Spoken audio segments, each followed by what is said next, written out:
Good morning, fam. What's going on? Kyle Henderson, Bama Football on YouTube. I appreciate you guys being here. Rolling the thumbs up on all these videos. Thank you very much for starting off your Monday right here on Bama Football on YouTube. I appreciate you guys more than you know. Thank you so much for supporting the product, for being a subscriber and a fan funder right here on Bama Football on YouTube. Honestly, I mean it. Going into February 26th, these are the topics that we are talking about today. And of course, we'll get to our fan shout outs in just a second. But just wanted to kind of roll through the topics before we get the show started. So we're going to talk the NFL Combine. The NFL Combine starts this week. It'll be at Lucas Oil Stadium in Indianapolis, Indiana. You're going to have players that were invited: Terran Arnold, Chris Broswell, Jermaine Burton, Justin Eboigbe, Jalen Key, J.C. Latham, Jace McClellan, Kool-Aid, Will Reichert, Dallas Turner, and we'll talk more about the NFL Combine going into this 2024 wrap-up for the Combine. You also have spring question marks. A lot of questions that I'm going to pose to you I think are really worth talking about. I mean, the quarterback position under Coach Kellen Deboer. What does Richard Young look like at the running back position? Which wide receivers emerge? Offensive line rotation, defensive line. How are we going to see Keon Keeley, Yonze Pierre, Quay Russo, and Q-Rob kind of used? What are we going to look like at the depth for the inside linebacker position, right? You have your pillars, which are Jahad Campbell, which are Deontay Lawson, but who is going to be behind them? And then all these freshmen in the secondary. Can't wait to see it. So all that and more when we talk about spring question marks today. And the call-in line is like wide open. So I want you guys to call in. What's up, Lions Pride? I'll see you in a second. I'll do my shout-outs in just 1 minute. And then Alabama basketball, this week they take on Ole Miss on the road in Oxford. And then you have Tennessee, and College Game Day will be in Tuscaloosa for the first time ever at Coleman Coliseum. That is how relevant Nate Oates has made Alabama basketball again. I get it. You didn't like the outcome this week, this weekend, losing to Kentucky. Nobody did. It was a beatdown, plain and simple. But still in first in SEC play, and this team still has not peaked yet. So I appreciate you guys, rocking with me this morning. What's up, Caitlin? Good morning. All right, let's do some shout outs. So let me know where you're coming from inside the comment box, where you guys are watching from, and make sure to hit the thumbs up. If we have 84 people, we should have 84 thumbs up. If we have 200 people, we should have 200 thumbs up. And that's how you can also support the product right here on Bama Football on YouTube. We got T in the house. T, what's up? Good morning, undefeated. All right, we got T. How you feeling, T? I am feeling good. Yeah? It's a good day. Yeah, so, as I've said like many times, I have the kids this week. We do like a 7 on, 7 off. So yesterday, you guys encouraged us to literally take a day off. So we did. So I got a couple photos that I want to share with you guys, and we'll show those from the weekend. We went to, you guys heard of this? The Botanical Gardens in Birmingham. So T and the kids, we drove up to Birmingham and we went up to the Botanical Garden, and we ate at where were we? Shake Shack. Shake Shack, which is amazing, by the way. All right, so let's before I show some of those photos, go ahead, T. Yeah, really good milkshakes there. If you guys haven't been, check it out. And you just order on the computer. There's no more people like at the front. Yeah. They're like, welcome to Steak and Shake. Yep. They're like Shake Shack. Shake Shack. All right. Okay, let's do some shout outs, T. So if you could post those on the screen, I'll give you some shout outs. And Russellville, what's up? I see you inside the comment box. Paul Young, I like that name. Caitlin, coming in from the wilderness in Walker County, straight country. Love it. From the 215, live to help others. Ooh, I like that. Ooh, man, you getting a free ride right to past the pearly gates. Marcus McCann, what's going on? I see you coming from Mobile, Alabama, working up in Salt Lake. I heard Salt Lake is so, Salt Lake, I heard, is so beautiful, like the downtown area. My dad went out there for my conference, and he was showing me pictures of Salt Lake. It looks so beautiful. Right? I mean, have you been to Salt Lake too? No, I've never been to Utah. You know what? There's a lot more places out west that I need to visit, but I've heard the same thing. Salt Lake. Southern Utah, really beautiful. I've been there a few times. Of course, you have Moab, and you have different places. You know, the incredible Angel Arches, like all the stuff down there. But then, you know, I heard Salt Lake is amazing. Yeah. And good actually, skiing out there too, 100%. And actually, they have really good high school football as well. You have a really large Polynesian community, so you get a lot of the offensive linemen that go to the West Coast schools. Like you could pickpocket. That makes sense. Yeah, really good football out there. All right, let's continue with the shout outs. All right, Montgomery, what's up, Larry Large? I love that avatar, man. Appreciate you being here as well.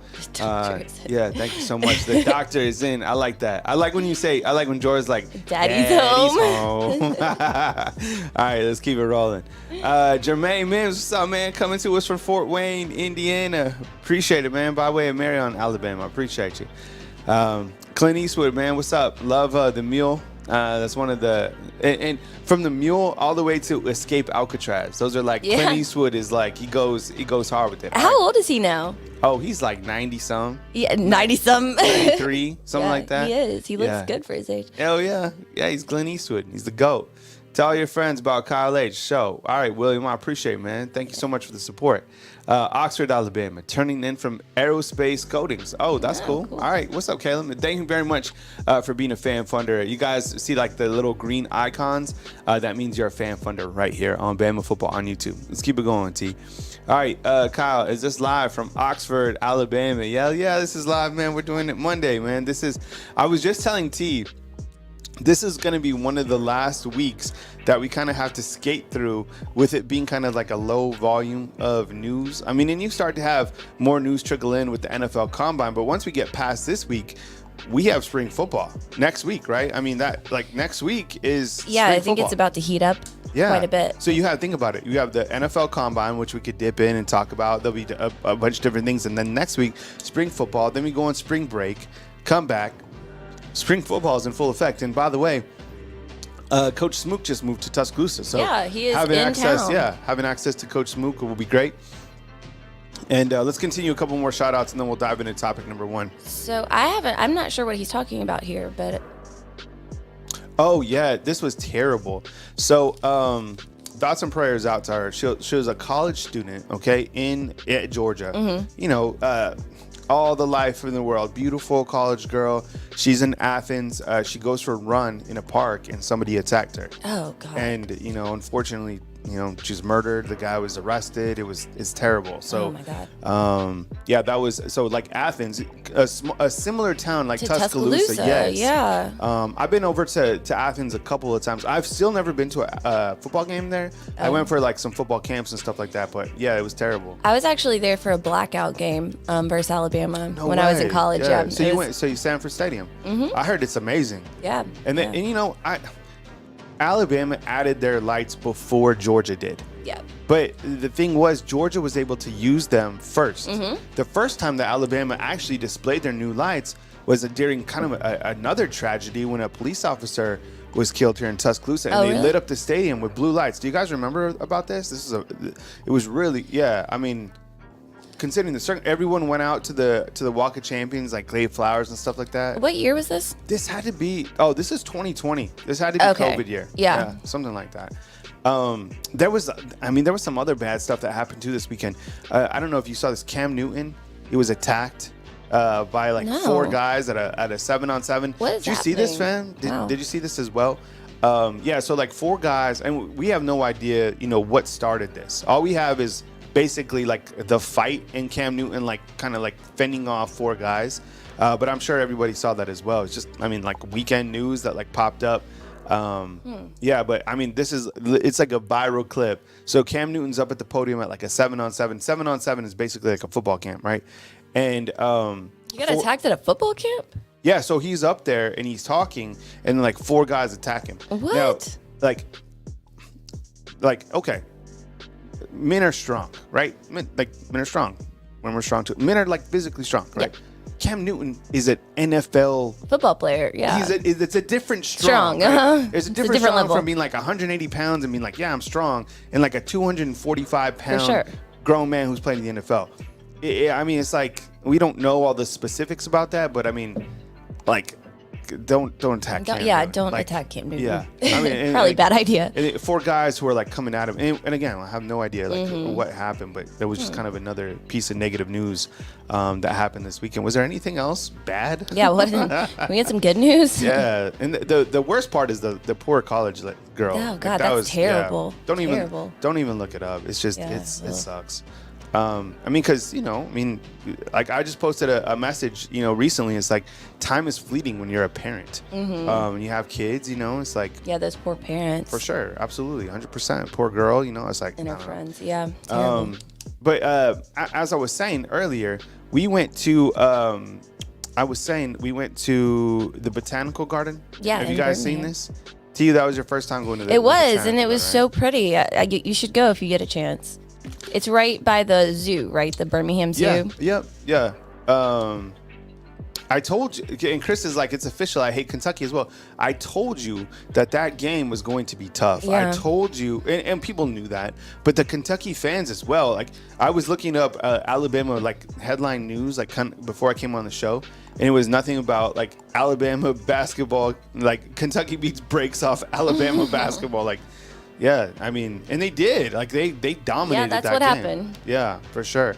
I'll take your guys' calls in just a minute. We'll cruise through a couple of these topics.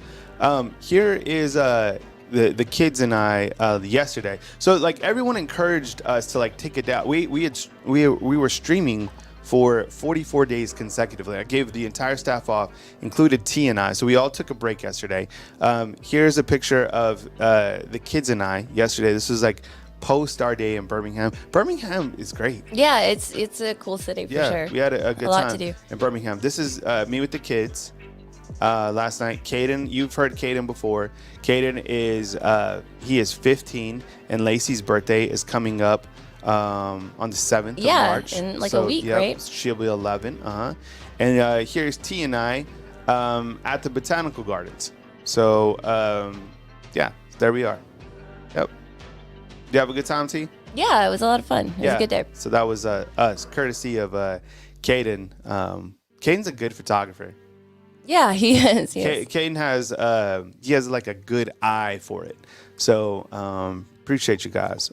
And this is Caleb talking about when I don't tweet my life away. But I was excited when I was watching the basketball game. Here you have Nate Oates, who's a late season coach of the year watch. And I get it. Like this game doesn't dictate the future of Alabama basketball game. But the way that game started, it like each team was like they were hitting threes. It was good inside play. I mean, coast to coast. Like I tweeted an emoji of like this game has a March Madness feel with a popcorn emoji.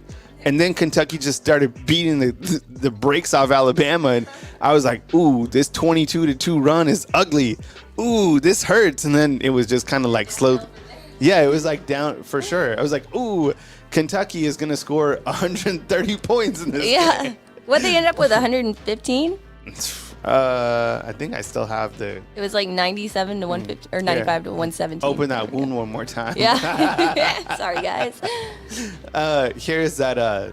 117 points. It's the most points that Nate Oates has ever allowed. Yeah, it's as a head. Gotta be. Look, but see, this is the thing about Alabama basketball. I still think I don't look. No team is perfect, but I don't think that this team has peaked just yet. I still think their best basketball is ahead of them. That's why I'm like, and plus playing on the road in the SEC is like ultra challenging. It just is. I mean, it's just really difficult. So we have I think we have Daryl on before we'll go to the NFL Combine. So let's get Coach Daryl on calling in. Hey, Coach, what's up, man? Good morning. I appreciate you calling in. You're on the line with Kyle Henderson, and what's up, man? Hope you're off to a good start on Monday, man. Come with it. Another great day. Glad to see you had a good weekend. Enjoyed yourself, you and T and the kids. Look like y'all had a wonderful time. Great day. Yeah, and I think like it's important to like also like pull away. I think sometimes like we get so like hard and like especially for me or for all of you the hard workers out there, like you love to dive in specifically like when you like to do what you do.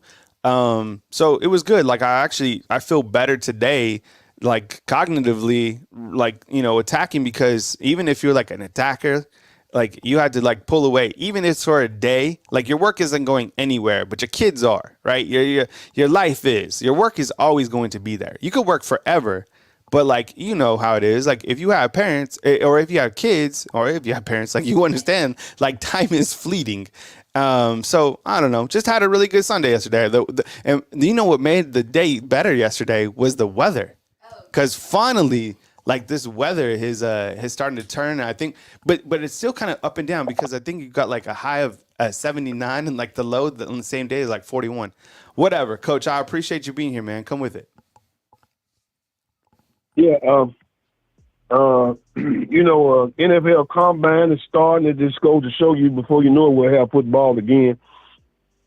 And I've been looking at some of the mock drafts, and I've seen that Latham is actually now considered a late first round or a second round pick, and Kool-Aid McKinstry is considered a late first round pick. So they've dropped down a little bit. You never know till it's over with what's going to happen. But that's good. In the spring, question marks. Everybody's still up in air, even though it's been sure that right now Miro is the starting quarterback, but the people are still saying, wait and see. Yep. With the new guy with Lonergan and Mack and the other quarterbacks in the room. Running backs, we seem to be stacked at running back like we hadn't been in quite a while. Yep. Then that's very good. Basketball game.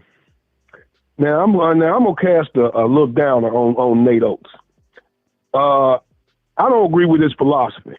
His philosophy is shoot threes or shoot layups, no mid range. I don't agree with that. I mean, if you got a 10-foot shot, you've been taught your whole life. When the shot we want is a 10 to 15-foot shot, we can make those consistently, we'll be all right. When you just steady hunt threes, even though they scored 95 points, their three percentage is always going to be down, because the game don't change. The further you shoot from the outside, the lower your percentage is going to be, unless you're Steph Curry, and there's only one of those around. Yeah. Mm-hmm. I have a little head bumping heads with his philosophy at times, and also the fact that since he's been there, their interior defense has been virtually non-existent. Yeah. I mean, we had Bediako, who was decent, but for the most part, how our team's been beating us, they've been beating us shooting 10-footers and the inside game, getting us to get in foul trouble, and we don't have any inside presence whatsoever. We have some athletes, but we don't have any big man whatsoever. So I don't see them. If they could get on a run, anything's possible. Yep. But from what I'm seeing another. If I'm pretty sure they'll make the tournament, but I'm seeing another early exit from what I'm seeing. I think, and we're on the line with Daryl calling in from Huntsville. I think when you look to this Alabama basketball team, I think you do bring up some good points. I mean, they clearly do not have a dominating presence inside the paint, and that just isn't going to be part of Nate Oates' philosophy. And I think clearly when you rewind to last season, San Diego State absolutely was a fortress inside. Like literally, Alabama could not get inside, and their shots were on. So the only way, I think, a couple things. Number one, they beat Florida, and they did out-rebound Florida, and they did get inside the paint, and they did get a couple buckets in there. And I thought that was a good win against a bigger type team. But when you look to the teams that have beaten Alabama, I mean, even the kid from Kentucky, that guy was a monster. Where is he from? Is he from, like, Czechoslovakia? Where is he from? The big, right? Like you said, the guy from Purdue that also dominated. So, and I don't know if, like, right? And I don't know if a Pringle or even a Grant Nelson, who is 6'11", like he's not a dominating inside player. With that said, like J.A. Kelly is saying, what's up, J.A.? He's 6'11". He's 6'11" and 115 pounds. Yeah, he's not really a banger. What's up? J.A. said, Oach is a fantastic coach. 100%, 1,000,000%. In fact, I wouldn't be surprised if he does win the Coach of the Year award, depending on how the end of the season works out. I'm just talking about like their actual roster personnel and how this team goes, and what makes them go. And kind of, when you play devil's advocate with this team, are those going to be the things that end up stopping this Alabama team? I don't know. But when they're hot, I mean, shoot, like even in that loss, they're still scoring over their average, which is like 94 points a game, which is still amazing. So you have Ole Miss coming up on Wednesday, and then College Game Day, which I don't think a lot of people even know that there's a College Game Day basketball that's coming to Tuscaloosa for the first time ever on Saturday. So you got a game on Wednesday and a game on Saturday. Alabama's still number one in SEC play. Coach, when we look to the NFL Combine, kind of switching gears here quick, and the call line is open 205-850-1994. Which player do you think has the most to gain? And I'll read the players off again. So you have Taron Arnold, Chris Broswell, Jermaine Burton, Justin Eboigbe, Jalen Key, J.C. Latham, Jace McClellan, Kool-Aid, Will, Dallas Turner. And I just heard you say that J.C. has dropped to a second-round pick. I haven't seen that myself. That is a little bit surprising. And then, for me, I think the player who has most to gain at the NFL Combine is Chris Broswell. And I think that his overall ability, his athleticism will certainly shine in the Combine. And I think when he gets to the interviews and starts talking with coaches, GMs, they're going to fall in love with him just because he's a grown man. Like, he is ready to contribute on Sundays. But in your opinion, which player has the most to gain from the NFL Combine?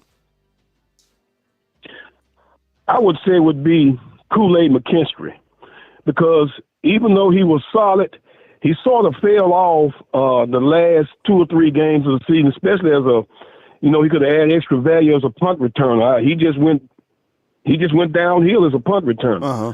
So I would say Kool-Aid myself, because again, he can make plays. We know that, and he can be solid.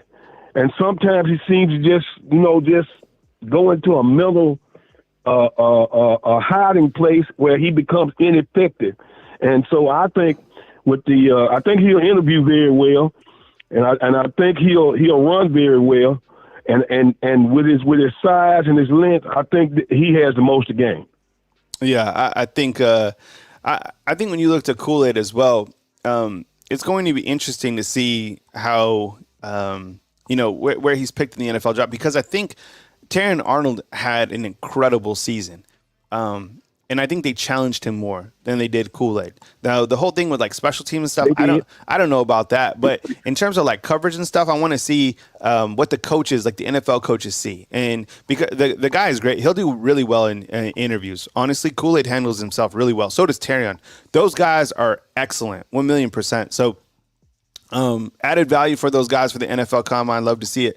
Hey, if you guys were a fan funder for like the last 30 days or whatever, and you guys want to renew your membership, just go up to the top, hit the hyperlink that says join to become a fan funder. I'm seeing a lot less green inside the chat, which means that you guys have to renew your fan funder accounts for only $2.99 to support the product right here on Bama Football on YouTube.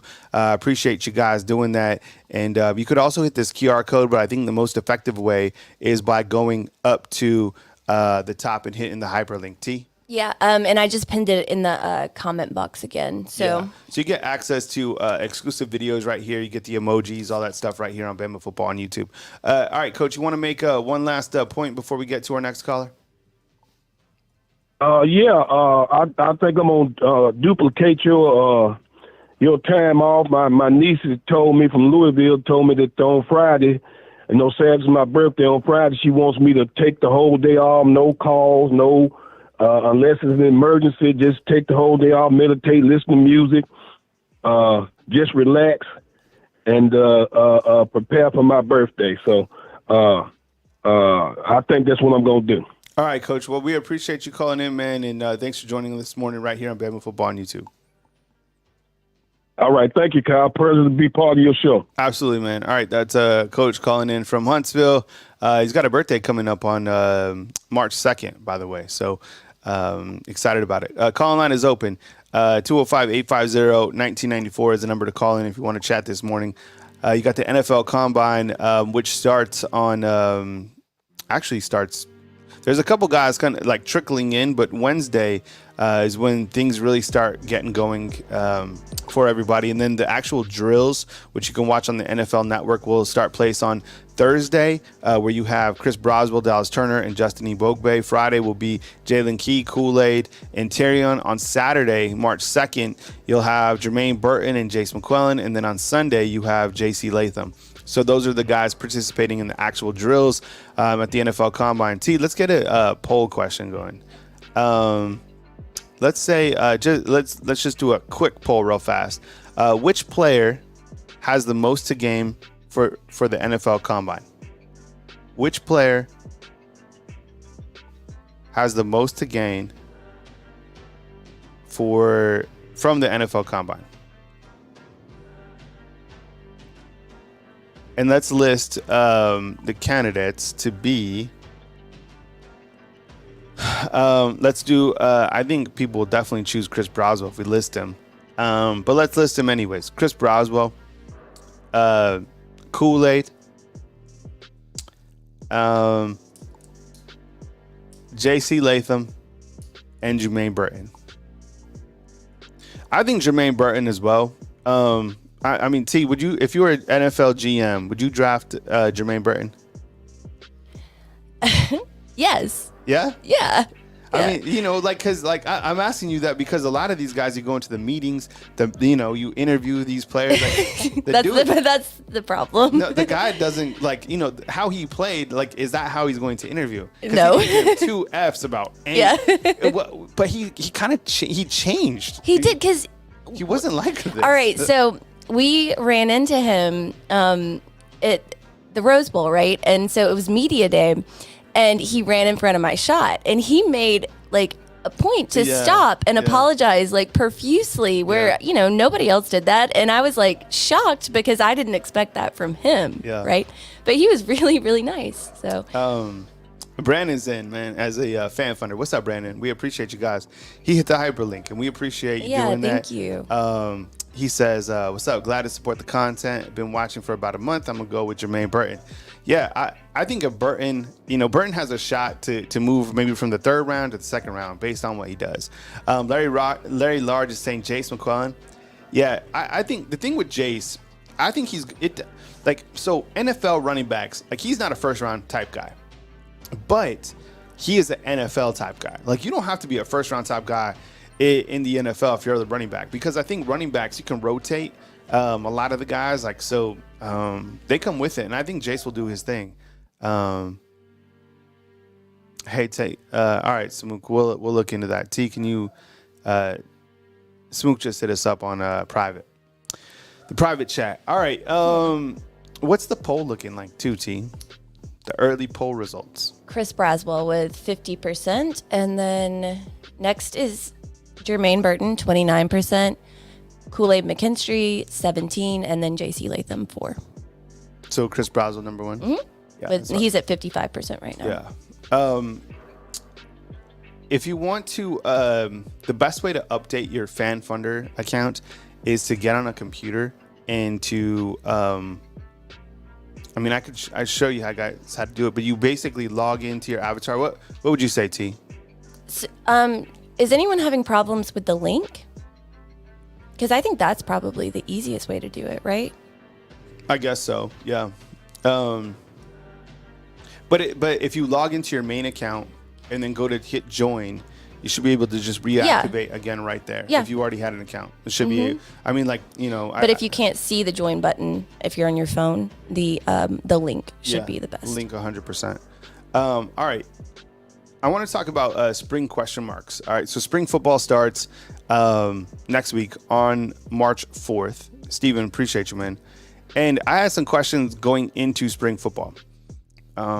You can see our spring football previews are rolling out every day this week. We've posted special teams. We got offensive line. We have the quarterbacks one coming soon.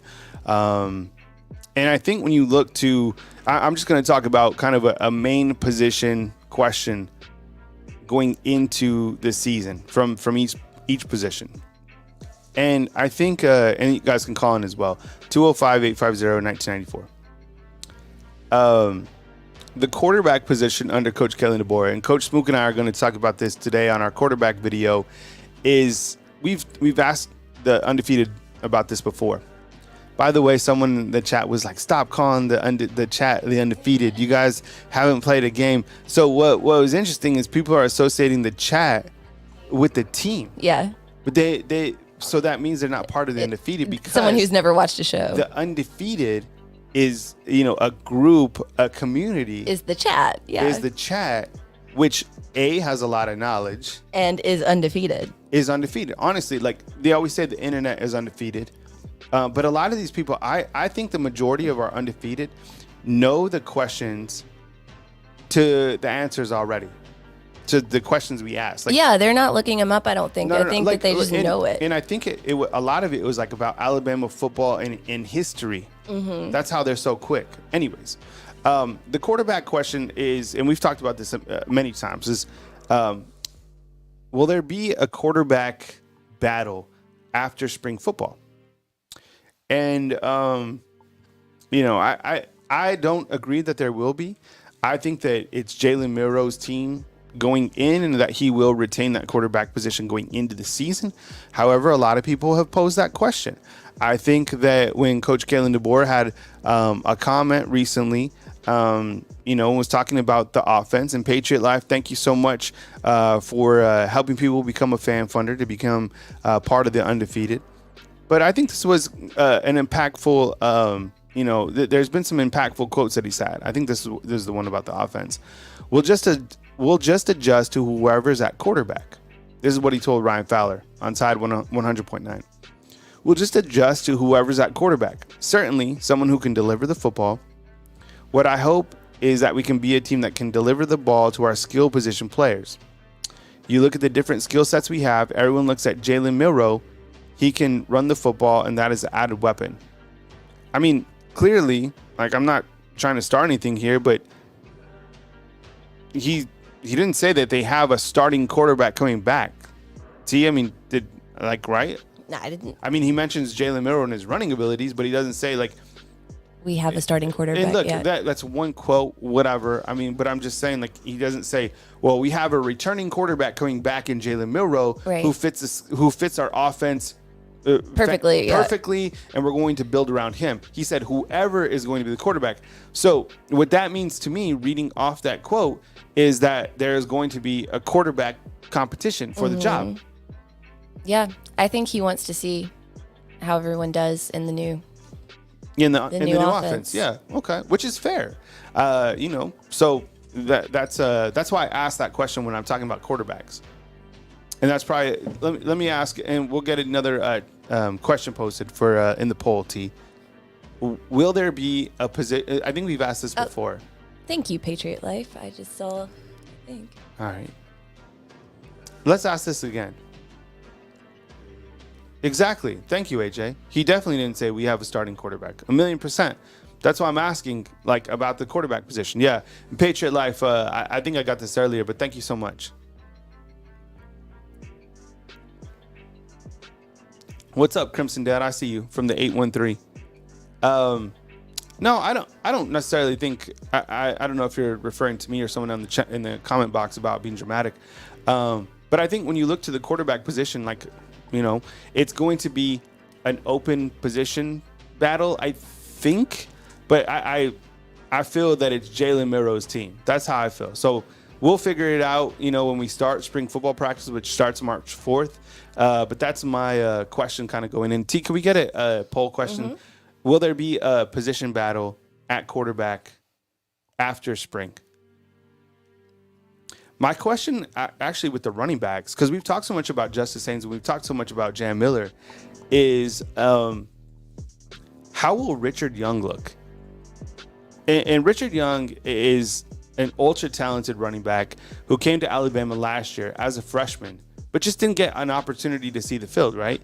You had Jace, you had Roydell, you had Jam, you had Justice, who barely saw the field as well. But how will Richard Young look? we know we have Daniel Hill coming in, Kevin Riley as well, as true freshmen, but I think Richard Young is like a guy we're all curious to see footage of. How does he do catching the football out of the backfield? How does he run between tackles? What type of speed does he have? How does his footwork look? Like, Richard Young is a guy, right? Kind of have my eye on him in the running back room. I'm also asking, which wide receiver emerges this year, right? Oh, that's a good question. Right? Because you have so many wide receivers to choose from, really. I mean, you have the new addition coming in from Washington, Jeremy Bernard, and you have guys who are coming back who did play but didn't have an overwhelming experience, right? Like, and could it be like a guy like Emmanuel Henderson? Could it be a guy like Kendrick Law? And it seems like at this point in time, like, Kendrick Law is like a household name, but he didn't get the football thrown to him a ton last year. That's true. Right? You have Kobe Prentice is a guy who really has. Corey, appreciate you, man. Thank you very much for becoming a fan funder. Appreciate you, man. Whether you renewed or, just organically became a fan funder, we appreciate you. Thank you very much.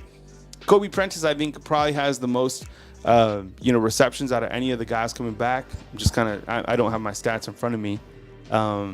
Emmanuel Henderson is, I think, a guy who could certainly stand out. And then it is Caleb Odom coming to the receiver room from the tight end room, because he's another guy. And then you have Amari Jefferson, Rico Sky, Ryan Williams, guys that will be tacked on once they get here. Jalen Hell, he's another guy who people are really excited about, and he's younger, but he did his thing last year. So I don't know, like, which wide receiver emerges during the springtime. And honestly, it wasn't really up until like the season to where we saw Jermaine Burton kind of take over. That's true. Because I think what I remember in spring was him just getting like completely blown up by Jake Pope. Mm-hmm. Remember, that was like the biggest thing with Burton. Because Burton was still, even though he had a really good showing in the Sugar Bowl, he wasn't the same type of player in the springtime. It was in the season, then he just changed. And really, his coming out game was Texas A&M. So just because a player doesn't shine like in spring doesn't mean they can't morph. That's right? a good point. Yeah. So, yeah, just kind of looking at the wide receivers. Rowan, what's up, man? Appreciate you being here. Thank you so much. Is someone's birthday? Whose birthday is it? I know Caitlin's been saying it's her brother's birthday. Really? Mm-hmm. What's her brother's name? I don't know. Caitlin, what's your brother's name? Caitlin, what's your brother's name? She's trying to get him to call in, I think. Really? We have 2 callers on. We'll take them right now. Oh, Michael Dodd, I think, is her brother. I think he's in here. We'll get him in just a second. He's 47. No way. Happy birthday. That's awesome. All right. Let's do we got Mike calling in. Let's do get their free emojis up. Let's get Mike calling in from Austin. 3, 2, 1. Collect call from The jailhouse rock, baby. To accept, press 1. Mike, what's up, man? Good morning to you. Hope you're off to a good start in the pokey in Austin. Appreciate you calling in, man. Welcome to the show. Take it away. Thank you, Kyle. Doing hard time, man. That horns down. Doing hard time. I'll tell you what. But it's pretty peaceful here this morning, Kyle. Everybody's kind of like just sitting around amongst themselves. Everybody kind of self-segregates. Kind of funny how it's in prison. But the funniest thing about it here is everybody's innocent, man. There's not a guilty person in this place. It blows my mind. Like, nobody did it, I guess. But, hey, man, that's neither here nor there. Kyle, here's the situation with Bama football, in my opinion. Yes, it's Jalen Milroe's team to lose. Jalen Milroe has something that none of the other quarterbacks have, and that's experience. He has a whole year under his belt, and a good year, a successful year under his belt. And like I've been saying, I think this coaching change and this new offensive coaches are going to be the best thing to ever happen to Jalen Milroe, because they're going to make him a better throwing quarterback, which we know he has a good arm, so they're just going to make him a better quarterback. So as far as I'm concerned, yes, it's Jalen Milroe's team right now. And with all due respect to Ty Simpson, how in the world he hasn't transferred? I mean, the transfer portal is built for people like Ty Simpson, who just needs to go to a team where he's got a chance to play. But that's my opinion on that, Kyle. On the line with Mike calling in from Austin. Yeah, I think when you look to the quarterback position, I mean, clearly the room, man, this is an ultra talented room, right? And I'm not just trying to say that to say it. Think about the guys who have here. Ty Simpson, you have Dylan Lonergan, you have Austin Mack. I don't know a lot about Austin Mack other than like his size. I haven't seen him, didn't see him at Washington. I've clearly seen his highlight tape and I was impressed, right? It's against high school guys, but I was impressed. But I have seen Jalen Milroe play. I saw him play a couple seasons ago, and he's had this will be his fourth offensive coordinator since he's been here in 3 years. Ryan Grubb, yeah, he did develop a relationship or whatever with Ryan Grubb for 30 days or whatever the weird timing was. And he can win games. And I think like on the field, he is the best guy for the job. Now, it's Coach Kalen Deboer's job, if he is not doing well, to put someone else in that role so they can win games. Because at the end of the day, like you have to win games. I think Jalen Milroe has proven that he can do that. What's up, Emmanuel? I see you inside the comment box, man. Thanks for joining us. So, yeah, going into this season, I think, all eyes are always going to be on the quarterback, but specifically, once again, because you have a new system, a new head football coach, a new offensive coordinator. There's new components. There's X's and O's that are different from years past. Like Coach Saban always said, it was Alabama's offense, meaning, it was Nick Saban's kind of trickle-down offense. It's none of that anymore. And maybe that's why Coach Kalen DeBoer said whoever is can understand the concepts or, get the ball to the players, because it's a completely different setup. 1,000,000%.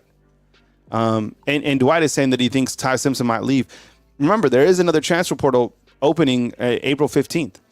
Now, this is important to understand regarding this next transfer portal, because I know there was a defensive back from Texas A&M. They hit the transfer portal. This is really important. If a player from the SEC transfers, or into the transfer portal on April 15th, he cannot go to another SEC school and play immediately. Right? It's the strangest rule. So even if that player did transfer, he'd have to sit out an entire year. Why do you think they implemented that? I don't know. What are some possible reasons for this rule? I don't know. What do you think, chat? That's a damn good question.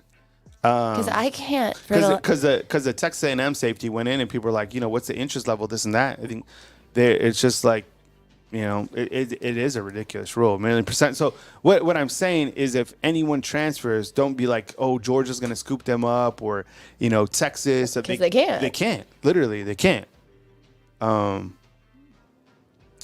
Elijah, what's up, man? See you inside the comment box as well. So transfers are a fact of life nowadays, Kyle. It's a part of the football world we live in. Transfers, the NIL, the whole thing. It's a fact of life. It's the age we live in.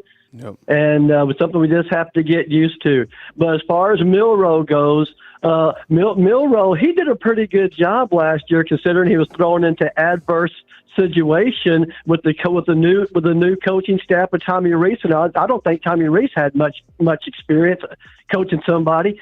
But on top of that, we had a crappy offensive line. Let's be honest. I've seen better offensive lines at the old folks' home. Half the time, Milroe was running for his life. If we just improve our offensive line, we'll be halfway there. That's when Caden Proctor left. I wasn't really that upset over it, but it's the way it goes, though. But real quick, Kyle, my way too early top 5 SEC teams for next year. Number 1, of course, Alabama, because I'm a homer, so it's going to be Alabama. We're going to have the wow factor, man, just like Madonna 40 years ago, the wow factor. Now Madonna's got the whoa factor, you know what I mean? Back then she had the wow factor. So Alabama's going to have the wow factor. Come out the first year, talented roster, awesome coaching staff, got a new spirit. Bama's going to be number 1 in the SEC. Number 2 is going to be the Texas Longhorns. I don't like the Texas Longhorns. I live in Austin. I'm here pinned in Austin, but I don't like the Texas Longhorns.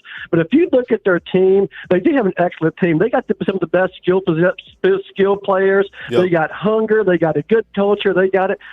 Number 3 is going to be Georgia Bulldogs. That Carson Beck, that Georgia Bulldog looking, he kind of looks like Uga. I confuse them too, to be honest with you. But I don't think he's as good as Stetson Bennett. I think Georgia Bulldogs going to regress a little bit. Getting on top's one thing, staying on top's another. Number 4 is going to be Ole Miss. Apparently, this is going to be the best Ole Miss team they're ever going to have. Lane Kiffin's ever going to have. Yep. Apparently, this is going to be the best Ole Miss team to ever exist. So I'm going to give them a good solid 8 wins then. So I say it's going to be Ole Miss. And then number 5 is Missouri. Who knows what we really got with Missouri, because they can be as good as they are last year. Yep. They might have got the Cinderella team. Who knows what we got with Missouri? You know who's not on the list, Kyle? LSU. You know why? Because they lost Jaden Daniels. All LSU had last year was Jaden Daniels. That's all they had last year. Now they don't have him, so LSU ain't on the list no more. Well, Kyle, I want to get back to the cell. Big Squishy says hi. It's very peaceful around here, man. I'm going to go out to the yard, get some fresh air, get in line, and get some Jell-O. But all right, brother, man, y'all take care. Good luck. God bless, and horns down. See, that's why he got put behind bars, was that he yelled to a judge after a speeding. No, he was talking on his cell phone. Yeah. Distracted driving. And then he yelled horns down, and now he's in the pokey. And that's where they slide in the money for bets, is in the Jell-O. Have you seen this? Mm-hmm. Yeah, so, you win, you clean up on the weekend or whatever. That's where you get your 50 spot, your 100, right? So, or they go fishing. What do they call it? With the kites? Yeah. Right, where they throw the notes. Yeah, there's a lot of tricks to the trade. Don't ask me how I know this. Gary, what's up, man? I appreciate the super chat. CEO Kyle and Boss Lady T.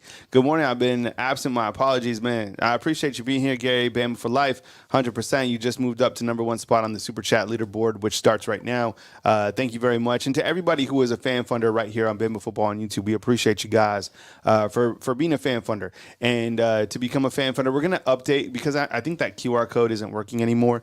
But hit the hyperlink above this video, just $2.99, and we appreciate you guys. And also, Residents Inn in Ocean City, Maryland, we appreciate you guys being a sponsor of Bama Football on YouTube.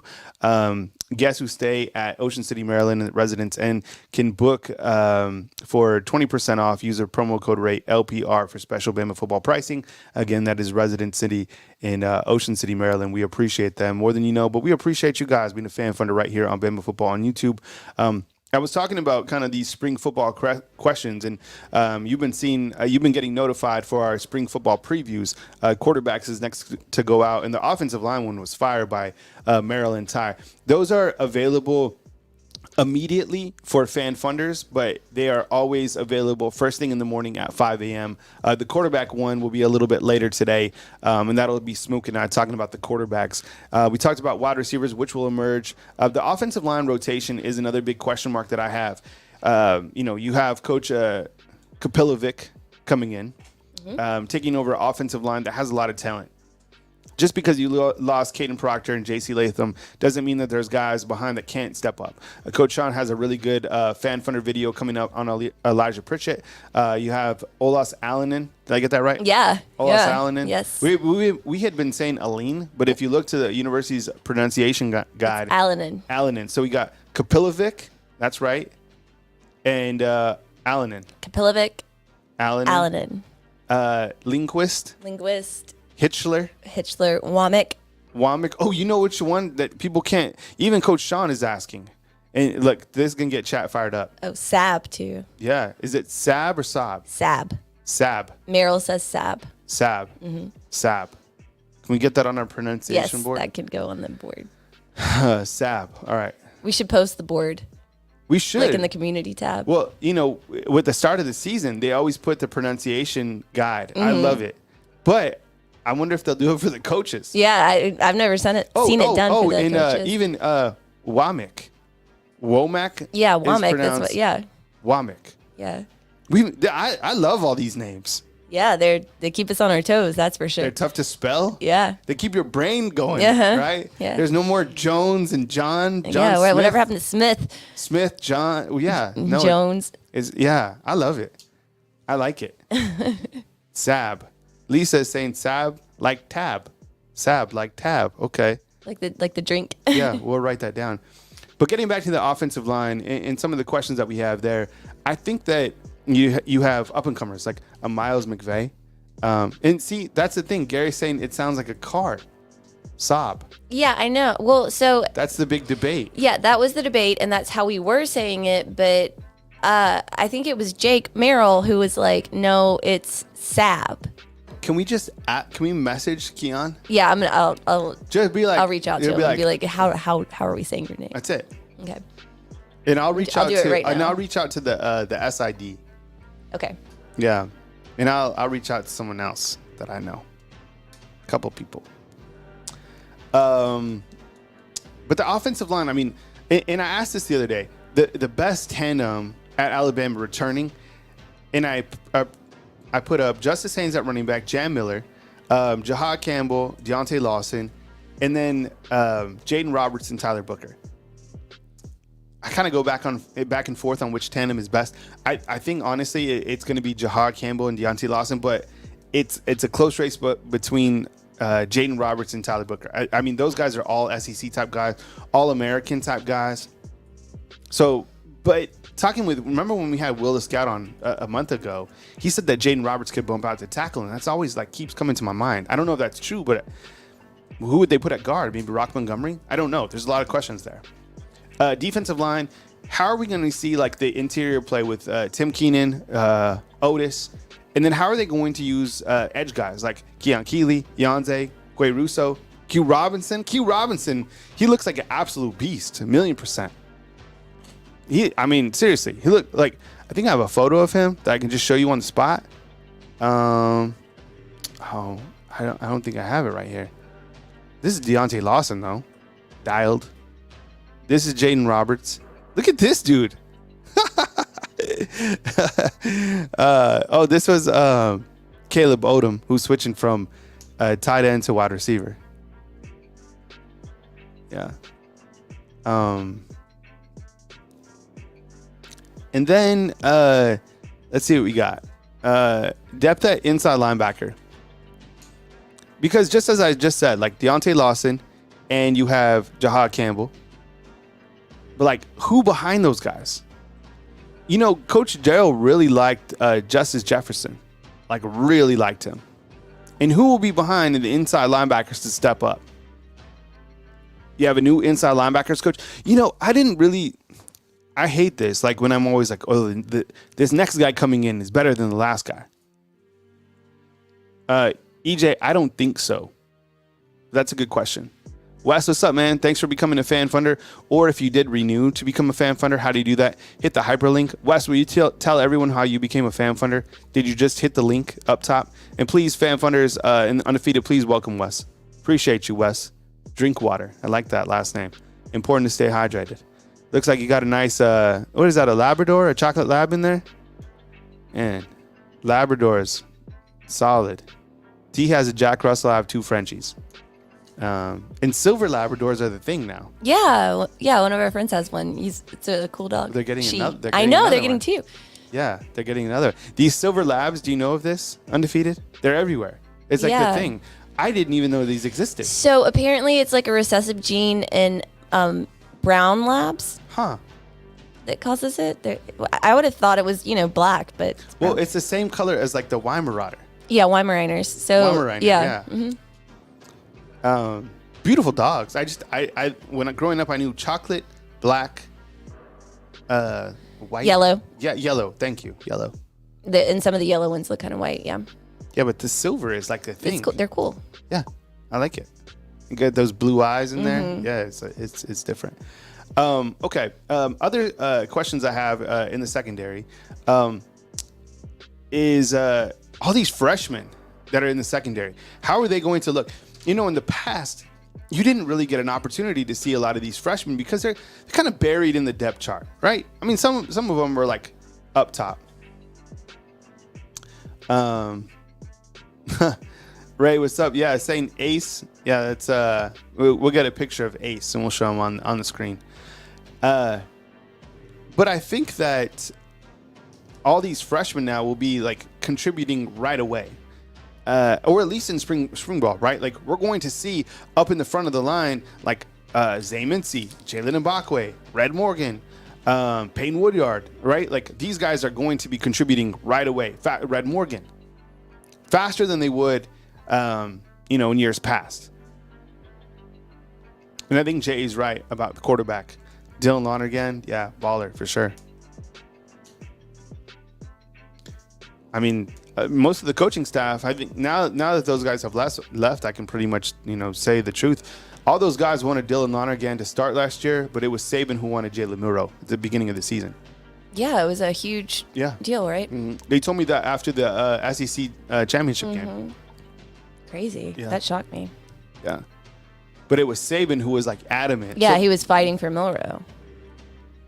Yeah, no one could override him. Mm-hmm. So it was like all of the offensive coaches wanted Dylan Lonergan. But it was Saban who went with Milroe. So what's up, Jeremy? See you inside the comment box, man. We can have, let's get these two more calls in real quick. Angel from Pigeon Forge, man. Let's make it quick. Angel, what's up, man? I appreciate you. I appreciate you being patient, man. A little bit pressed for time going against that 9 a.m. window, man. So let's jump right to it, man. But welcome on in. I hope you're having a really great Monday, and come with it, Angel.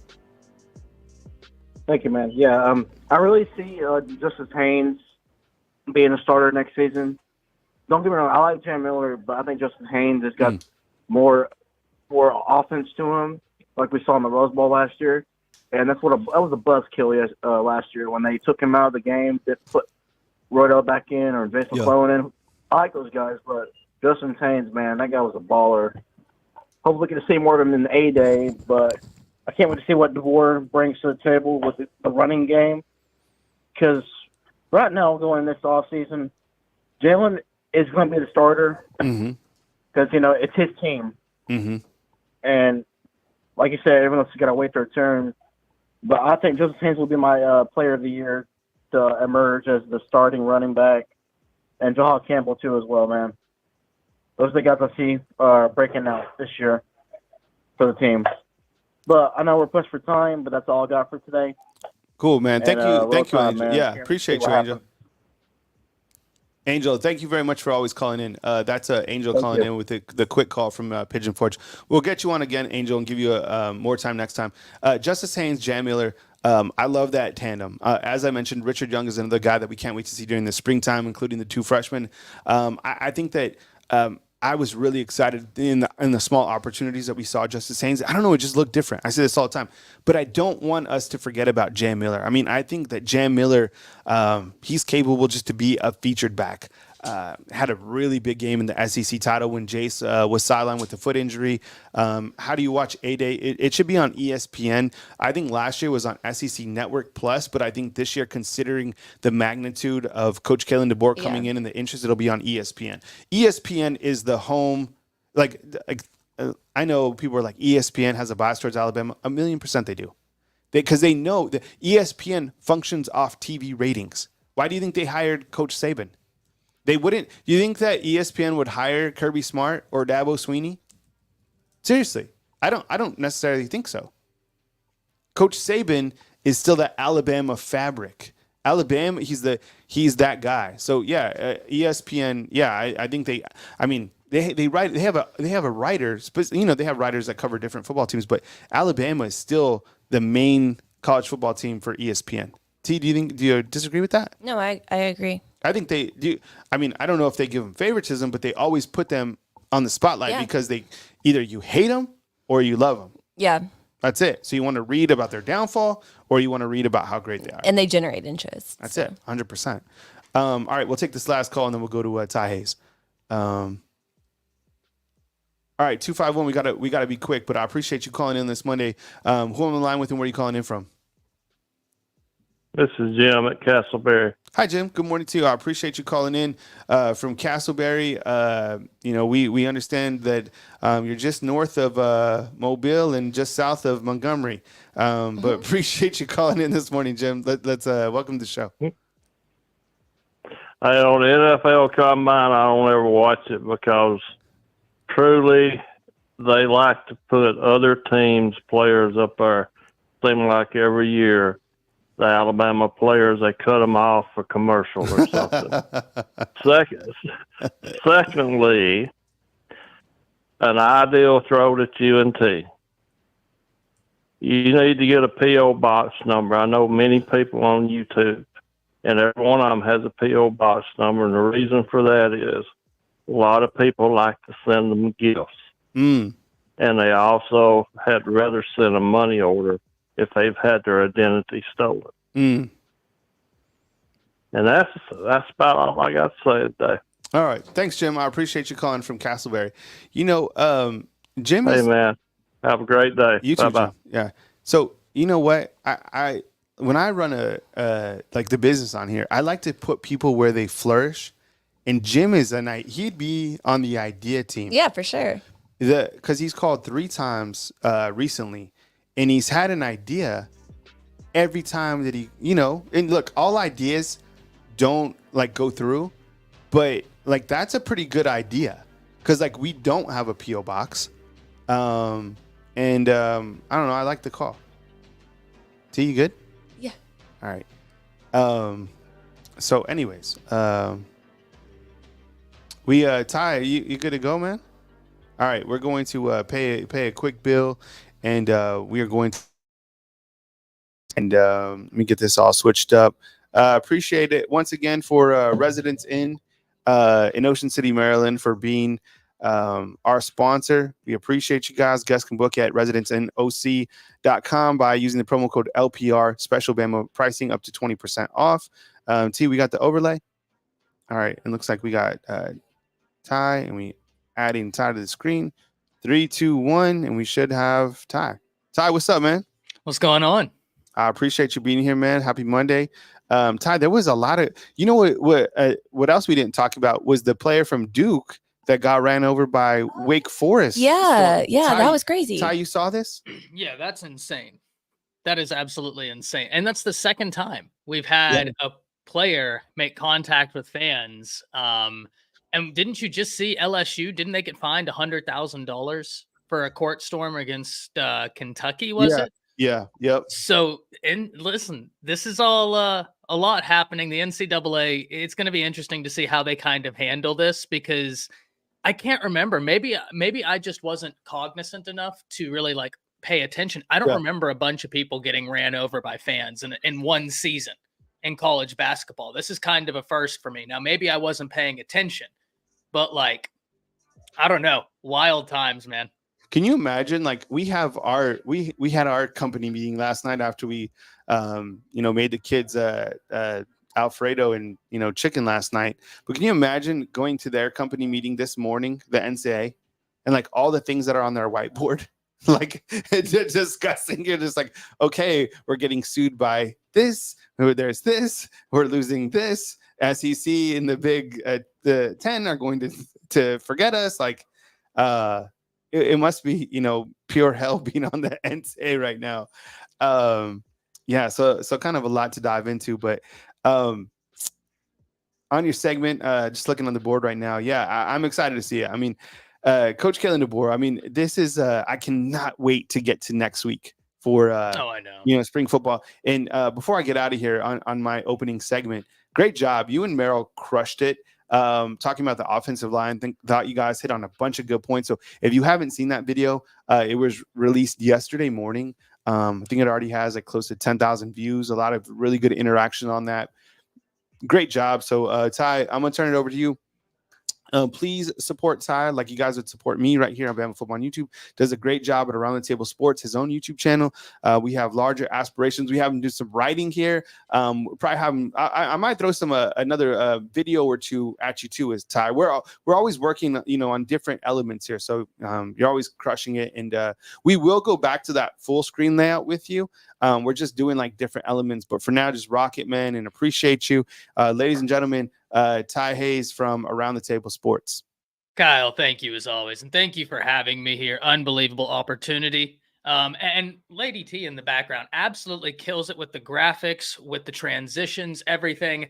Kyle T, if y'all are ever wanting to test anything, right? Any graphics, any overlays, you can use me as your guinea pig. Y'all already know. I've done this a bit long enough now to where I can be used as the guinea pig to test things out. The moving parts, they're not going to get to me. So excited. We have a lot to talk about. And I really can't thank Kyle enough for letting me get on this platform and kind of get on my soapbox every single day throughout the week to complain. Thank you very much, Jared. Thank you for taking the time to watch it as well. Good morning, Undefeated. Happy you're here on this Monday. And what a Monday it is. Before we get started, I do have to always say this. This channel and what Kyle has built is really unique in the sense of usually in YouTube, and I say this all the time, you have quality and then you have quantity. And very rarely is there an intersectionality between quantity and quality. But that intersectionality, as they don't want the Auburn supporters out there already trying to take my voice away. They're not slick. I've caught up to them. Anyways, this is one of the few places on YouTube, and really in terms of content, where quality and quantity have that intersectionality. We have a lot of fun over here. None of that is possible without two people. First and foremost, Kyle and T. Secondly, everybody out there in the Undefeated. Without y'all, none of this happens. None of the streams we've been able to do, the interactions we've been able to have, they don't happen without all of you in the Undefeated giving us your time, participating in these streams, interacting. I mean, it means so much more to us than we could ever articulate to you. And it doesn't happen without Kyle and T allowing myself, Merrill, Smook, Sean, Jay to have these platforms to kind of rant and to give them enough credit, right? I can't say enough about them because it's awesome what they've been able to accomplish over here. Now, let's look into the docket. We have 4 things I really want to talk about today. The 4th being anything y'all want to talk about. Y'all already know whenever you're here, if I'm here, drop comments in there. We'll go wherever you want us to go. But in terms of topics, we absolutely need to hit. We need to talk about Deboer's influence. Now, Coach Merrill got you off the ground on Friday, I believe it was, talking about some of the influence Deboer has had. We're going to pick up where he left off. We're really going to dive into this conversation. Merrill absolutely killed it on that Friday segment. Loved listening to that. Number 2, we need to talk about how the clock is ticking. Now, there's a lot of different conversations to have and jam pack all into this one. We need to talk recruiting. We need to talk transfer portal. We need to talk the outlook on Alabama's upcoming season. You already know we're going to hit it all. And finally, we talked about this on Friday with y'all's permission. Maybe not every day, but every few days, we're going to take a look around the league. Not only around the SEC, we're going to take a look around college football. And we're going to just have those conversations, right? We want to be educated college football fans and understand, because Alabama's not leaving the college football playoffs, we need to have an innate understanding of the teams around Alabama and the opponents they may see in the postseason, right? And as always, Undefeated Chat Talk. So, everybody in the Undefeated, thank you for being here. Let's hit off with Coach Deboer's influence. And this was something I've been thinking a lot about all weekend. Because whenever I thought about this topic, there are several different layers, right? Coach Deboer's influence is a little bit like an onion. If you've seen Shrek, you know. But the more you peel it back, the more interesting the conversations get. Now, the original layer here is the offense he brings to the table, right? We can see Deboer's influence in a Grubb. We can see it in a Nick Sheridan. We can see it in a Coach Shepard, so on and so forth. You can see it in a Michael Penix. You can see it in the Washington offense. You can see it in the wide receiver play that Washington experienced. And most importantly, you can see it in the development that just took place at Washington. How many first rounders do they have mocked? No, seriously, I haven't been as privy on the mock drafts as I probably should be, but I know you and the Undefeated have. I've seen 2, I've seen 3. It seems like Washington has anywhere between 3 to 4 first rounders mocked. And a lot of good development happened over there under Coach Deboer. So all of that stems to his influence, right? He had his hand in all of that. It's his offense, and Grubb called it masterfully. But there's a reason why when Grubb and Huff leave, respectfully to Grubb, because I think he's going to be a phenomenal offensive coordinator. I think he's going to work at Seattle. I think he's going to be just fine. I do. I was a bit more upset about Huff leaving. And if you watched the video with Merrill and I discussing the offensive line, if you've watched any of the offensive line videos on my channel, Around the Table Sports, you know that's probably where my biggest concern lies. And so I thought it was a bigger deal that Huff left. Because at the end of the day, you still have the master, right? You still have Coach Deboer in terms of who's calling the offense. And to me, that's powerful. I like the fact that Alabama still has Coach Deboer. They're still able to rock and roll from that sense. But there's also the influence he has on the game of football. And this, ladies and gentlemen, is something I wasn't that privy to. Because last week, later in the week, an article came out that for whatever reason is flying under the radar. Now, I know that the coaches, I know Merrill, I know that here at Alabama Football on YouTube with Kyle Henderson, we talked about this subject. I think it came out right as I was live. But of course, what I'm talking about here, what I'm hinting at, is that Shane Beamer was looking to go to talk to Coach Deboer and seek counsel.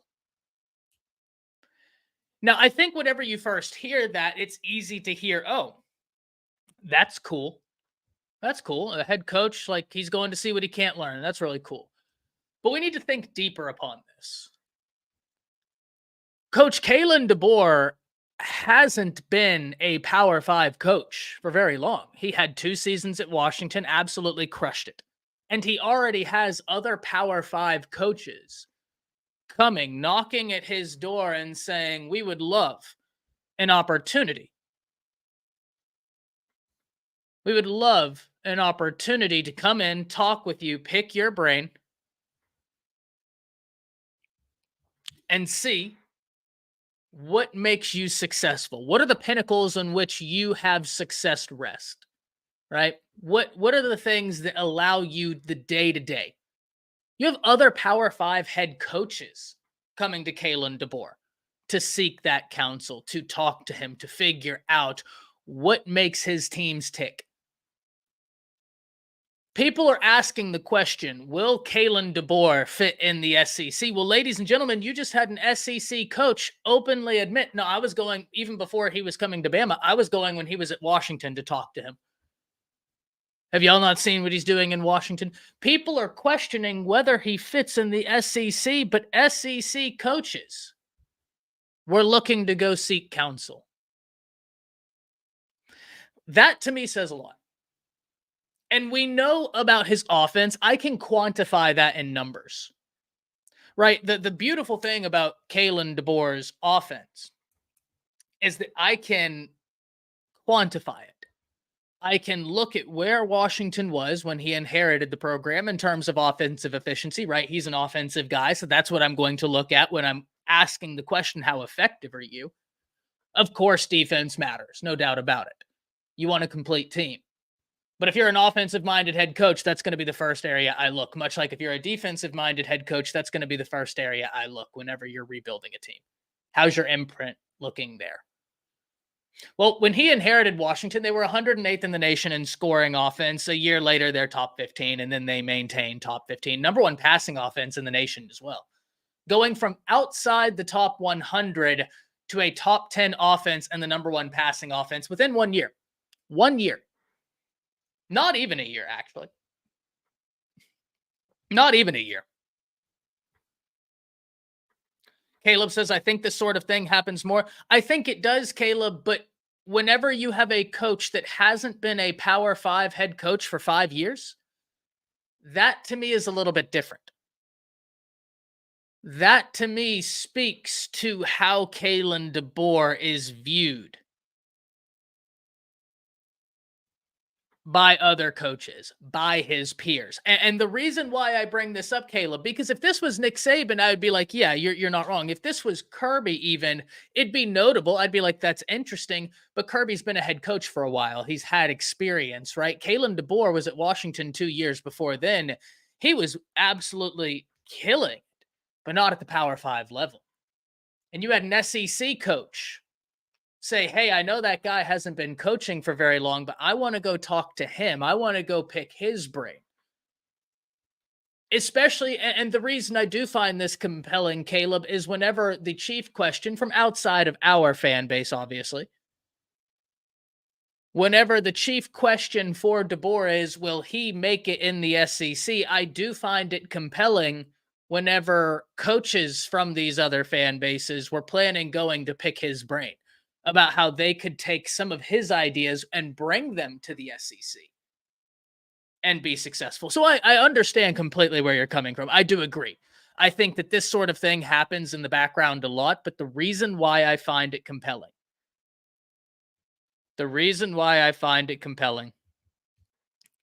is because he hasn't been a coach very long.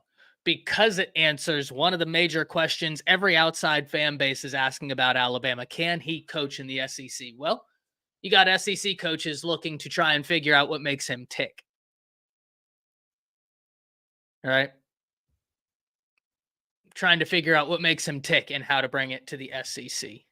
I think that's really big. Clint, thank you for your service, my man. I think Aaron said you served as well. Thank you for your service very much. Thank you guys very much for your service. Not a YouTube generator. Forced to remove facial. So yeah, Deboer's influence, and Caleb, I'm interested in. It makes me wonder if Beamer was wondering if Grubb had interest to go with him. See, I don't think that, Caleb. Right? Like, I don't think, even if you're Beamer, I don't think you're disenfranchised into thinking South Carolina is just a massive upgrade over Washington, because Deboer and Grubb were tied at the hip. And so I don't think it would be bad. Like, it doesn't hurt to ask and have them say no. And I completely live by that mindset. It's better to hear no than assume no. Right? It's better to, especially in the business world. In the business world, it's better to ask, like, hey, can I get this promotion, than to assume I'll never get the promotion. Right? That's kind of the mindset I have right here.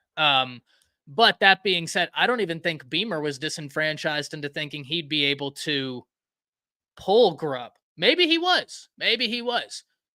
But I do find it compelling for a few reasons, though. Dustin Hodge says, Ty, I love the content, my man. Can I get a birthday shout out? Roll Tide, y'all. Happy birthday, Dustin. Happy birthday. And thank you for spending your day with us here at Bama Football on YouTube with Kyle Henderson. That means a lot. Everybody in the undefeated, wish Dustin a happy birthday. That's awesome. Thank you so much for spending the day with us. I hope you have some great plans to celebrate your birthday, or at the very least, I hope you enjoyed a weekend filled with pre-birthday activities, right? Hope you enjoy your day, even if it's a Monday. You know what I mean? Oh, I agree totally. Just maybe they could pay him more.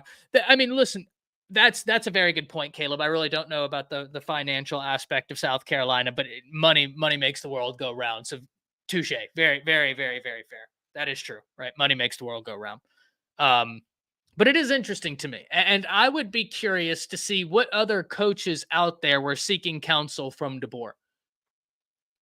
To be at Washington 2 years, to lead the turnaround there, to have the way his players speak about him, the people that have met him, how highly, it's interesting.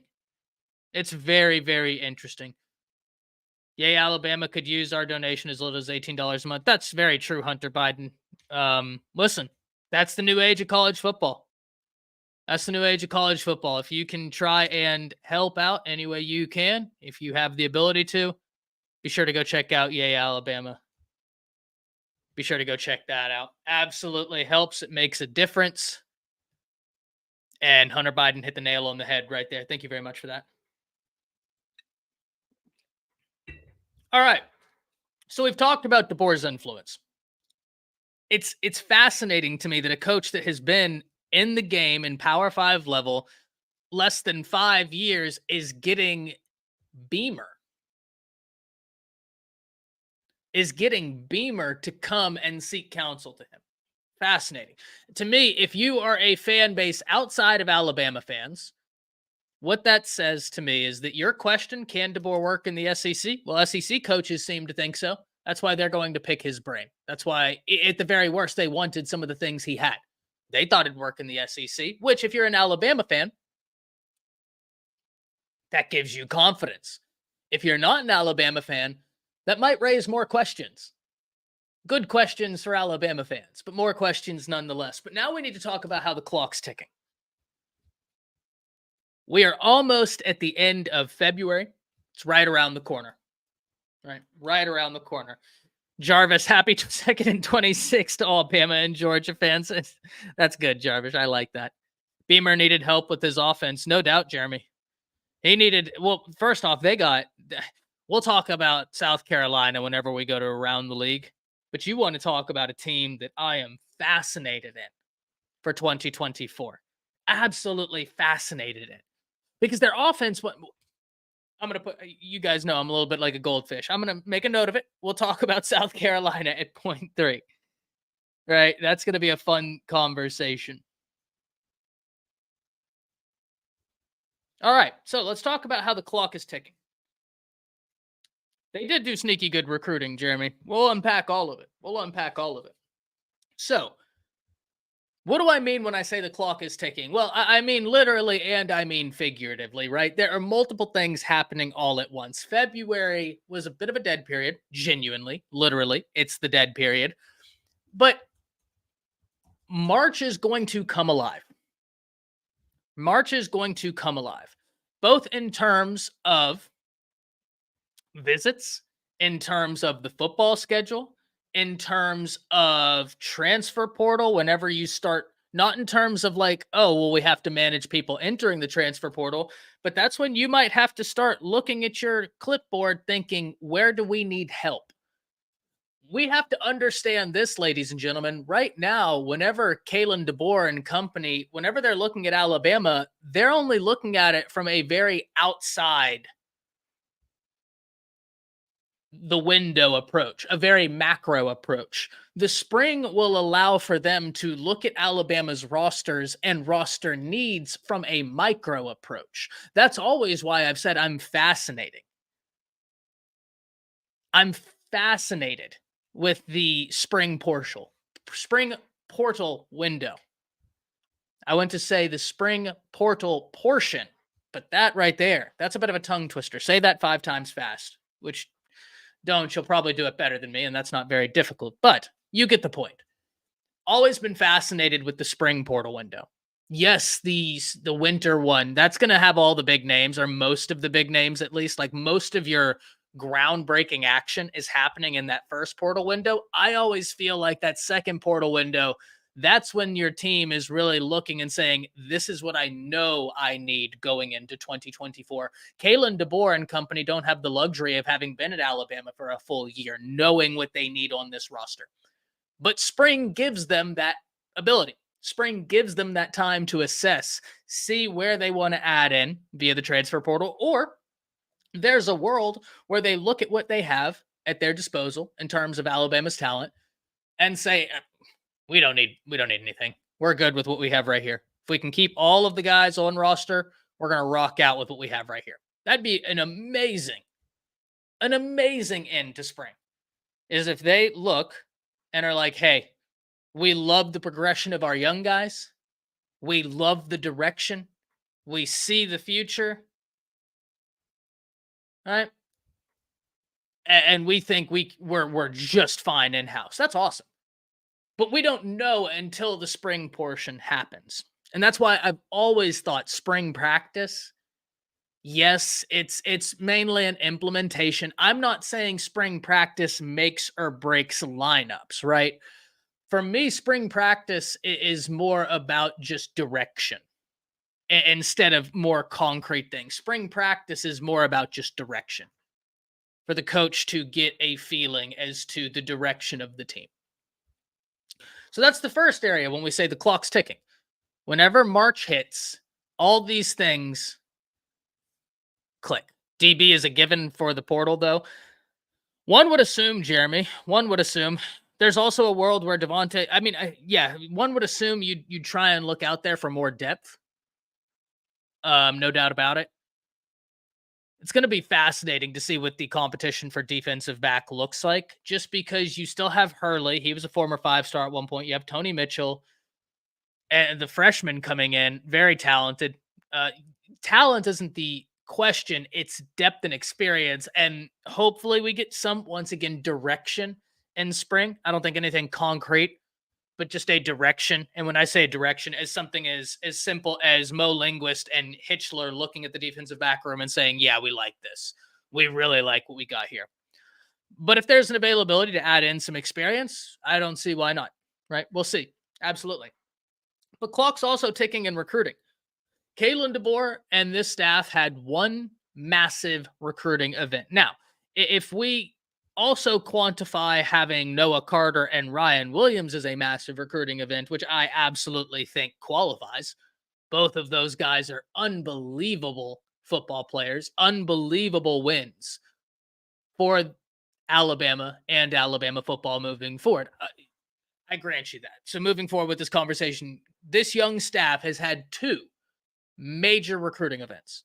The weekend hosting Noah Carter, the weekend hosting Ryan Williams, and then Junior Day.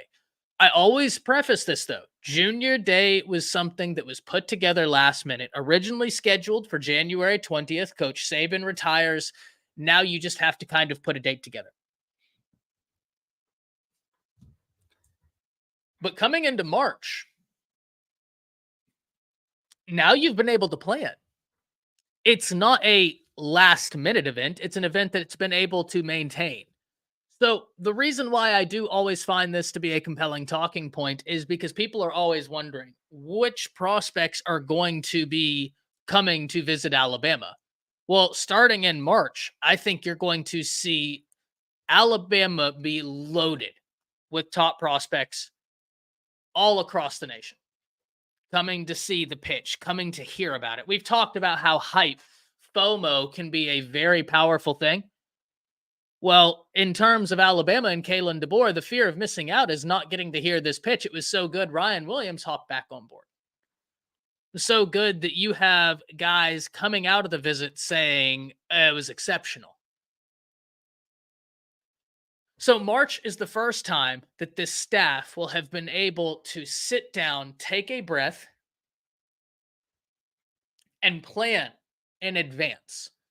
And we're going to see 5 stars pour into Tuscaloosa. I think it's a great opportunity to get Zion Grady back on campus, a Caleb Cunningham back on campus, a Juju Lewis on campus. It's a great opportunity to get all of these blue chip guys, these top 100, top 150, and 5-star guys on campus to hear the pitch.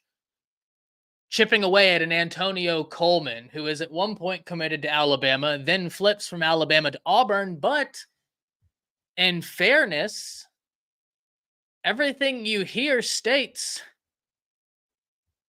everything you hear about Coleman states he's very high on Alabama still. So a battle we'll have to watch for sure.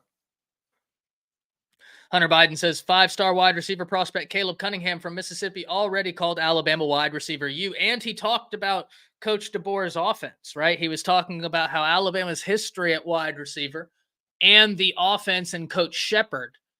And listen, Alabama is the only school in college football, to my knowledge, and if I'm wrong on this, undefeated, please correct me. Alabama is the only school, to my knowledge, to send 5 wide receivers in the first round of the NFL draft in 3 years. They sent 2 in 1 year, 2 in another year, and had John Mechie not gotten hurt, I think it would have been an interesting conversation, but he was a hair away. I think John Mechie had a chance at pushing But nonetheless, Alabama is the only college that through 3 drafts sent 5 wide receivers to the first round of the NFL draft. Yeah, well, Bama's wide receiver U, in my opinion. If it's not Bama, the team, you can argue some teams, sure. I think LSU has produced phenomenal wide receivers, both at college, they've gone to the league, they've done some really good work. Ohio State recruits wide receivers like nobody's business, but you can't just look at it and say anybody's been better than Alabama at wide receiver production, at draft, at development. And really, yeah, EJ the 8, you beat me to it. Really, Alabama's NFLU, right? Like if we just wanted to just give them a title that most aptly describes what it is, it's NFLU. It's just all encompassing. I think y'all seen the yards from like Alabama running backs over the past, like, I think it was, I forget how many years it was, maybe like 10 years or something, like over the past decade. There was this Twitter account that was putting out all of these tweets about like Alabama football stats over the past decade relative to everybody else. And on the rushing yards, when Alabama was over 12,000 yards ahead of number 2. It was ridiculous. Hunter Biden says, if this Kalen Deboer hire pans out, I can see Alabama producing first-round wide receivers year after year. Yeah, with Shepard, I don't see why not. I don't see why not. They were just doing it at Washington, and now they have an incredibly gifted room. Thank you very much, Rich B. I knew it was in the 30s. I didn't know the exact number. 39,000 since 2014. You knew exactly what I was talking about. Thank you very much for that, Rich. This is why the undefeated, y'all are undefeated. Shane says maybe Ohio State has done that. Maybe they have, Shane. I was under the assumption that there had been schools go back to back in terms of multiple first round wide receivers, but there had never been a school go on a 3-year stretch of having 2 wide receivers, and then following it up with another one. I could be wrong on that though, because you're like Ohio State. Right. They've done great work. No doubt about that. That's why whenever I talked about schools that are they counting Alvin Kamara's? Oh, that's a great question, Josh. I would assume not. I would hope not. I would hope that in order for it to count, you would have to have like X amount of carries or something. But that's a fantastic question, Josh. And I don't know the answer to that. That's a fantastic question. I don't know the answer to that. Jeremy says, question with Deboer isn't the offense, it's the defense. True, Jeremy. Very true. That's why I love the defensive coordinator hire. I love the defensive staff that was assembled. Jor says that those stats aren't counted. Thank you very much, Jor. I didn't look into the quantifying data. Like, I didn't look into how they assembled the data or, like, the qualifying factors.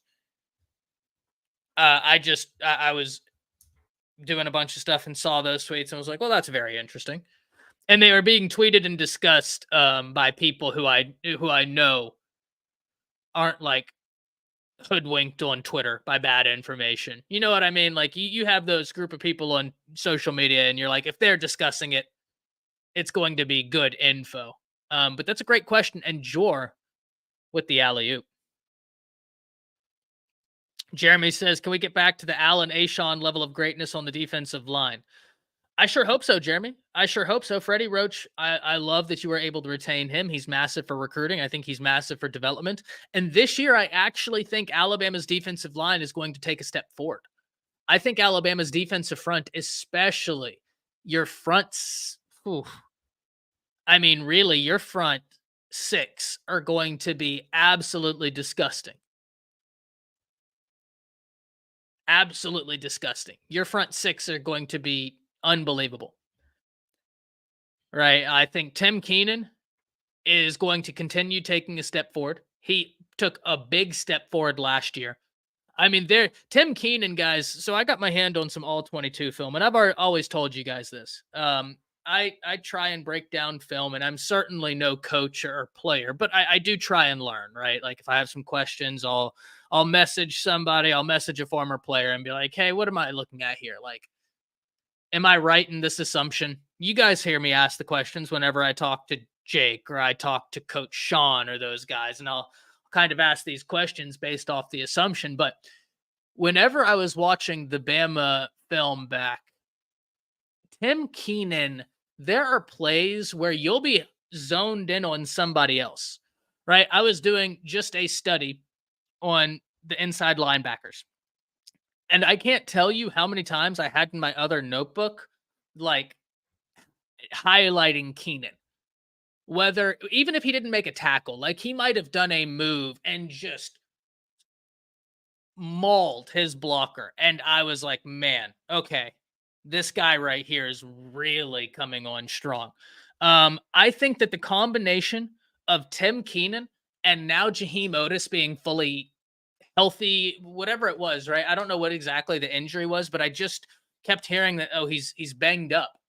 About midway through the season, you just kept hearing that he's kind of banged up. And I think him getting back full healthy, Tim Keenan, Otis is going to be a nasty duo. But the thing that I loved towards the end of the season, you started to see something that we saw previously from Alabama. At the end of last season, and this all goes into the clock's ticking thing, right? Because like I said, this is like an onion. We can pour this back. At the end of last season, we saw the development really start to shine, in my opinion, at the defensive line position. And what I mean when I say that is you start to see, Jeremy, you beat me to it, you started to see a James Smith. You started to see some of these younger guys playing and looking pretty darn good. And because of that, the interior of this defensive front, I think, is in a really, really good position. I think that the interior of Alabama's defensive line could take a big step forward this year. And I think retaining Roach was massive in that happening. That's why, from multiple different levels, I have always sang the praises of this staff retaining Roach. And then, Kelly, you're right. Tim Smith. Tim Smith is another guy where you'll be watching the film. I don't know if Moonwalk is in here. Jor, you're in here for sure. I think y'all have seen this too. Anybody that has just started watching the defensive front. Tim Smith is someone who every now and then he'll have a play that will just, you can't miss it. I don't care who you're watching. You could be doing a film study in the defensive backs, and every now and then Tim Smith will have a play and you're like drawn to the trenches, even though you're supposed to be watching the secondary. It's just like, who in the world? Who in the world was that? So I'm excited. Did Tim Smith really stand out? Yes, Jeremy. There were points where Tim Smith he's just putting it all together, in my opinion. There were points where Tim Smith looked like, okay, it's going to come together. It's just about consistency. It's just about consistency, and the consistency wasn't there. But if he can get consistent, I think he has the ability. He's shown, like, at points. It's just about consistency. If he can consistently play up to his ability, I think Tim Smith is a very, very capable lineman, defensive front. I think he's a very capable guy.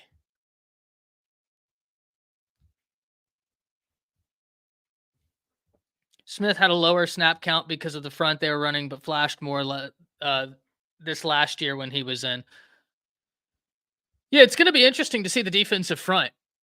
I hear you. I just think it's about consistency, putting it all together, and hopefully the 4-2-5 will allow him, right? And I just think that the defensive front as a whole,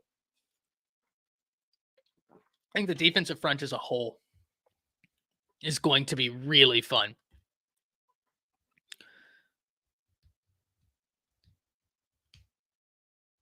What Bama needs is a dominant linebacker combo like Hightower and McClain. Well, Josh Miller, luckily for you, I don't know, like, I'm not going to say I'm going to compare them to those two, but I think Alabama's lucky to start off the year with an inside linebacker duo that I think is going to be in every top 10 list. And all the preseason lists when they're doing, top 10 wide receiver rooms, top 10 DB rooms, top 10, whatever. I think that there's no doubt that Lawson and Campbell will be on top 10 lists, all of them. I'm very excited about this duo. Very excited. Very excited to see how they play in this defense. I was excited about them last year. I thought that was the duo, right? I thought that every time 32 and 30 were on the field, that was my favorite combination, at least. And so we're going to see. We're going to see. Shane says Otis played out of position last year. Yeah.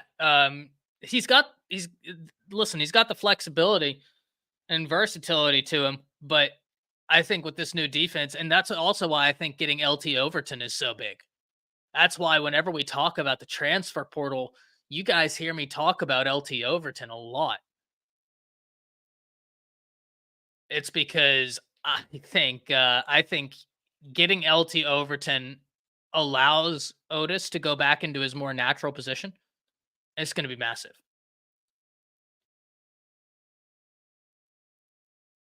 There you are. I figured, Moonrocket, that you were in the background doing your business, watching. Moonrocket says yes on Tim Smith flashes. He makes the norm in old school. If he makes that the norm, old school Bama's back. Love it. Love it. This is what I saw, right, when I was watching. And once again, I'm no film savant. I'm learning. I'm a student of the game. But I'm very, very excited about this defensive front. And I think that this defensive line is going to impress a lot of people. Can't wait. Jahad Campbell is almost unknown for me going into last year, but man, did he flash. He was awesome. Can't wait to see that duo. And Caleb, the crazy thing is, if I'm not mistaken, Jahad Campbell came to Alabama as an edge. Am I mistaken in thinking that, Undefeated? I thought that he came to Alabama. Yes, he was. He was the number one edge in the nation when he came to Alabama. He was the number one edge in the nation. He has got a lot of athletic ability, man. He is unbelievably gifted, and I'm so excited to see he and Lawson. I think that's going to be a big, big duo. The last thing we're going to talk about with clocks ticking. Oh, but, and it's crazy, Caleb, but Jeremy right back here, he asked, will Jeremiah Alexander have a breakout season or make a push for a starting position? I'm not sure. Jeremy, because that edge group is unbelievable. I've talked about this all the time. That edge group for Alabama, I think, is the most loaded room in college football. Quay Russaw, Keon Keeley, Yonze Pierre, Noah Carter, Keanu Cott, Jeremiah Alexander, Quindarius Robinson. I mean, it's ridiculous. Jeremiah is in the former defense. He was Jeremy. But that's my point. I don't know what the plan for him is under this new defensive staff. I know under the old defensive staff, they were moving him around to like inside linebacker, testing him out there. But I just don't know what the plan is with this new defensive staff, because he came to Alabama as an edge rusher.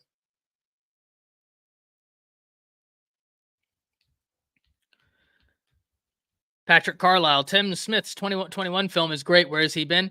He had flashes last year, Patrick. We're hoping this year it all comes together, because you're right. If he gets it all together, in between Keenan, Otis, Smith, Payne, I mean, that defensive front could get nasty.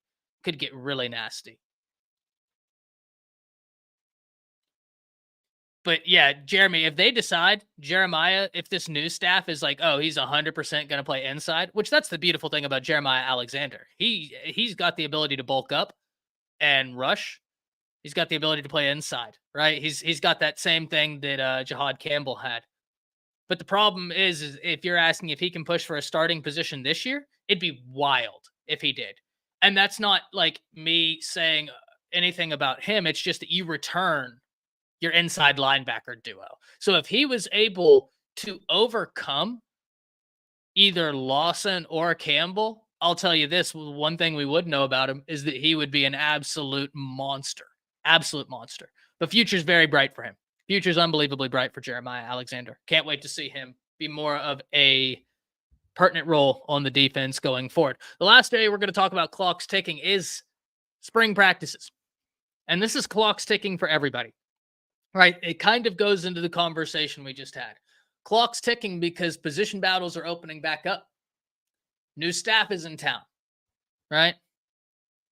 Jeremy says, I think Jeremiah has to play inside linebacker with a number. And that's a great point, Jeremy. And to me, it's not even about the talent in that room, in the edge room, right? Because I think he's got the ability to compete with anybody. To me, it's just, though, like, if you think Jeremiah Alexander makes a killer inside linebacker, you can add the depth into that room and allow him to continue learning. And then when he takes it over, he's going to be an absolute monster. I think you make a fantastic point there. But it kind of goes into the larger point here where position battles are going to be opening up. And this is going to be a lot of fun. It's going to be a lot of fun for us, the fans. It's going to be a lot of fun for the players. It's going to be a lot of fun for the coaches as football is going to be able to come back, right? It's going to be a lot of fun for all parties involved.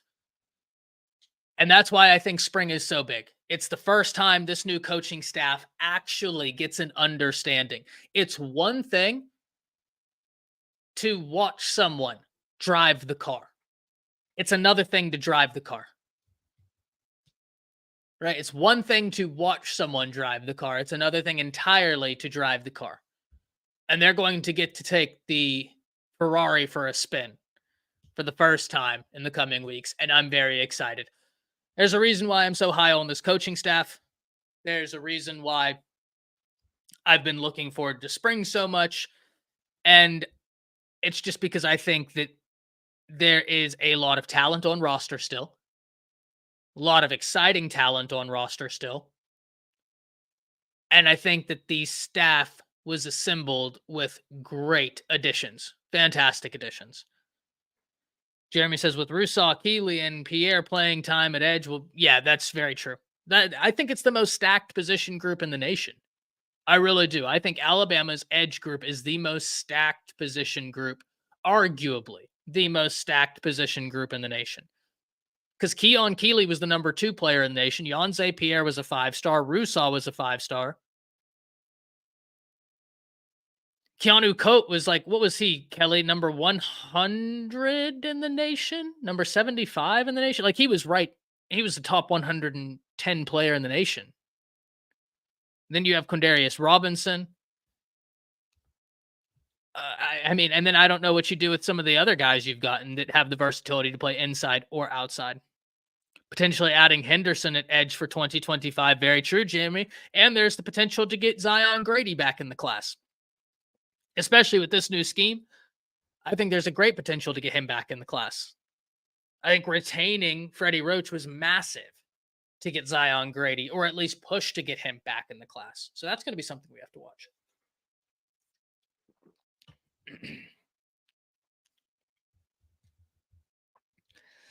Ebony Carter Boy's mom, thank you for being in here. Good morning to you as well. Good morning to you as well. Caught was 61 on 24/7. That's insane. Ebony says, or you can put my kid at tight end. You are not wrong, Ebony. That I said this whenever we watched his film. I think I got 2 minutes in, and I actually paused it and texted it to Coach Sean and them, and I was like, guys, y'all got to see this. I was like, I have never in my life seen a player go from rushing the quarterback to returning kicks, returning punts, and then it's one thing because we've seen in the past guys play both edge and tight end at high school. We've seen that. And usually whenever you see someone that does that, whenever they're on offense, they're winning off of their size and physicality. And probably sheer athleticism. We've seen that before. What I haven't seen before is someone effectively rush the quarterback, do so with technique, but then route up defensive backs. That's what I haven't seen before. It's not only that he was winning with all of the qualities we just talked about, size, speed, physicality, athleticism, winning with all those, but actually beating defensive backs off the line of scrimmage with his release. That's what I haven't seen before from someone who is projected as a Division I edge. I haven't seen that before. That's when I text all the coaches and was like, guys, you need to watch this.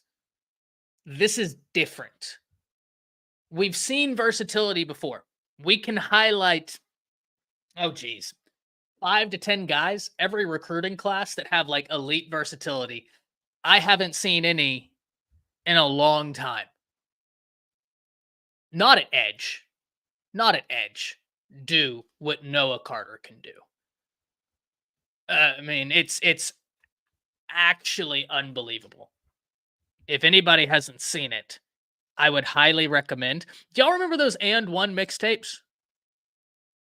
Y'all remember those And One mix? That's what it looked like. Except on a football field. It was actually insane. It was an And One mixtape on a football field. He never had a break. Yeah, that was one of the things I was wondering. Watching that is I was like, does he get water? Like, are we making sure that the young man is properly rested and hydrated in between plays? Because this defense and offense looks like they're calling on him for everything. It was awesome. Rich B says, make a red zone package with him. You could. Rich, the last time, Moonrocka, Rich, y'all are both going to appreciate this. I know and Jor. Everyone in the Undefeated is, but like I know for a fact y'all are going to appreciate this one. The last time I saw a tight end return kicks was Billingsley. And when he was doing that for Bama, it was like, what in the world? They have a tight end returning kicks? How athletic are you? This cat could do that at the college level. Like, genuinely.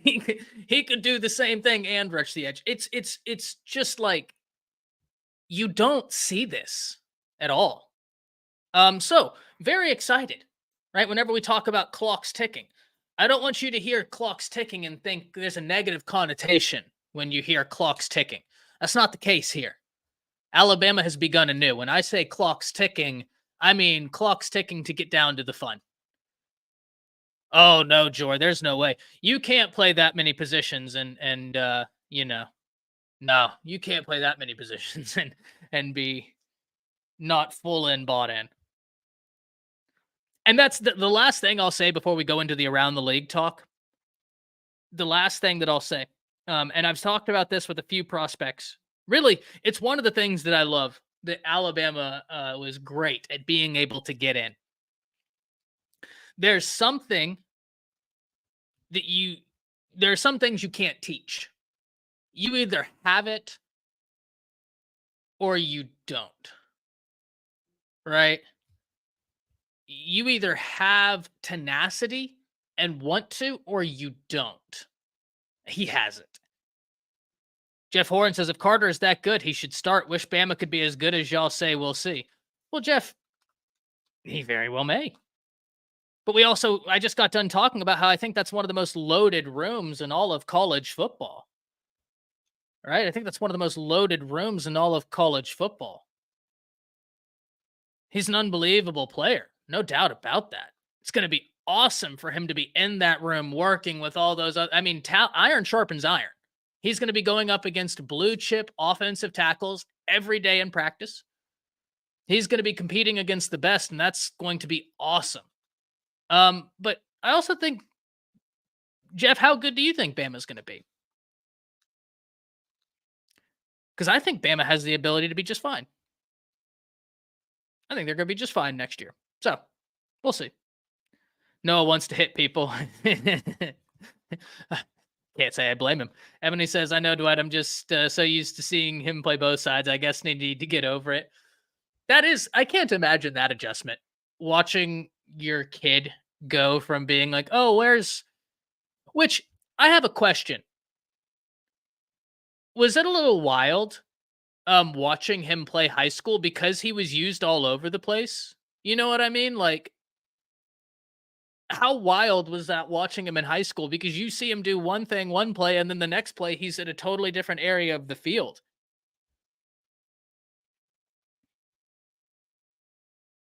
AJ Williams says, I think Noah Carter will be what a healthy Dylan Moses would have been. Potential is through the roof. This is what I mean, AJ.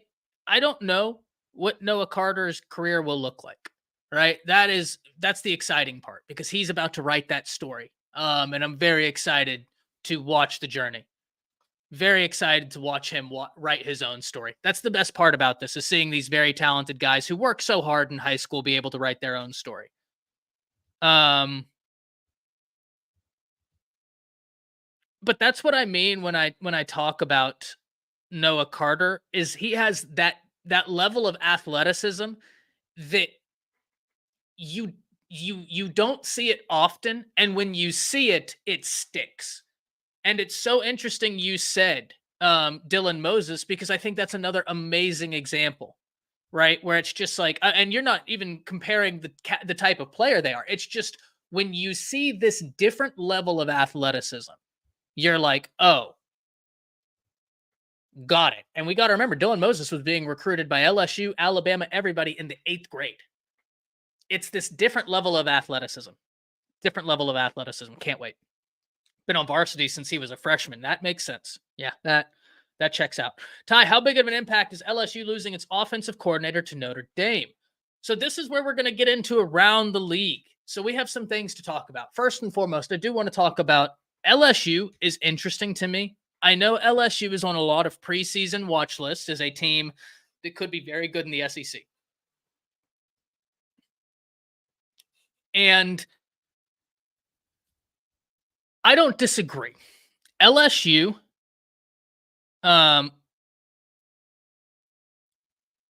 is one of those teams that they recruit very well. They've got a lot of talent on that team. Now, I happen to be excited to see what their quarterback is going to do. Nuss. Nuss is from right down the street from where I'm from. So I remember him in high school. I remember watching him in high school, and he's a very talented quarterback. He's the dude who came in against Georgia and kept throwing the ball really well. He's got a lot of ability. But the thing with LSU is they have to, one, fix their defense. And I don't just mean like, oh, you need to put a Band-Aid on your defense. No. I mean, you need to go to the emergency room. Go ahead and call your work and say, hey, I'm not going to be in for the next month. I got some stuff to take care of. LSU has to fix their defense. Now, can they? Yes, it's LSU, right? It's LSU. This is not a can they. We're just talking about what has to happen. We're just speaking facts here. It's a fact that Alabama has got to figure out what they're going to do on the tackles in the offensive line. It's a fact they have to figure out what they're going to do in the secondary. It's also a fact that LSU has to figure out what they're going to do in the secondary, what they're going to do in defense. They have to completely redo their whole defense. And then on offense, they lose the Heisman Trophy winner. They lose some of those talented wide receivers. So I'm very interested in what LSU is going to do offensively. Very interested. EJ the 8 says LSU has massive issues on the defense. LSU was ranked like 100. They were outside, I think, the top 110 pass defenses in the nation. Like yes, LSU always has talent, but we talk about rebuilds, and it's an unbelievable achievement if you get a defense that's like 108th in the nation and you have them finish as number 30. If you do that in 1 year, you have done an exceptional job. But that's something we need to realize with LSU. I'm not saying that the coaches they hired can't do an exceptional job. I'm just pointing out where they have to start from. I think it's a conversation that needs to be had. Now, I don't think LSU is alone in that conversation.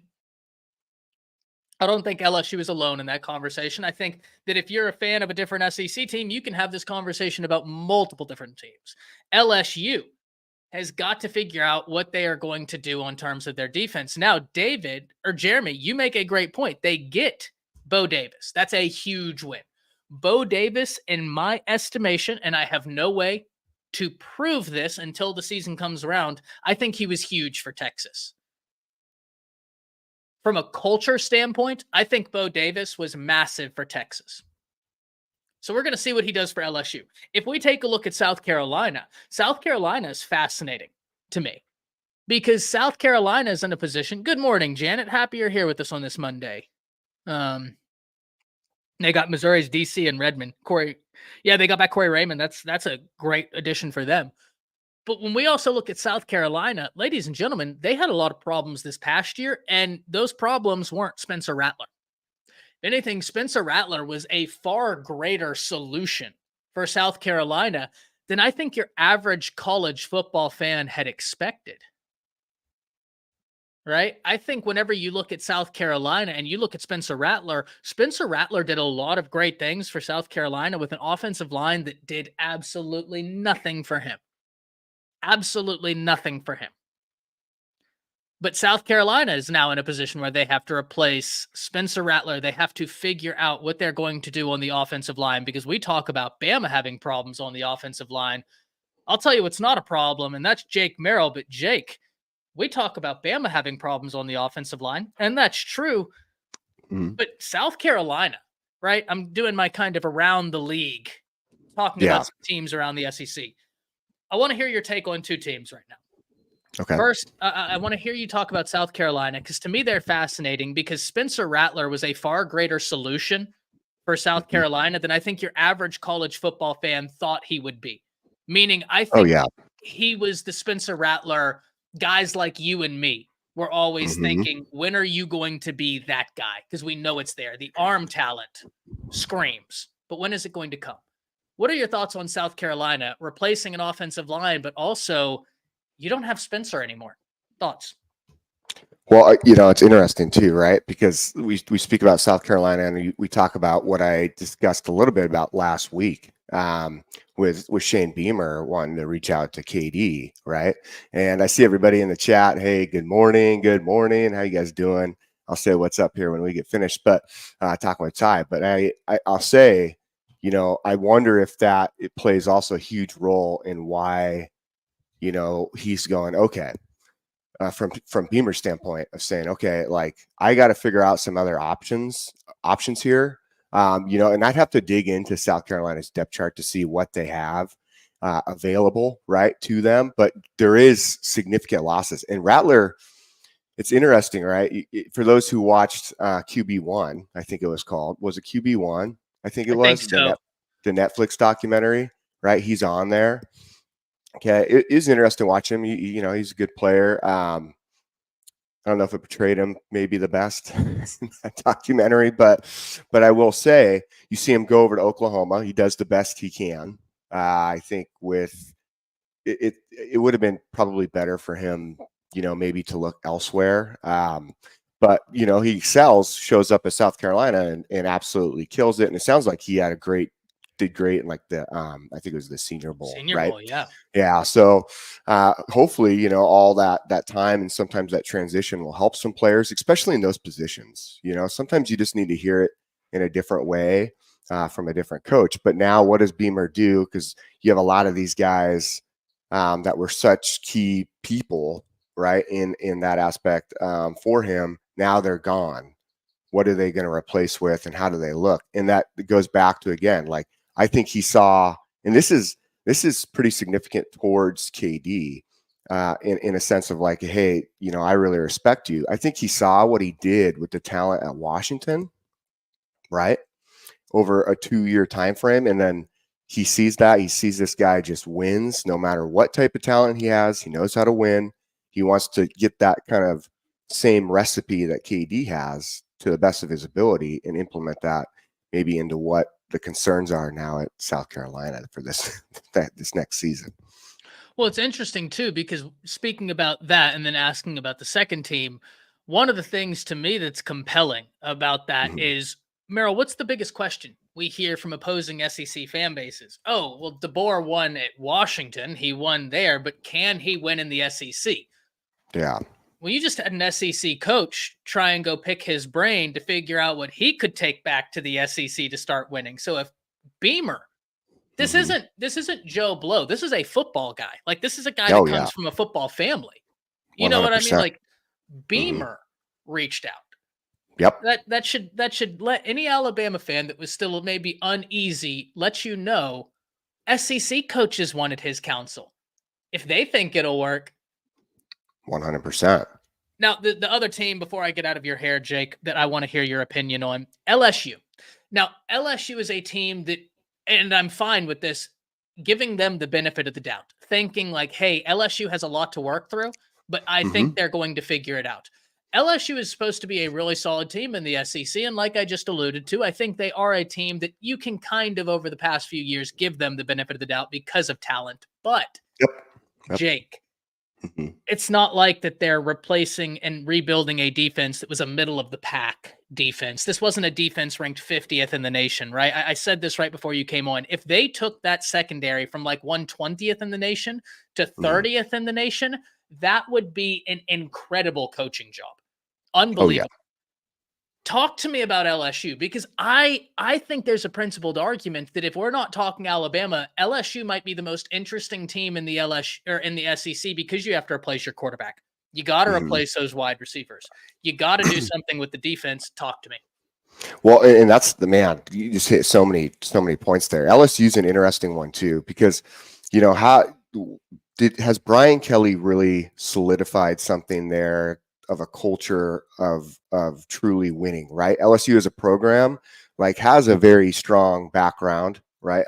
They've done some good things over the years, and I like them as a program, to be honest. But at the same time, my truthfully, what it comes down to is Brian Kelly. Brian Kelly, from a winning standpoint, yeah, he took Notre Dame to the playoffs, right?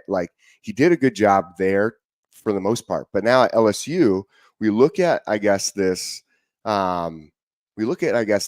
whole mindset of him, and this point of saying you get these really good players in the place, but you still struggle with winning, it seems like, right? I mean, even this last season, we look at them and you're like, okay, so you have the Heisman winning QB who's a stud.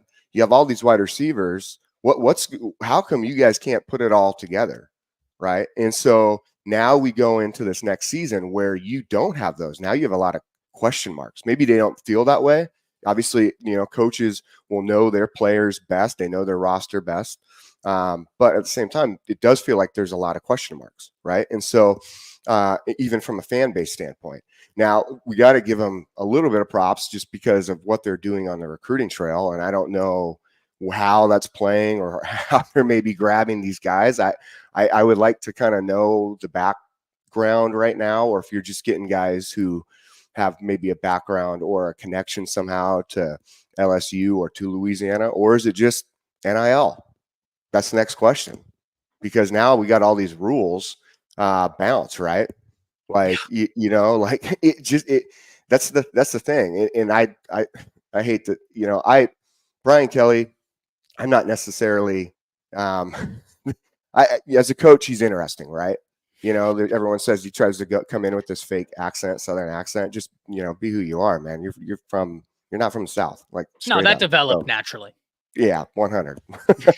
But for sure. So it's just funny, and it will be interesting to see with LSU, can they get in that firepower they had last year and what they had in that talent that they've lost now to the NFL. Well, it will be interesting to see how they replace it, right? This recruiting class is not here yet. And that's another big thing is 2025 recruiting class, right? It is not even close to being done. To think that those guys are going to end up exactly where they're at, maybe a few, but you know how much changes over the course of a year? Usually going averages into 400 deep commitments. 100%. So there's so much change. It's based on how the team does. I think one of the things that's exciting, right, is the fact that you're hearing so many positive things about Alabama from recruits. And I think it's going to be a huge watch, right? As Alabama wins and they continue to show that ability to be what they've always been, with maybe a little more pop, right? A little more step to their game. I think you're going to generate a lot of excitement, and you're going to see some of these guys who did commit early, right, bounce out, unless that there is some really heavy NIL contract that keeps them in place. And I shouldn't say contract, I should say just money, because we need to get the contracts, obviously, what Saban said. It'd be a lot easier. It'd be a lot cleaner, and hopefully that gets figured out. But let's be honest, I don't have much faith in the NCAA doing anything right, because it's the NCAA. Ladies and gentlemen, the time has come. The Merrill Report is here. Jake is here to take over. Absolutely kill it as always. Once again, before I get out of here, Jake's first topic here, incoming offensive line review. If you haven't, as soon as the Merrill Report is done, as soon as the Smook Scoop is done, head over to Bama Football on YouTube with Kyle Henderson. Check out the joint video Jake and I did breaking down the offensive line. We went through every single position on the offensive line. We talked about the coach. We talked about knowns, unknowns. You don't want to miss it. Jake, I had an unbelievable time with you, my man. Can't wait to see you kill it. I'm going to go ahead and get out of your hair. That way I don't take up any more of your time. Undefeated Chat, show Jake some love. And until next time, I'll see you. All right, my brother. Roll Tide. Ties, everybody, man. We love Ty. Ty does a phenomenal job. Like, it's absolutely awesome. And let me switch this up real quick. Good morning to everybody, though. We're going to switch up this view so you guys can all see me a little better. But what an awesome morning. It's always fun getting in there with Ty, right? And just enjoying his take on things and hearing what he has to say, right? Ty does a phenomenal job, and I absolutely love listening to him, just like every single one of the guys here on this team here at Bama Football on YouTube. You know, like Ty said, if you haven't checked out the video, we'll talk a little bit about it today, but if you haven't checked out the video, please do on the offensive line and our take on it, right?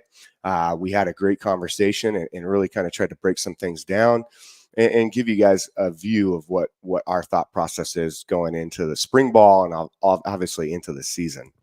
But yeah, today, make sure you run those thumbs up, subscribe, become a fan funder. If you're in here, it's your first time in here, welcome. If you're coming back, as I see some names in here are always on here, and I'm going to shout you out here in a minute.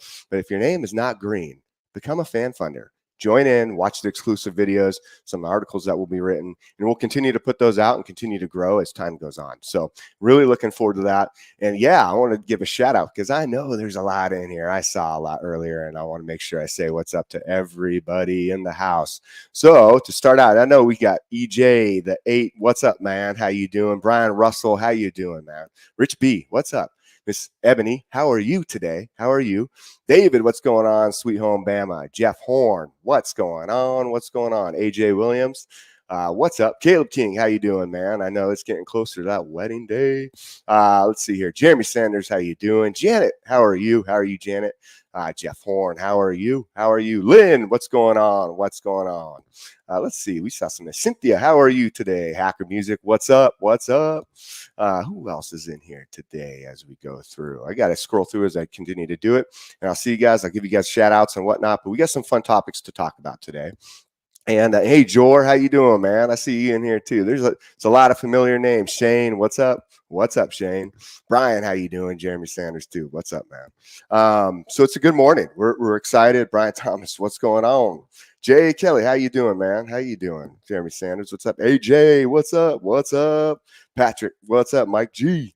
Yeah, we got a lot in here today. And like I said, we got some good topics. We're going to talk about the incoming offensive linemen from both the freshman standpoint and the transfer portal standpoint. All right. We also, are going to discuss some of the upcoming visitors for March. And I think we got a few in April. We're going to talk a little bit about recruits and what we're seeing out there. All right. And what we're hearing. There seems to be a lot of good news, and I feel very confident about that. Kind of discussed that just a second ago, a little bit with Ty, bringing that point up, and really like kind of how that recruit season will play out and who we could see jump on the board and jump, maybe increase their value, increase their stock. Ruben, what's going on, man? So I love it. And then we'll talk about, this is an interesting one. And I think a lot of people are going to want to know and hear the different takes, right? This is just opinion based, but the spring portal transfers, who could we see, if anybody, who could we see possibly jump in a portal, right, from Alabama? I know that's a hard one to hear for everybody. Could we see it? There's always that possibility. We want to bring that up. We want to talk about these things because they are important. And in the end of the day, you know, we don't want to just sit there and speculate that we're going to keep everything, but we're going to discuss it, right? We're going to discuss it. There's a good chance everyone does stay, but we could see, right? And then, yeah, maybe who could come in. You know, I think as we get closer at portal, we have seen some people jump in. I think there's one just the other day, and Jacoby Matthews out of Texas A&M, right? He's a safety. I don't know if I would necessarily, want to grab another safety, but we'll see what happens. We're going to discuss him a little bit too. And for those who didn't watch the video, you should watch it because I dropped a little bit of hint on that offensive tackle from SMU and what it was sounding like from his standpoint, who had jumped in the portal about a week ago. So good stuff. Good stuff. How's everybody's day going in general? I hope everybody's having a good day. Obviously, yesterday we had off. That was different.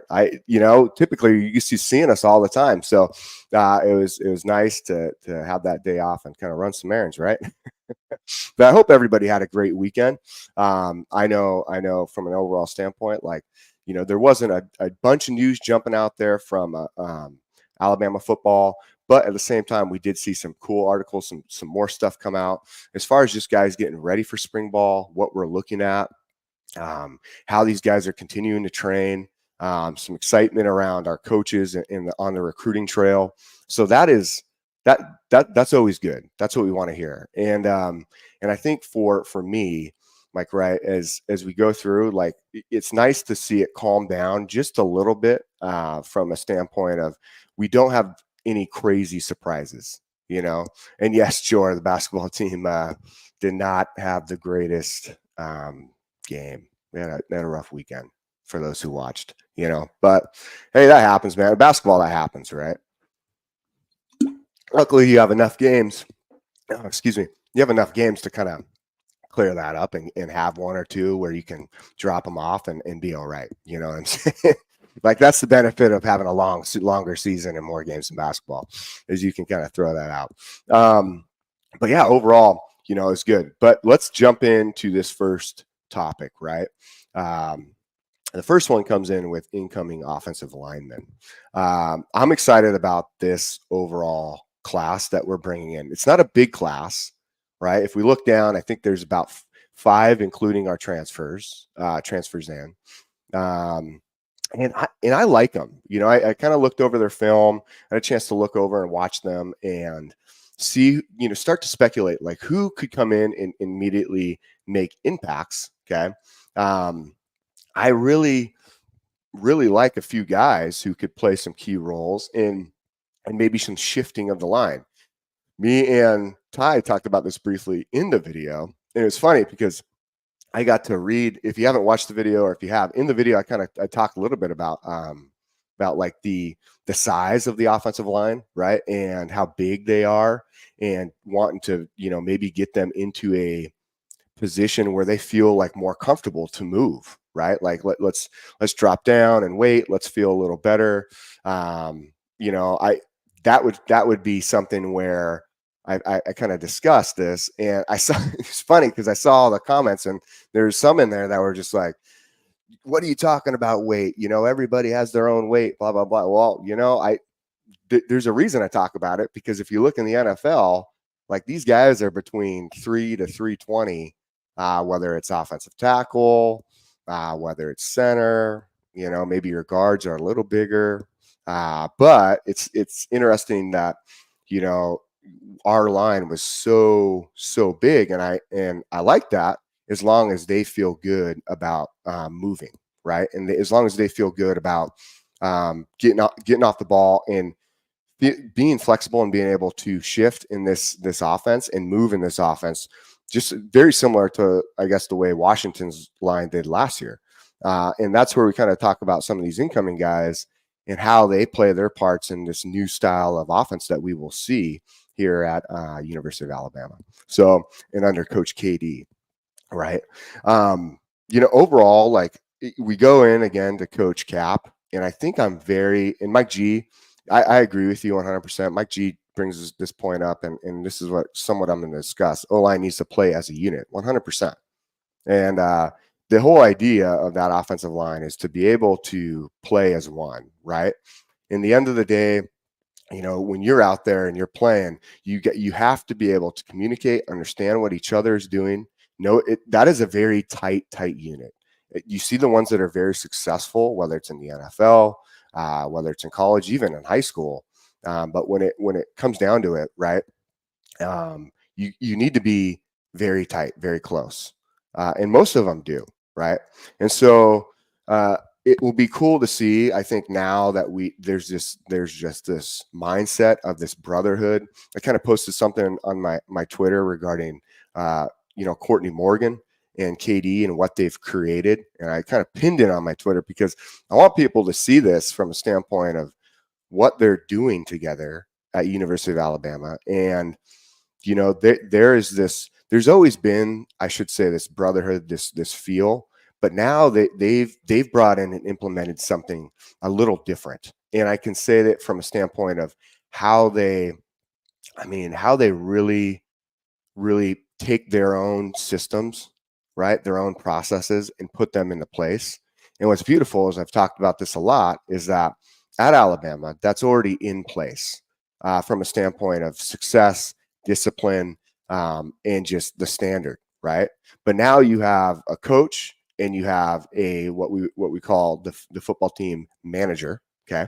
And you look at them in general, right, and what they bring, and they've really put together this one of a kind like process that they've done now at University of Washington, and now bringing it to Alabama in like taking young men and making them into men, right? We're man builders here, like legit man builders. Like, you are going to come here, you are going to learn, you're going to play stellar football, you're going to understand how, it's in the stop process in a weirdest way. It's like we're going into special forces for military, right? You come in and you're motivated, you're ready to do it, but like you really lock into the details. And if you want to get into one of these units in special forces, you need to have, number one, the mindset, right? You need to understand how to function as one unit, okay, as together, that teamwork. You need to understand like this, that there's no surrender, right? There's no quit. There's no like, we're gonna move this way, we're gonna move that way. It's focused on the details. One detail, everybody does it the right way every single time, right? Perfection. That's what's beautiful about these guys coming into Alabama, right? Is that discipline is there. Okay, you can almost look at it this way. But KD, for everyone who does know him and has seen like what a great caring guy he is, and he expects perfection.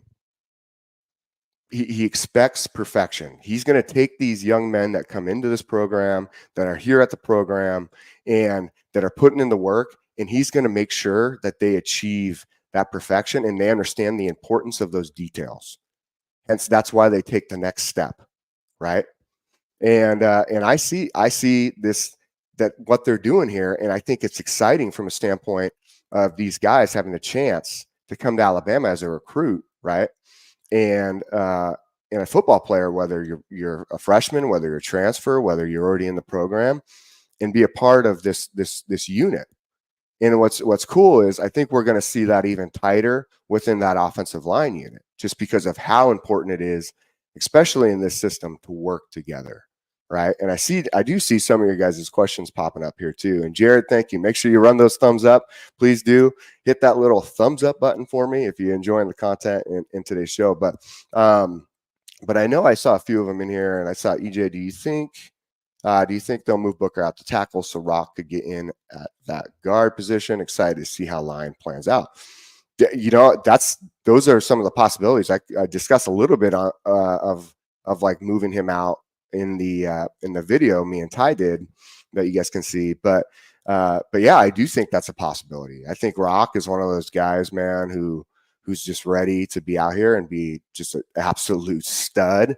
Pritchett's another one I'm excited to watch, just because he does have some starts behind him a little bit, and he has that game playing time at tackle. So I'm excited there to see that. And then, there's a couple of these freshmen that are coming in, which I should say maybe one or two who I think could push for some legit playing time. And that's, like I said, that's what I want to discuss. If we go into the very first one, okay. We go into the very first one. We're looking at Will Sanders. All right. Will's from, let's see here, Brookwood, Alabama. He's a stud. Jeremy Sanders says it right here. Juice Squad, man. That's what I love about Coach Cap, man. You know, like Coach Cap, that guy's bringing that energy. He is bringing the energy. I posted something on my Twitter for that too. And if you don't follow me on Twitter, make sure you do. At Coach _ capital letters for the rest, JMERR. But Coach Cap, man, like I'm excited to see him as a coach, man. I'm excited to see what he does. I mean, he's already shown like how like just awesome he is from a standpoint of what he's done at like North Carolina, even as an offensive coordinator, running like a high-powered kind of offense there for the time frame that he was there. You saw that offensive line excel, right? You know what I mean? Like, I'm excited to see him now focus back on offensive line within a system that he could be familiar with maybe how we throw the ball, right? There's going to be a little more movement and shifting for the offensive line, right? There's going to be a lot more. These guys are going to have to really function as one and understand these blocking schemes. But I feel good about him being the one to help them really continue to grow, right? And I like this, you know. But as I say, this is from a standpoint of these guys growing and watching Coach Cap bring that energy. I mean, he is all about it, right? He is all about bringing the juice. That's why he says the Juice Squad. I talk about this, his interview, right? He does the interview while I was over at Michigan State. He does the interview, man, and he's just like all smiles and all energy the entire time. Like, it is so fun to watch that dude. I mean, man, I'll tell you, like, it's exciting to watch that dude just talk. And I think what he's going to bring into that room is something well needed, right? Well needed. So again, we look at Will Sanders, okay, coming in. Brookwood, Alabama, 6'3", 290. Okay, he ends up as, I think, a 4-star composite, meaning, like, if for those who don't know what the composite is, it's where the industry, everybody, all the different recruiting agencies come together and they kind of tally out the score of some of this. So one place like Rivals or Scout.com or 247 or BOL, they could have different scores, and at the end, it's kind of all put together. Everyone has their own opinion, and then they average it out, right? So I tell you, you know what I'm saying? Like, man, I like Will Sanders. I like the fact that, you know, he's number 22 at a composite at an offensive lineman. He's number 19 player in the state in Alabama. I mean, he has good size for guard, right? You know, 6'3", 290. Like, that's good size. You know, I like it. I think, man, he's one of those guys who maybe wasn't necessarily, because he was originally a 3-star. Okay. Just 1 second here. But thank you. But he was originally a 3-star. What I like about him, I think in the end too, is like, is I don't know how much because today I think you're going to really see your stars rise as you get to more camps and you're doing more work where you're getting that notoriety through recruiting. I think a lot of guys, you know, the recruiting has changed a lot. I know when I went through the process years ago, there wasn't so much that you get to all these different camps. You had like a Nike Combine, you had some of these specialty camps, right? But if you also want to get noticed, you need to get to the teams camps who maybe you were trying to get noticed by or who have showed you interest and who has showed you the most interest. So maybe you're at a camp for like a day or two just to get some work in front of the coaches, playing some one-on-one, playing in 7-7s, and then playing in team, and then doing this individual skill work with these coaches so they can kind of see you and see if they like you and they fit, and you kind of fit what their profile is. And then they kind of take you in and start to evaluate you. Now we have these great like overall, you know, recruiting websites, and these guys, these evaluators, right? And these guys go out, the scouting guys, and they really have a chance to look over these recruits and see just how studly they are. But the problem is how do you get to all of them? Because there's so many that go under the radar originally, and you have to generate kind of some really, I guess, notoriety in your name. And the way you do that, you know, today is a lot of it's camping, but also like getting your film out there and making sure that, you know, you're getting to the right areas that allow you to get some of that that knowledge and that prospering, right? From like getting some of these rankings. But that's where I think with Will, I don't know how much he camped, right? Like from a breakdown standpoint, there wasn't a whole for that. There wasn't a whole lot for breakdown. So we had to really look over film. What was good with him is his size, and he really attacks the defense. Like that guy wants to blow somebody up. That's what I think I really like about Will. Like you watch him pull from a guard standpoint, because he played interior offensive line in high school. You watch him pull, and man, he is hunting to blow someone up. And I mean, and he drives through those blocks. He really does. He's strong too, very strong. Yeah, he had pretty good footwork overall. I liked his footwork. I think the area for him where he'll have to really work on, and this is pretty normal for most high school guys who don't have like kind of the elite level of a high school they're going to or training, is working on that footwork and your pass block skills. Pass block is a very unique skill set to have. It takes time. It takes a lot of work. It takes a lot of focus and dedication. And if you can really put that in, or you got a good high school coach who can really teach those fundamentals and pass block, then you can excel. If you don't, you're kind of learning it yourself. And I'm not saying he didn't, but maybe that's an area where for him, he'll just have to spend some time on.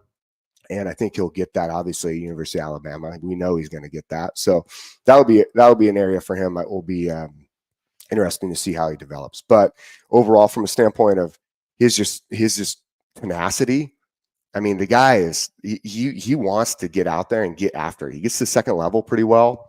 He seals pretty well. I mean, I watched him. I mean, he was really driving. I mean, he plays to the end of the whistle, and he's very aware of the field, right? But I like that, man. Like that was the one thing about Will. I liked him is that he wasn't necessarily like this huge sought after dude. But what I did like was that he had drive, and he had just this tenacious attitude, right? And you could see it in his play style. You could see it in the way he would block. I mean, he was going against some guys his size, maybe even a little taller, and he uses leverage pretty well too. So that's what I liked about Will. I think we'll see him really improve. I think that guard position is probably going to be a spot for him that we see him really excel in, especially being at 6'3", right?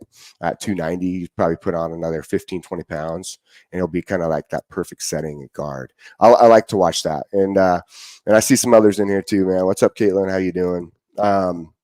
And who else is in here? I saw another one pop in and say, what's up? Steven, how you doing, man? How you doing, Steven? So we'll see where it goes with that. He's going to be a fun one to watch. The next one we look at, okay, that I like is Joseph Ionata.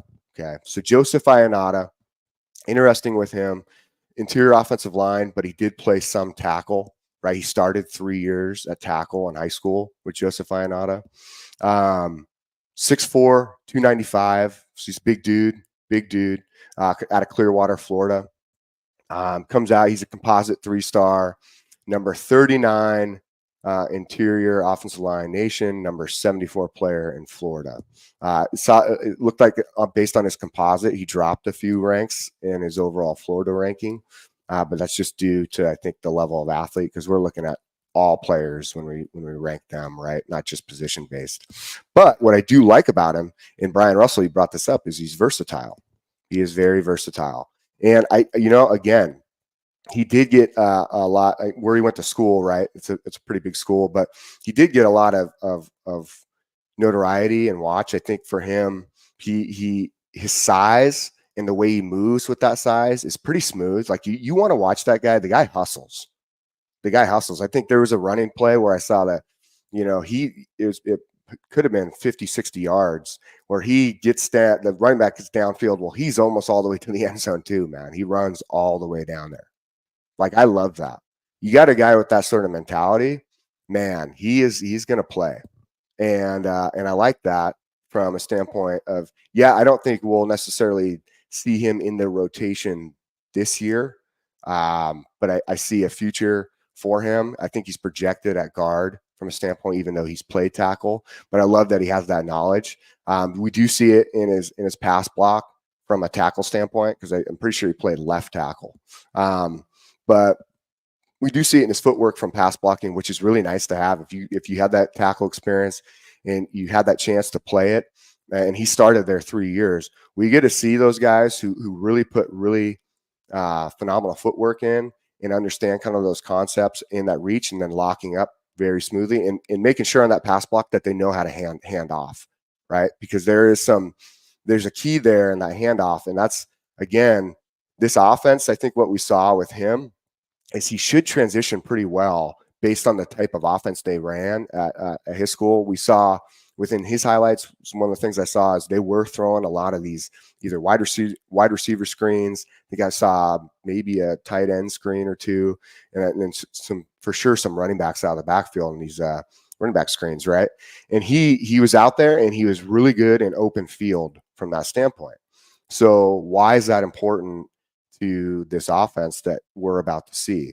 It's because within that offense, we will see, and if you watch anything on Washington, we will see these like unique dynamic screenplays. Granted, they're only dynamic because of the shifting and the motion, right? They're very typical from the way that they're ran on other teams who do run them. Like they do similar things, but again, the shifting and the motion. But that's what I liked about Joseph. Like he was able to get out there and he took good angles too against some of these speedy guys. He had to block against some of these defensive backs. Because a lot of times in high school, you see these defensive backs really get around the tackles or around those blocks unless it's real tight up to the line of scrimmage. So I like that for him. You know what I mean? I think overall, he's going to be a guy who we see in the future who's going to really excel. I believe that 100%. What's funny too with Joseph, and I want to bring this up, is his little brother is a stud. So his little brother right now, Michael Ionata, he's being recruited for the 2026 class by Bama. If you guys didn't know that, but he was there for a visit within like the last month and a half or so. But since KD was there, he was there for a visit. Yeah, he's 6'6", 290, and he plays offensive tackle. He's a true tackle. His brother is going to be good. He's really good. There's a lot of talk about him already, and just his overall skill set from a standpoint at tackle. I think he's probably going to be a highly, highly ranked tackle nationwide and been really sought after. It will be interesting to see if there's a push, a strong push to get maybe even an early commitment from him, considering if you look back at Washington, Washington had two brothers who played together on that offensive line, and they were studs. So, and they liked that. And I'll be honest, I would like that too. I like that communication. I'm all about that. You know, if you got family who's just about right, just about like as good and can meet the same talent level as you in the standard at Alabama or the school you're going to, you know, that's what I'm saying. Like, bring them both in, you know, and I think he might be better than his older brother, but we'll see. The one I really like from a straight freshman standpoint coming in is this next guy, and that's Casey Poe. Casey Poe is probably, I talked about him a little bit in the video I did with Ty Hayes. Casey Poe is one of those guys where you look at him from a body standpoint. I remember seeing a guy like this very similar back in the day when I was playing. There's a guy that was Steve Schilling who went to Bellevue High School. He ended up actually going to Michigan. Steve was like one of the top rated offensive, I think, guards or tackles in the nation. But at that time frame, Steve was a stud. But when you looked at Steve, his body, like for all the weight and the strength that he had and his ability, and he moved really well, his body overall, I mean, he was just a big, I mean, he carried his weight really well, right? And he was really athletic. That's what I see with Casey Poe. Like, Casey Poe is, you watch him in the film, his hands are really well. He does great with his hands. His footwork, his bend in his knees, he stays really good, true to his stance throughout the play. He doesn't get lazy and pop up. You see a lot of guys do that. They'll stop, they'll get lazy, and they pop straight up, right? It's because you get tired and you get worn out, right? So I think from there, what you see, right? If the biggest thing is with Casey is, I think from a fundamental standpoint, he's probably the one dude where we could see play this upcoming season. Obviously, we'll see how he does in spring. This is obviously all speculation too, from a standpoint of we don't know fully if he will play. But I like Casey. I like Casey Poe, and so I like some of these guys. I like who we're looking at from a standpoint of also coming in from the recruiting class, and I'll get to that in a second. I see some of these comments in here about some of the guys of recruiting and what's some of the talk going on, and we'll talk about that shortly. But with Casey, right, 6'4", 290, he's definitely a true guard. Could play center potentially in the future. I think that position's locked up for him for a year or two or three. But I like Casey a lot. We could probably see him play right away. He's a composite 4-star. He's number 2 interior lineman in the nation, number 12 player in Texas. He was also a track star. He did shot put and discus. I mean, the guy's a stud. Overall, man, he's very athletic. He for a big guy, he moves really smooth. I really like watching him, man. His film was easy to watch. It was easy to see. I mean, great leg drive through his blocks. He gets to, and what I also love is he gets that second level with such purpose. So, I like Casey a lot. I see him potentially, fighting out for maybe one of these guard roles. And not in the sense, I know where everybody's going with this, and they're going to be like, well, wait a minute. We got 2 stud guards. Yes, we do. But could one of them move, right? Could one of them move to tackle and really benefit us even more? Because that tackle position, especially the left tackle, right, is so important. But both those tackle positions are such keys. And I would feel good because of the athleticism, right? I guess if I were to look at it especially with Booker, these guys he's extremely athletic. So, and Janet, you asked a question here. I'll answer this. Jake, do you agree that too many blocks get called holding and cost us 10 yards every game? 100%. And really what that comes down to is being able to move your feet. You know what I mean? And making sure that you have really good hand placement and that you can lock up quickly. Because, it's okay. It's Alabama, right? And maybe everyone's saying, well, that's because they're calling it on Alabama because of Alabama. That could be maybe part of it. Maybe they're just paying more attention. The ref is at that moment. But I can tell you a lot of that, though, also comes from this is why I brought it up in the video of dropping down a little bit in weight. So you feel more comfortable moving, right? Because that movement is key. So you don't get an outreached arm or outstretched arm in a sense that you're getting grabbed. You're going to be seen by the ref. Because those guys, if you notice, when you go in and block, that lockup on the interior is really important, right?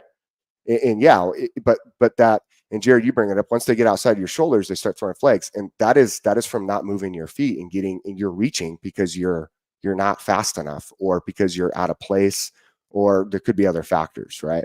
So you have to make sure, it's really important that you feel good body wise and in position, right? That you can get in there and move with your block. You're not just stabilizing in one place. Okay? And then your arms are getting pulled with you. So I think that for me, obviously hand placement's really important. A good knee bend is important. Your strength is important. I'm not taking away from any of those, but that footwork is so key. And you see it in, honestly, you look at all sports in general, that footwork is a big deal. Okay. But off offensive line, your footwork needs to be fantastic. Okay. And we got the guys to do it. And I think we got the coach to do it. Right. And so I like Casey Poe. All right. Now we jump into the 2 transfers. And I'll try to cover this quickly because I got about 20 minutes left before I think who do we got on next? Coach Sean. It looks like we got Coach Smook. Coach Smook's in the house. Sweet. That'll be cool, man. It's nice to have him back. I love that. So, I get into these next 2 guys because obviously one of them is an absolute stud. One of them's kind of an unknown.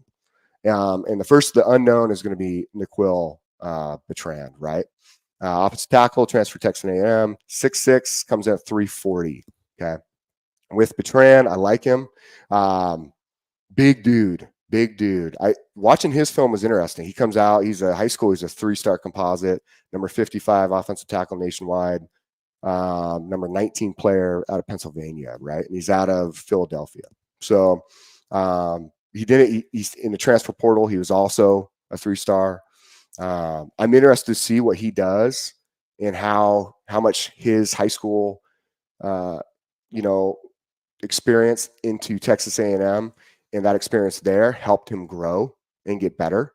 In high school, he's you can see it on the field. You watch him play. He's dominant from a standpoint of his size. He's constantly pancaking guys. He's playing that offensive tackle and he just pulls them around and pancakes them. They're a lot smaller than he is. So it's quick and easy. What I would like to see him do though is move his feet and be able to shift a little more and play down and have a little better knee bend and play down in a stance a little longer. I'm okay, I guess, from a standpoint of you shifting and pancaking a dude, but at the same time, what I don't like is that when we get in, it will be interesting to see how he does in spring into fall, because I want to see how much he's grown from high school to A&M, at Texas A&M, how much experience what that did for him, and now here at Alabama going into spring, like from a standpoint of his overall fundamentals. Because I like the fact that he pulls that around and pancakes in high school off of the tackle on these passing plays, but I would like to see him stay up on his feet, because in those scenarios, especially in college with the different stunts and twists that are ran, you need to be able to help your teammate. As soon as you're off your feet, you now are out of the game. Right? You unless you can get up like super fast, you kind of take yourself out of that play, and you now are not as useful with your team, right? I'd rather see it one wall functioning well, transitioning others blocks off, passing off the blocks the right way, and really moving those feet. So that's what I would like with him. Sometimes you saw with Bertrand out of high school, like he kind of did a lot of reaching, and then again pop up out of his stance. And James Anderson, what's up, my man? Appreciate the super chat, $50. Roll Tide Roll from Castleberry. Hey man, appreciate that 100%. Thanks, James. You're the man. Really appreciate you. A lot. Thank you very much. But yeah. So I like that. And Jay Kelly, you say can't lean on people in college or you'll get cooked. 100%. You will. You're going to get smoked. These dudes are fast, or they're stronger than you. You know what I mean? Like they'll just blow through that block. So that's what I think with N'Keal, I like when he gets going, he moves well and he drives through his blocks. Right. I just would like to see him. I'd like to see him stay in that stance, have better knee bend, and just have better overall discipline from a standpoint of not maybe you catch him a few times, and this is high school. So again, I don't quite know how he's transitioned after being at A&M for a year. Has he become more disciplined? I hope so. I would believe so if they're allowing and pulling him over to Bama. And that's during that transfer portal statement. So we'll see in spring, because then let's say he's put in that work and he looks really good. Then does Bertrand compete?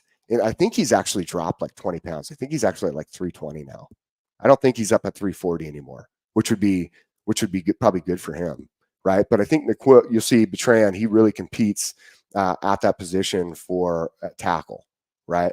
Then he starts to maybe push for some of that playing time at tackle if he's kind of worked on some of these fundamentals and skills, and we see that growth, right? Then we get into Parker. And Parker Brailsford, hopefully all you guys know who he is. If you don't, then you should know. Parker's a stud. This is probably the one dude we in University of Alabama needed the most from a football standpoint. Brailsford, 6'2.5" roughly. I think he's now at 280, 285 out of Scottsdale, Arizona. He's only a 3-star composite coming out of high school. Number 23 interior offensive lineman out of high school, number 8 player in Arizona.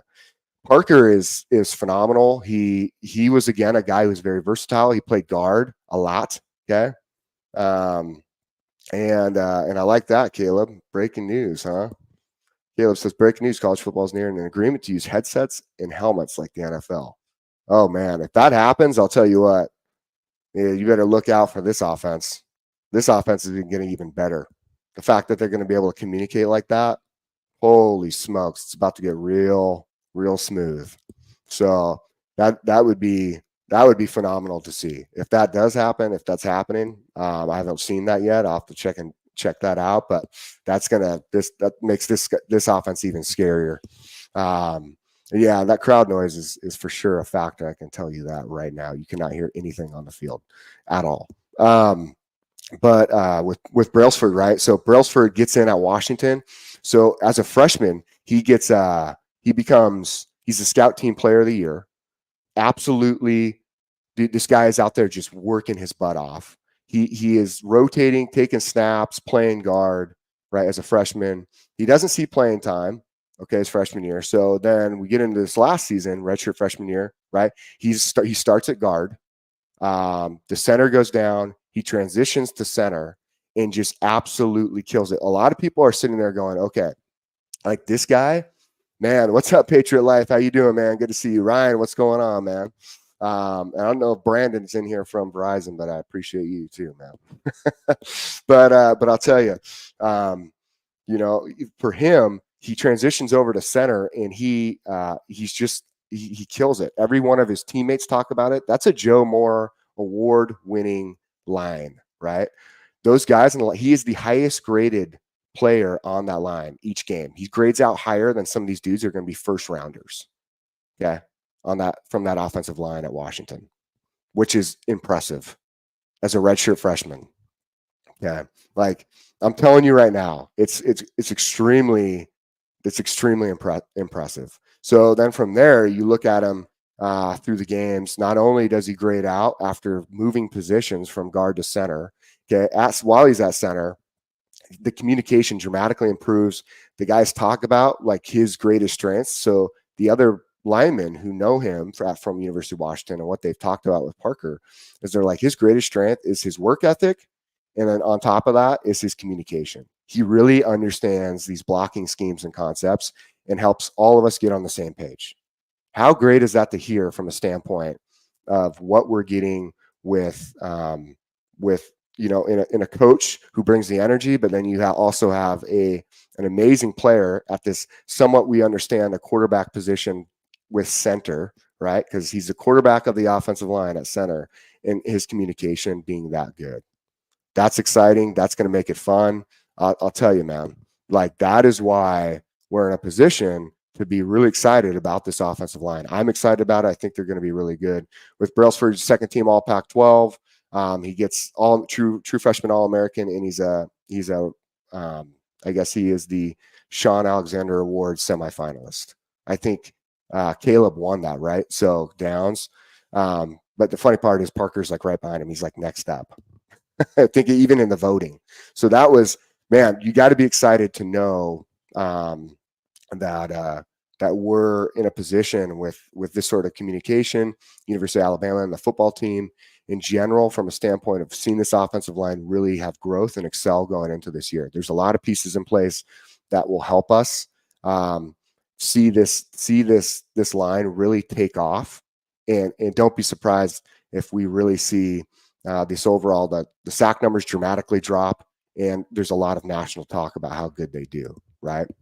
So then we look at like now real quick, because I only got so much time left. We look at like those for like upcoming visits, right? Because we do have some people popping in. There's been a lot of talk around, but our upcoming visits is pretty exciting, because we see a lot of these recruits bringing up the fact of we have so many great coaches, and they are noticing the energy here at the program, and overall they want to be a part of that, right?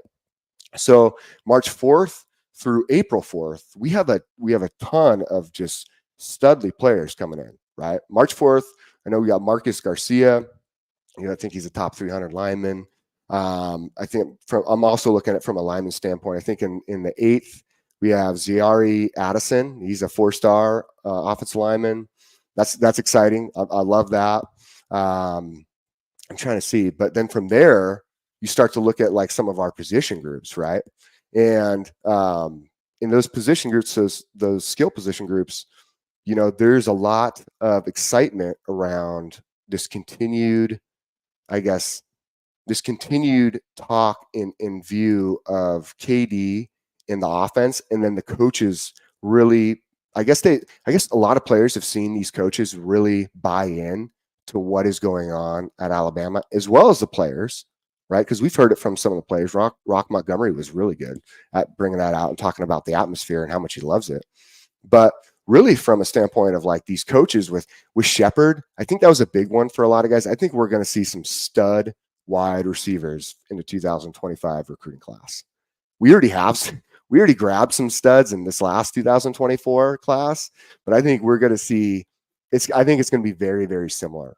You know, I love the guys we brought in, you know, in Williams and Rico. I mean, we got, who else did we bring in? We brought Jefferson in.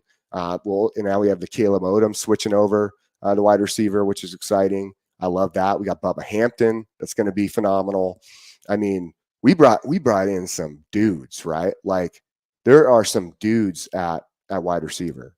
And I'm excited for that, but it's crazy to hear. I think there was a 5-star guy. I think Caleb Cunningham. Yeah. Caleb Cunningham, 5-star wide receiver. He literally just called Alabama. It's like wide receiver you.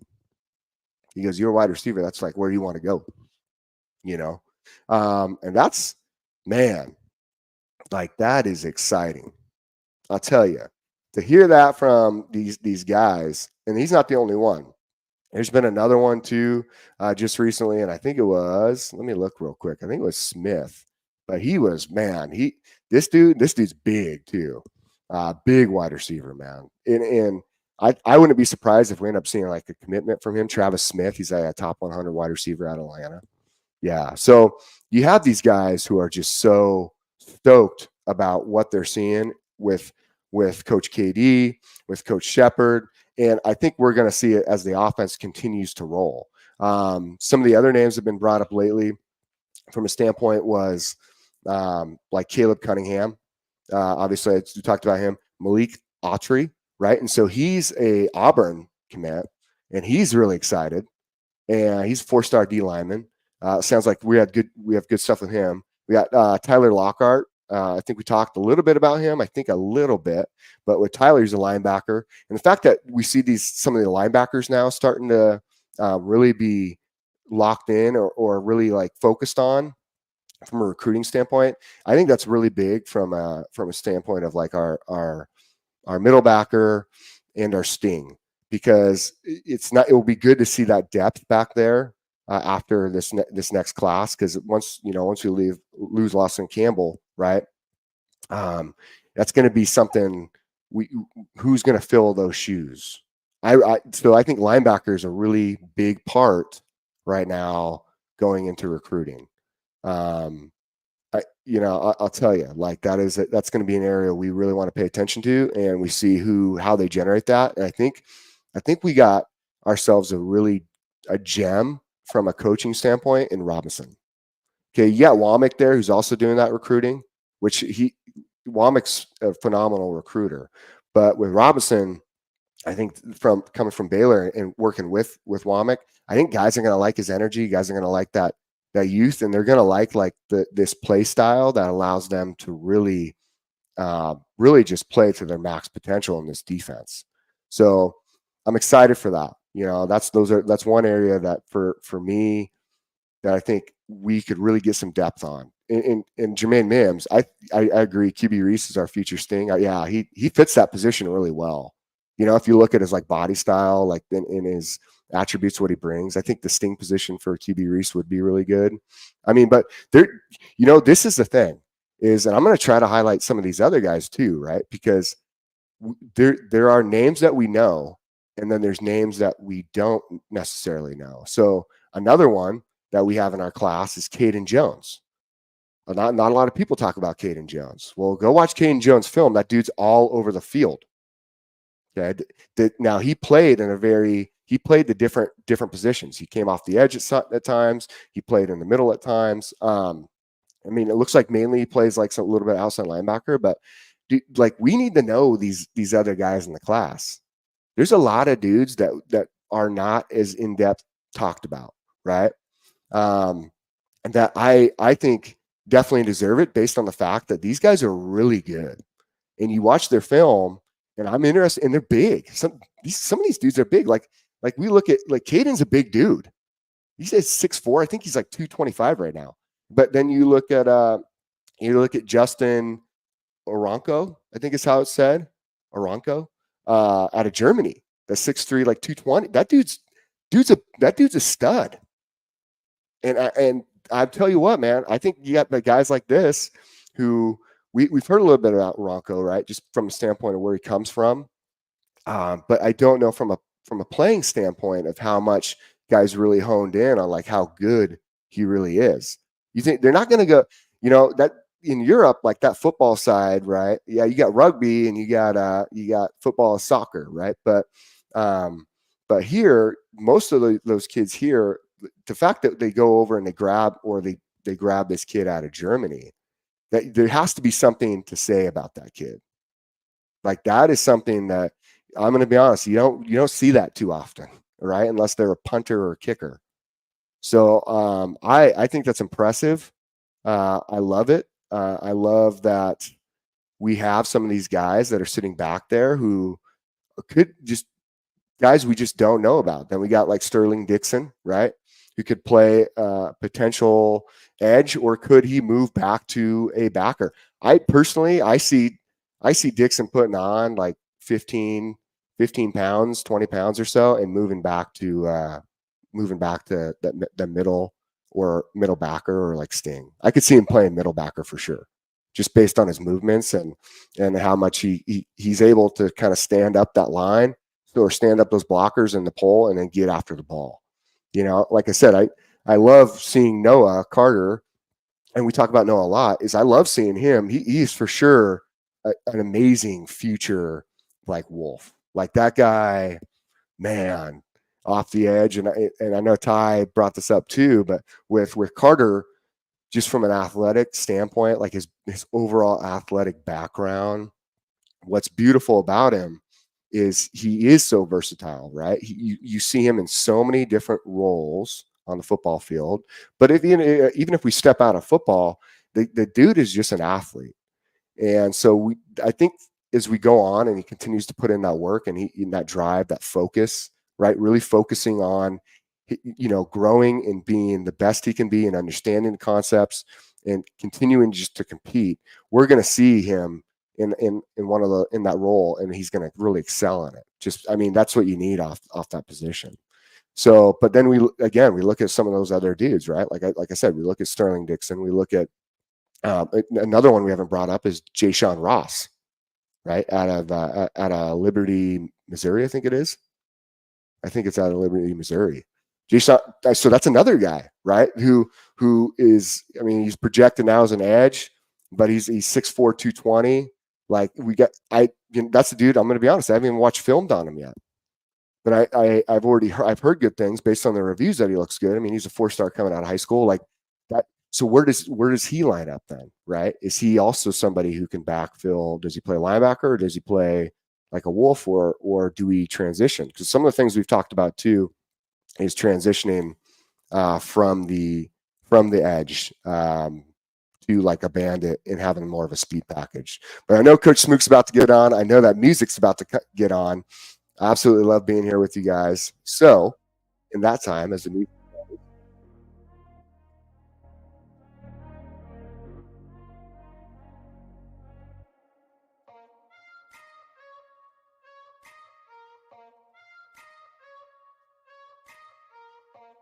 all right, everybody, guys can hear me okay? Sometimes the music keeps on like that. Let's stop for just a minute. But I love it, and I do want to highlight, I think there's another kid that I recently saw, and I don't know where he's at in the recruiting process, but there's a guy, there's a couple kids. I know I was watching some tape on some different film around the area.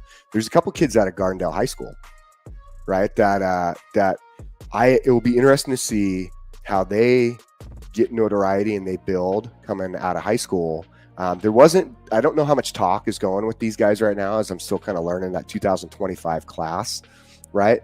Because I know somebody just asked me or said, what y'all 2025 class looking like? They're laughing, two blues.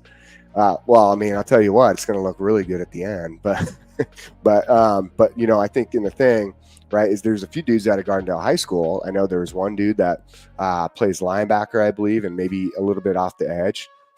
He looks good, and then there's another safety there, and I think there was a cornerback over there too. So it'll be interesting to see kind of how these guys start to grow. And then we got Coach Smook, everybody. Coach Smook. What's up, Coach Smook? Look at that. Yeah. Where he at? Where he at? Hey, roll tide, What up? everybody. Roll tide. What's good, everybody? Yo, let's get it, man. How you doing? Man, I'm so happy, bro. Listen, I get to say this. Streaming from the lovely city of Tuscaloosa, Alabama. Yes, sir. Live and in action. Oh, my God. Yeah. So, hey, so everything's been good, huh? You like it? I mean, I've been seeing your stuff being put out there, so I love it. Man, it's if I had to have a dream that came true, like this was it, man. Just being here, you know, and actually not visiting, not going to a game, but I'm working, you know, this is my job. Like, that's crazy. That's crazy to me. Yeah, that's crazy, man. Well, good. I mean, obviously, you're going to talk about, you know, a little bit today about what you kind of done and what you've been doing. And if you guys don't follow Coach Smook on Twitter, make sure you do. He posts a lot of great content, and you can see, you know, just his journey from the east into the, you know, the beautiful state of Alabama, Tuscaloosa, right? Yeah, and it's crazy because a lot of people, they like, welcome to T-Town. I'm like, well, y'all know I'm from Alabama, right? I just moved to Virginia. I was only in Virginia for a year, a little bit over a year. And but that 1 year, man, it was worse being in Virginia because at least when I was in Texas and when I was stationed in Texas, I was in Washington for only a few months, so it didn't really bother me that much up at Fort Lewis. But Texas, Fort Benning, like I've always been around college football. You know what I'm saying? Yeah, my whole life, and up there in Virginia, it ain't the same, bro. Man. There's some good athletes that come out of it. I think Percy Harvin's actually from Virginia. Yeah, they have athletes. That culture, that's not it. Not as prominent. You know, but yeah, so, well, cool, dude. Like, I'm glad that you're finally there, though. You know, I saw you caught, you know, the women's basketball game too, man. That's pretty sweet. Let me tell you. So I don't know what I did during the game, but after the game, if some of y'all were there, y'all seen like 4 or 5 of the players, like they was coming over greeting their family, and they started dapping me up. It was pretty cool, man. Like being able to interact with them. I was acting up, though. I ain't gonna lie. I was so happy to be at the game. Every time Aliyah Nye, I think that's her name, Aliyah Nye. It might be Aaliyah, but I heard somebody say Aliyah, so I don't know which one it is. But every time she touched the ball, man, behind the 3-point line, they were swinging it her way. I like, shoot that thing. I kept yelling it. And so everybody, like, at the first one, everybody kind of looked at me. But then after she hit the second and the third one, she hit 8 of them. She was 8 of 13 last night from 3. Yeah. Whoa. Dang, man. And then Sarah Ashley Barker, cold-blooded. She reminds me of like the female version of Manu Ginobili. You know what I'm saying? Like, she cold, man, strong. And then Jessica Timmons. I was out there. I felt like I was recruiting and scouting, watching the game because I'm a basketball head. So it was a good experience, man. Yeah, dude. It sounded like it was. I mean, just based on what I saw, it seems like it's been a lot of fun, man. So it's only been a day. That's the funny thing. Like, I've only been. Yesterday was my first full day being here. So all of that in one day, it was not overwhelming. It was very like, I guess welcoming. To be able to come, I got to see some of the baseball game. I think it was a baseball game going on. I got to go over there for a second and then walked in the Coliseum, man. And Bama football YouTube, our panel is being noticed because DJ New Era, he was asking me what I had to do from Bama football, and I was like, yeah, that's me. He's like, yeah, you be on there with Kyle Henderson. Yeah, it's legit, man. That is legit. Now I'm excited for you, dude. You'll be interesting to see as you continue to. I mean, one day, right? But after time of like, you know, a few weeks, a month, getting into spring ball with April, Mm-hmm. woohoo, or March, I should say. But Yeah. man, it'll be exciting to kind of hear a little bit of the stories and your time, and until I can come say what's up, starting Right, in man. April, beginning of the month. So Mm-hmm. yeah, man, I'm excited, dude. Yep. But well, dude, I will let you get at it because I know they're excited for you. Coach Smook, everybody, he is back. I love it, and we're so happy he made it safe, and we're excited to hear what he has to say. I hope you guys have a great time. See you later tonight. We're all back on this evening. And in the meantime, roll Tide, my bro. Roll Tide, bro. All right, see ya. Did he leave already? I was gonna show him. Jake, I think we got the same hat now. I went and found some hats at Walmart, man. Hey, I got a question, chat, because some of y'all be doing it before I get into shout outs and everything. Why y'all be buying them like why do y'all go spend so much money on like apparel? If I could find a black Alabama hat with the red A on it for $12 at Walmart, and they got the same exact one that looks exactly like it at the store on closer to campus for like $60, I'm going back to Walmart to get the $12 one. How many of y'all getting the $60 one? And tell me why. And why y'all telling me why? Man, what's up, y'all? Welcome to the chat, y'all. Welcome to today. When I say today is an awesome day for your boy, man, it's surreal. Waking up on a Monday morning in Tuscaloosa, Alabama is never been done by me. So I'm excited. Every day this week is going to be a new experience for me, a first time waking up in Tuscaloosa for this day. So I'm excited. Things are going great, man. Thanks for all your prayers and support. Everybody that was checking in on me, that was following me while I was on the ride. Like, it was a good time. And it was good, man. I appreciate y'all. I really do. Let me jump into these shout outs, man. So y'all know I don't have my regular setup. So it's gonna be moving kind of slow motion today, so I don't be all over the place. But let me zoom this in some. It's too much. I think that's good right there. All right. My OCD act up a little bit. Hey, but can y'all hear me good, man? Because I can't hear myself no more. I usually can hear, I got a mic monitor that I could use. But can y'all hear me good? Appreciate y'all for pulling up, though. As always, man. Let's get into it, man. Where we at? Let me see where the first one at. The first one I find, I'm going to shout it out. Let me see. Y'all know what I'm looking for. Hey, let me see. My boy Rich came through first, man. Roll Tide Rich is in the chat, man. Auntie Janet, how you feeling? She said, not to shake on your head. Yeah, girl. I had 2 of them from the game. I'm talking about everything I get. If y'all ever get to come see me, y'all gonna see everything I get from Bama, especially this first year, everything I get from the university. Look, I mean, everything. Had somebody, a random person, just bought this for me, man. Bought me one of the little souvenir cups with, the Coke. I think they paid for one too many and just gave me that one for free. Like, they was in front of me. They was like, you want the drink? I was like, sure, I'll take it. But yeah. What's up, Uncle Larry? My big bro Larry in the chat. Look, I said Uncle Larry. I just got done talking to my Uncle Larry. What's up, Larry? How you feeling, man? Jarvis in the chat. Let's go, man. Steven in the chat. Cynthia in the chat. Jared in the chat. Let's go, man. Here we go. Tim in the chat. I see y'all running them up now. Shane, C11 in the chat. Let's go, man. Let's go. My guy Brad Smith in the chat. Yes. Auntie Janet. She always got to show some extra love. I love. Much love, sis. Auntie. Cynthia in the chat. Let's go. Patrick, how you feeling today, Patrick? How you feeling? Good to see you again. Byron in the chat, man. Byron in the chat. Everybody's in the chat today. Appreciate y'all for showing up, man. I've been watching y'all kind of interact with the other panelists. I saw Ty on earlier, and then I was in here when Kyle was in on his segment. Then when Ty came on, I stuck around for about 5-10 minutes. And as always, those guys bring it, man. Then Merrill, Jake just pulled up and gave y'all the heat, man. So I'm going to try to follow up, y'all. Y'all know me. I try to bring the energy. Welcome back to Bama, Coach Smoot. Man, y'all just don't understand how happy I am. Like, my wife is so jealous. She didn't want to come.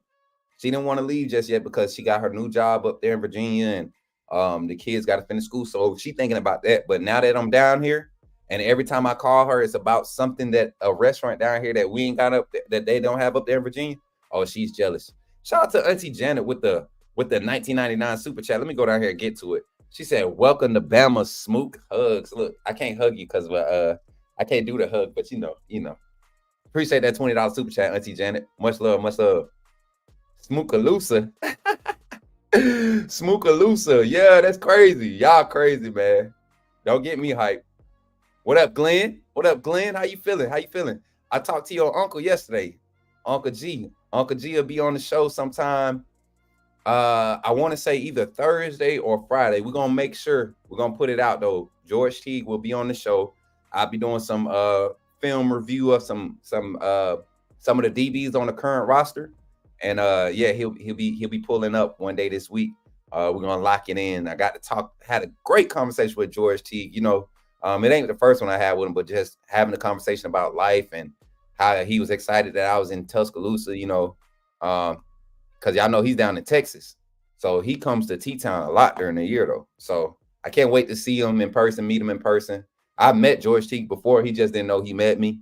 My dad was a big George Teague fan growing up, when I was growing up. So it's pretty cool, man. Yeah, Smookaloosa, Alabama. Y'all know what time it is, man. How y'all feeling today? Javion, what's good, family? Hey, so if y'all in T-Town, if y'all near T-Town, don't hesitate to ever reach out on social media and be like, hey, we're doing this. I'd love to see you. And if I can, I'll show up. I'm not famous by any means, y'all. A lot of people were like, man, don't change up on us. I promise you. For my safety, I will not change up. A lot of people, they start getting elevated and they start acting different. They forget how to act. You know what I'm saying? Not me. I want to stay grounded. And that's why I come to y'all. That's why I talk to y'all, because y'all really help your boy stay grounded. Y'all support me on a level that is not just gassing me up. It's really being real. And I love it, y'all. I appreciate it. Y'all support this channel. It's not just about me. Y'all support everybody on this channel. Everybody gets the same energy. And I love it. I love it. It's nothing better. I'm just glad to be a part of this great thing. Smook's wife starting to get that FOMO. What's that? Yeah, man. What's good? Sweet Home Bama 24 in the chat. Yeah, I was about to say, what's FOMO? Authentic Alabama. Yes, sir. All day. Facts. Stay grounded. Authentic all day, no matter what. Facts, Caitlin. Fear of missing out. Oh, okay. I thought you were saying some weird stuff, Jared. You know, you be having all the advanced wordings and vocabulary and stuff. So let's jump into it today, man. I know everybody excited that I'm finally in T-Town. I'm excited, but we still got work to do. And the good thing is I'm here to do it. So I'm trying to set up my schedule on a daily to where when I do my morning segment, I can get off of here at noon while everybody's going to lunch, go grab my lunch on the way to what I got to do on campus to go see certain people. I got some players that's ready to meet up. Not this weekend, but next week. They'll be the first week of spring ball. So we're going to talk about spring ball. We might have some clips or some interactions to get takes on spring ball from the actual players. I did want to post a video, man. I went to, after the basketball game, y'all know Mal Moore is right there next to Garrett. Not Garrett. I said Garrett. Next to the Coleman Coliseum. So I was riding, and y'all, as many times as I've been to T-Town, I've never had a chance to just like ride around the campus or walk around the campus and actually get acquainted, right? So I did a little bit Saturday night. No, that was Sunday night, yesterday. So I did a little bit Sunday night, and man, I was over there, and my crazy self, I'm out here looking. So when I was in the military, I got to do sniper training for a while, and I was a spotter. And so what you naturally do when you go places, when you go through that type of training, if you take the training, what you naturally do, you start looking for high points, you start looking for what they call avenues of approach, you start looking for ambush points, like all of this stuff. So my mental is not wired like everybody else. Why am I looking like, you can see through the gates a little bit, some of the opens. So why am I looking through the gate trying to calculate the angle I need to elevate to so that I could see a certain part of the field, right? So I'm looking at the middle of the field like this, y'all. I'm looking at the middle of the field. And sorry, I look kind of low. I look at the middle of the field, and then I look to the left and I look to the right. I was like, what would not be so obvious, right?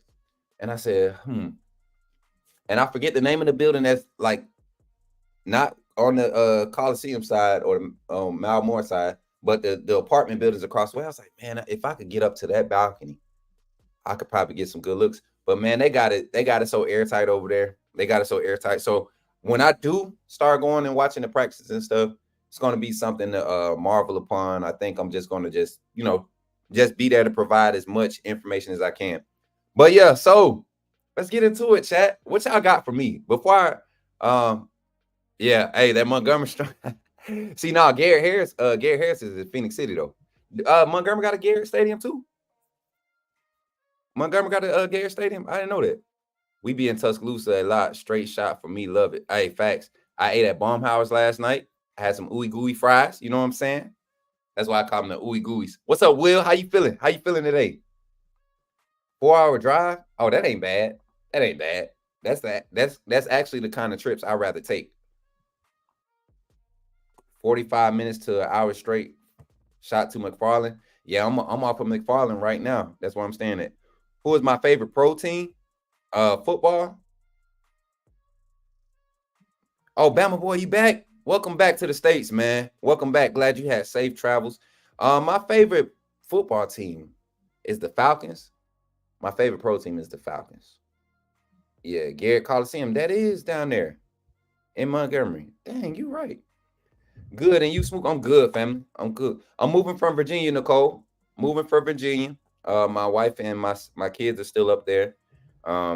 They're gonna be up there till the end of the school year, and then after the school year is over with, right now I'm actually after the segment today. I'm going to look at a place for us to be at for a few months. When they get down here, then we got a few houses already that my wife is looking at.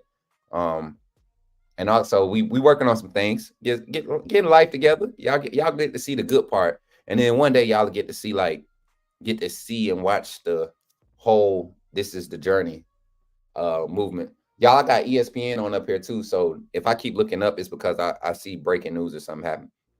Raiders friend, I like the Raiders colors. That's about it, Shane. But let's jump into it, y'all. Let's jump into it. So, and I got to turn the music off today. I'm sorry, y'all, because just the way everything's set up, I can't really hear how I sound. So, let me see. That might help. Okay. So, jumping into it today, chat. The fourth quarter program, we got updates about the fourth quarter program. You see the videos that's being put out every day.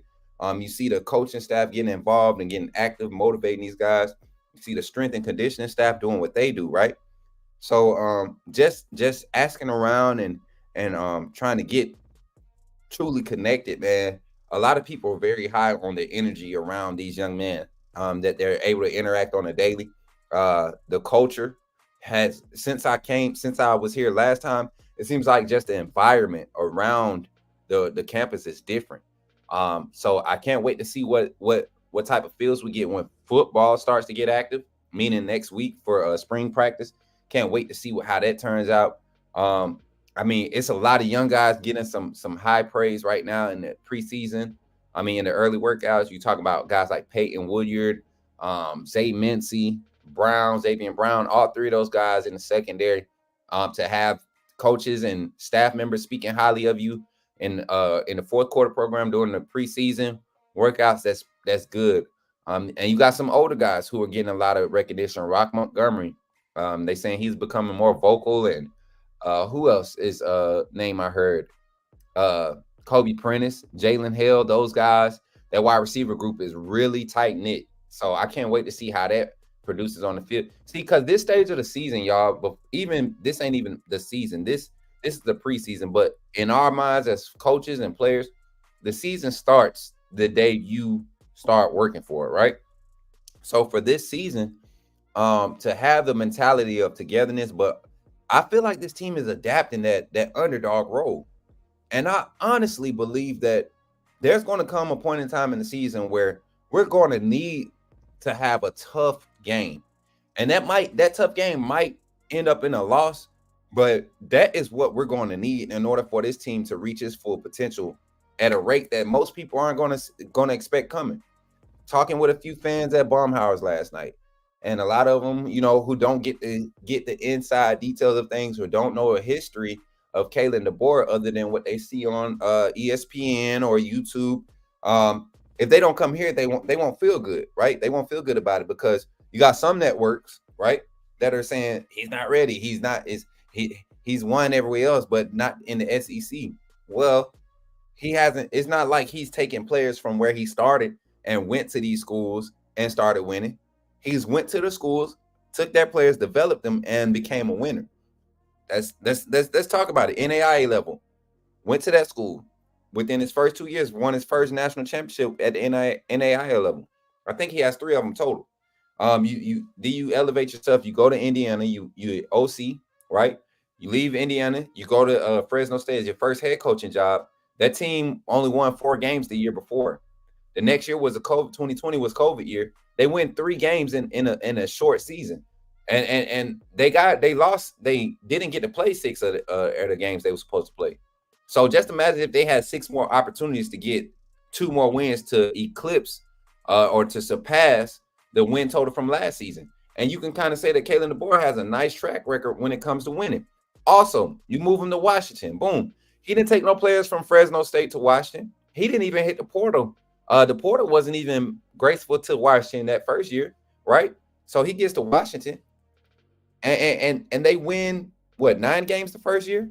No, actually, at the first year, they went 10-2. They went 10-2 his first year. Wins the bowl game, then turns around the following year, down there in the national championship. And so, to the fans that are continuing to doubt Kalen Deboer, the fact that he's come to Alabama, he's adapting and accepting a lot of the traditions that made this program so successful from the past, but he's adding his own little mix to it, twisting it a little bit, putting guys in places. The coaching staff, one thing I have been hearing, though, talking to all, the few 20, 30 fans that I was able to interact with yesterday, Bama fans. One thing I am excited to hear is that a lot of fans are happy about all of the coaching hires. A lot of fans were hurt by Scott Huff and Ryan Grubb leaving, but they're happy about, like, truly, genuinely happy about the coaching hires. And I'm glad that part has resonated. And so my question to you all that continue to doubt, seeing the fourth quarter program still being instilled, seeing a lot of the traditions being carried over, how much more confident are you in Kalen Deboer's ability to transition into this role and really just continue to elevate the Alabama football brand? Me personally, on a scale of 1 to 10, if we had to measure my confidence in Coach Kalen Deboer and what he's doing right now,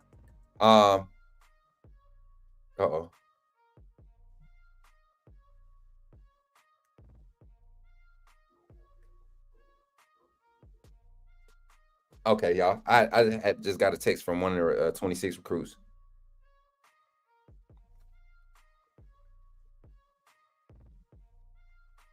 I'm sorry, y'all. See, this is what I came here to do. So I don't, and then also what's happening too, as we continue to grow on the network, just to segue away from it for a second, as we continue to grow on the network, my live appearance availability might change. It's not going to be less, but it might change. I might just go in the afternoons so that I can get all the news of the day verbatim, right? And then be able to bring it to you all at night. And then when the season kicks off, that's going to be so much better. I can't wait for the coaches show to come back around, because now it won't just be 3 of us. I'm assuming that it's going to be like a nice panel.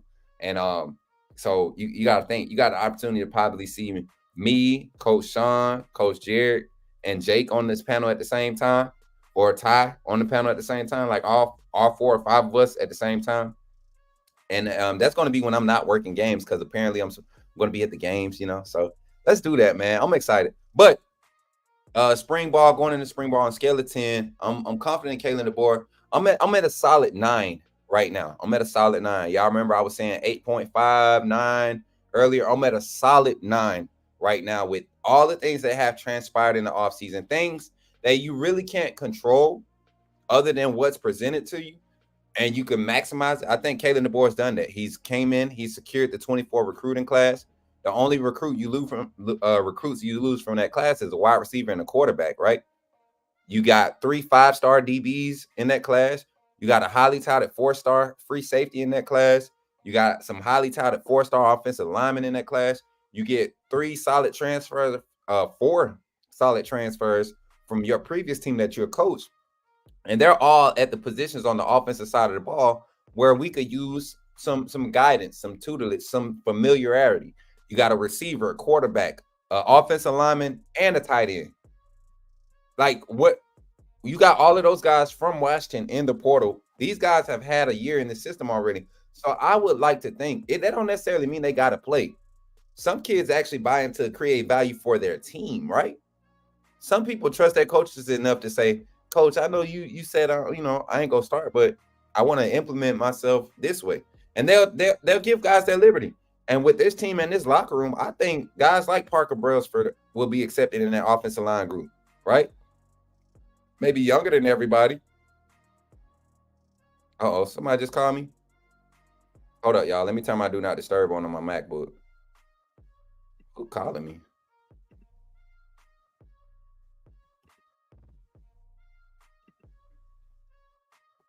I'm sorry, y'all.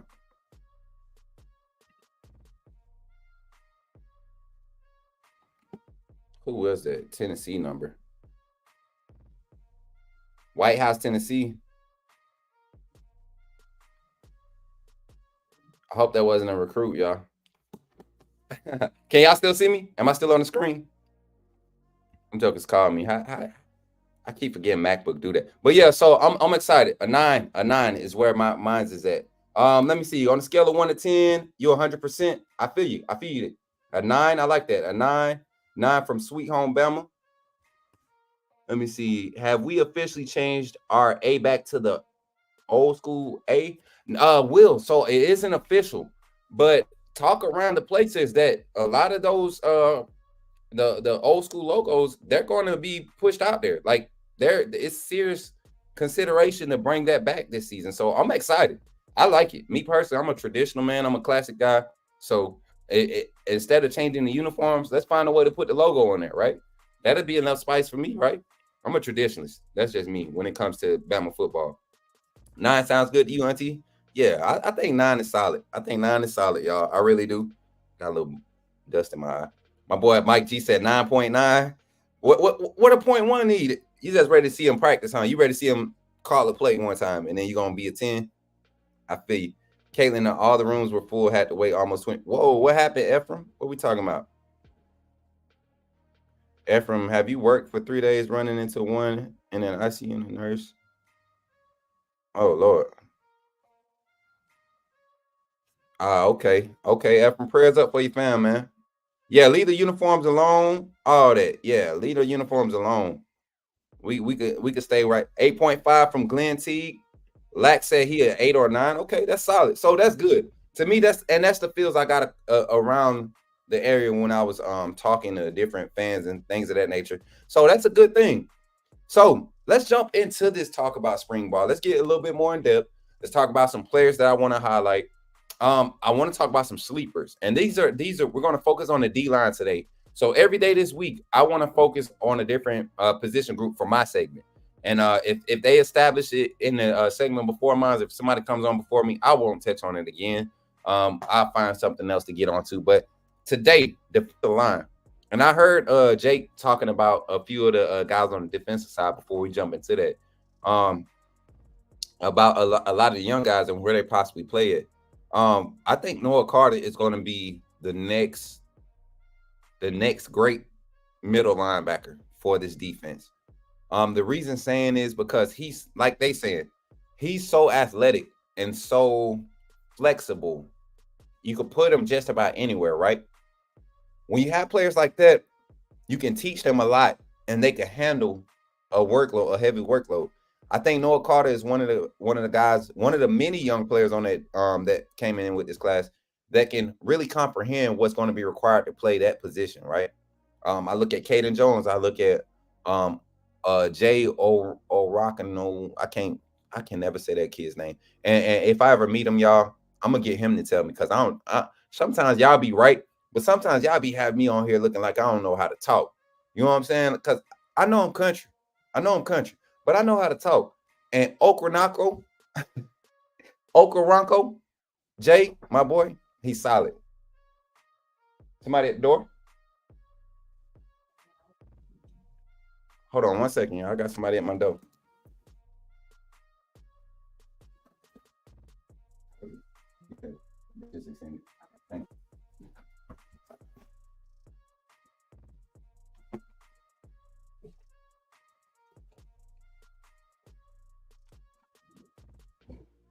look, y'all see that? That's a good thing about being here. You know, can't wait to get into my place, y'all. Hotels are good, they fine. You know, nice backdrop. Y'all like the backdrop? See the backdrop? It look clean, don't it? It look clean, don't it? That's sugar bacon. Who talking about sugar bacon? Don't y'all bring that sugar bacon? Don't bring that sugar bacon in the chat today. We are not doing sugar bacon today. Y'all hear me? We are not doing sugar bacon. There is no talk of sugar bacon today. You understand? We got to get rid of that foolishness. No sugar bacon, chat. You talk straight cornbread too? Me too, Caitlin. You know what I'm saying? Oka. All right, Moonrocker. Moonrocker is our resident enunciation expert. Moonrock says Oko Ronquo. Ain't that what I said? What I said, Moonrock. Type out what I said. See if you could figure that out. Oka Ronquo. See? Both y'all saying, I love how the English language allows us to do this right here. Y'all see that? But then it also allows us to do that and it be the same thing, right? Don't y'all just love that? When everybody else's language and dialect is like, this is what it is. This is what it is. Ain't no need to be nothing else. This is what it is. No swine? No swine. What you mean? Well, I love me a good pulled pork sandwich. You got close. You left out the W. Okay, bet. All right. But yeah, so let's dive into it. Some of these sleepers, man, and I'm going to bring this up here. First guy I want to talk about, Jeremiah Beeman, y'all. This kid right here. I'm telling y'all. The moment he gets an opportunity, it will be hell to pay for whatever offensive tackle lines up in front of him, whatever guard gets in front of him. He's going to play big end, right? He's going to be a big defensive end. I think he's probably up to like 270 right now, 275. He put on a little bit more muscle, a little bit more mass. Huge guy, Jeremiah Beeman, knows how to get off the ball, man. But I think last year, coming into this season as a true freshman, I think he's going to have. Wait, is Beeman a true freshman or is he a sophomore this year? Let me double check. Beeman should be a true freshman, right?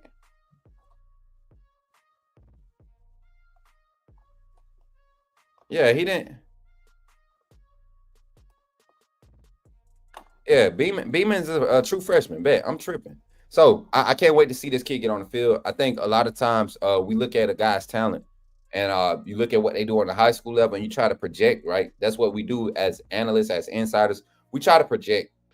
He's at a level right now, his natural ability will find him spots on the field, but he's definitely going to need some development on the technique side.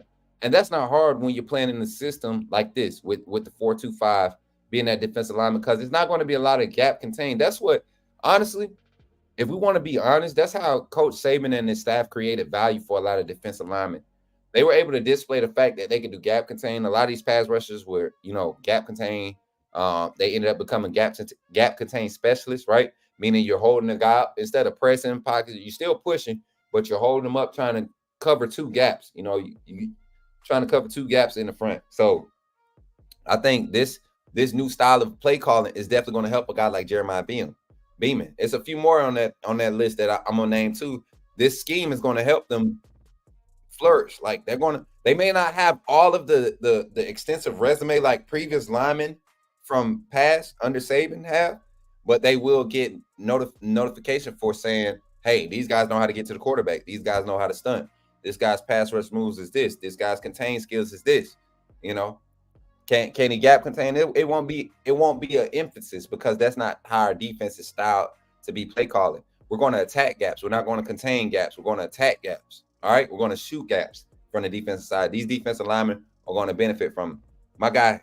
Is he related to Willie Beeman from Any Given Sunday?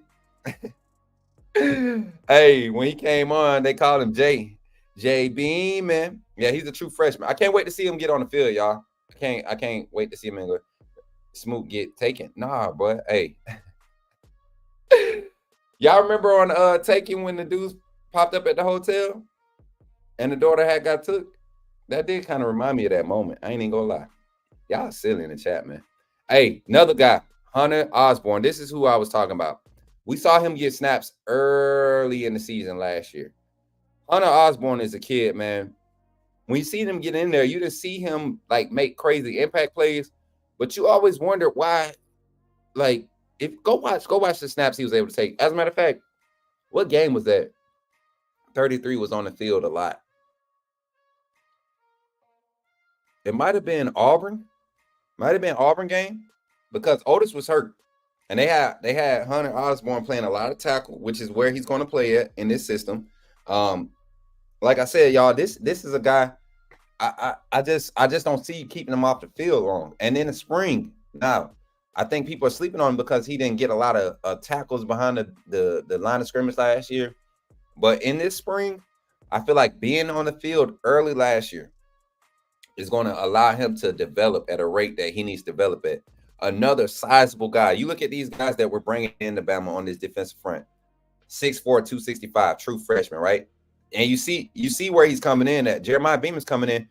This is around the same weight Hunter Osborne was when he came. I think Osborne was a little bit bigger. He was like 260, 265 when he first came in. Hey, listen, this is my guy right here. I'm gonna tell y'all why it's so personal for me and James Smith, because James is from Montgomery. He from Gump Town, right? He from the Gump. I want this kid to be so successful, right? I don't see it being no other way for him. When I say a motor, we think players have a motor. James Smith has a freaking motor, y'all. He is relentless. James Smith is going to, he might, because I don't think Otis and Keenan are going to be required to play heavy minutes, but guys like James Smith, Curtis Perry, Jordan Renard, who else is on that D-line? Might see some Edric Hill on the interior. I think a lot of those guys are going to be seen a lot because they're going to be rotating so much in the defensive front. Kane Womack does a great job with rotation and situational ball play on that side of the ball with his personnel. So I could see a lot of young guys getting a lot more recognition this year because of that on that defensive front.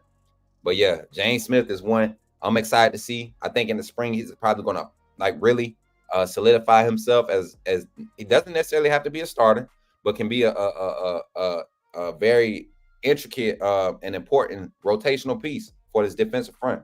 So I'm excited to see James Smith, right? I think everybody's sleeping on him. Edric Hill, guy I just mentioned, 6'3", 294, red shirt freshman coming into this year. Saw him a few games last year, right? Not enough to lose his red shirt. So now he didn't lose a year. Edric Hill, to me, from the previous staff, it sounds like he was more so of their future project. So I can't wait to see what happens in spring. Like, what type of development did he go through last year to be able to put himself in position to get on the field early and often in this rotation? Like I said, Kane Womack loves to rotate those defensive linemen. He gets 7, 8 deep sometimes, if he has it. And now you're at Alabama where you got maybe 10 of those guys that can actually go and start somewhere, right? So how deep do you go with your rotation? And how does it affect the psyche of the team and the players, right? What else? Who we got next? I think I had one more, y'all. I think I had one more. Oh, that was it. So James Smith, Edric Hill, Hunter Osborne, and Jeremiah Beaman. All four of those guys are guys that I think you all should be looking out for. I think they're spring ball sleepers, right? Especially being in the interior and the trenches. Kane Womack wants to establish dominance. He wants to establish physicality. And it starts with those guys up front. Those four names I just mentioned, I think they're going to give us something to watch and look at coming into this new season, this 2024 season. KT, what's good, baby? What's good, sis? How you feeling? I got to call you once I get off, too. Once I get off here, I'm going to call you, okay, sis? Make sure I call you. Rotation on both lines. That's Jeremy. You know what's crazy? And this is kind of the segue into the reality of reach, but let's talk about this for a second. And I want y'all thoughts on it too, chat. How do y'all feel about being able to have 6 offensive linemen rotate and having 8 or 9 defensive linemen rotate? Do y'all think that's something that's going to be able to work in the SEC? And if so, why? And while y'all answer, I'm going to answer. To me, it's a double-edged sword, right? Because sometimes you get into this rotation thing and wanting to play guys, And some games, let's just say, let's be hypothetical. Let's just say Wilkin Formby and Miles McVay are the starting tackles for this game, right? Let's say we have a tackle rotation because that's the only spot that's unproven right now. That's the only. But let's say Wilkin Formby and Miles McVay, left tackle Formby, right tackle McVay, right? They're having like a solid game. You know, yards per carry for each back is 6+, right? And it's just the first quarter. If they've been rotating to where it's been like a drive basis or quarter basis, or if it's play calling style, like if we're coming out this drive and we're looking to push, you know, pass heavy, if they're performing on both spectrums of that on the offensive line, I think you leave them in the game, right? But some people will go with what they know and what they do on a regular, and they'll say, okay, Miles and Wilkin are doing good, but we need a 2-minute drive. Let's get Bertrand and Elijah Pritchett out there. Let's get them out there, so we can be in our 2-minute. To me, it works to a certain degree. Okay, so me personally, with the offensive line, yes, have your 7 that are ready, but don't rotate them in game. Please don't. I'd rather see the same 5 get out there. They got to get their legs under them. You keep letting big guys heat up and cool down, it's not good.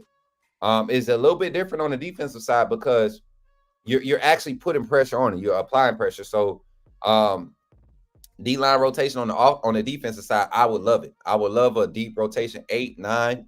Shoot, if you can rotate 10, I mean, you're going to be running with a 3-4 man front sometimes. So if you go in the game where you're running big 4 up front, yeah, go 10 deep. Have 2 full lineups and have 2 floaters, 2 guys that can get in and play spot minutes, right?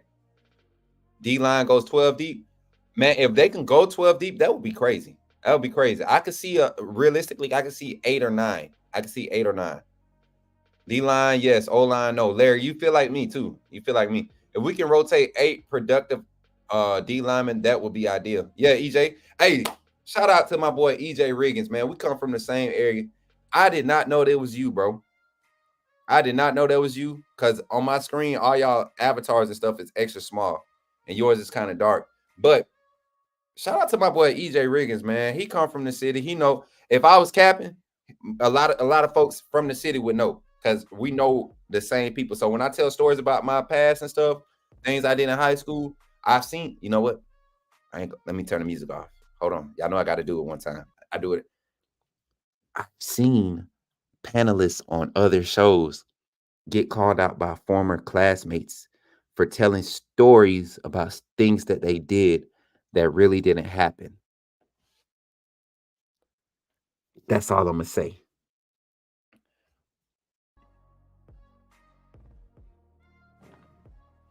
Had to make sure nobody listening. I ain't gonna tell nobody else. Yeah, man. Hey, EJ, tell him I've seen people do it though. I've seen people do it. So I appreciate you for being in here supporting, man. He's been very vocal. I haven't been.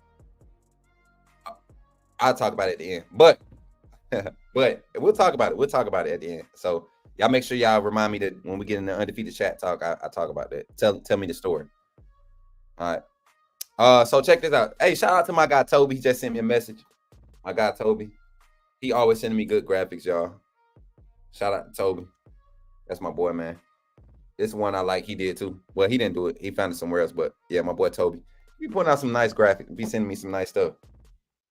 Hey, Janet, I just be telling the truth, Janet. Auntie, I just be telling the truth. KT, what you mean? Got an ear infection. You better put it on speakerphone when I call you. How you get an ear infection? KT, you 12? You 7? I ain't had an ear infection in so long. You baby. You a baby. But listen, so yeah, so I'm excited about these sleepers. I'm excited about these guys. But yeah, a offensive line rotation, guys. Offensive line, not so much. Defense, yes. Especially the play calling style of Kane Womack is going to be so aggressive, y'all.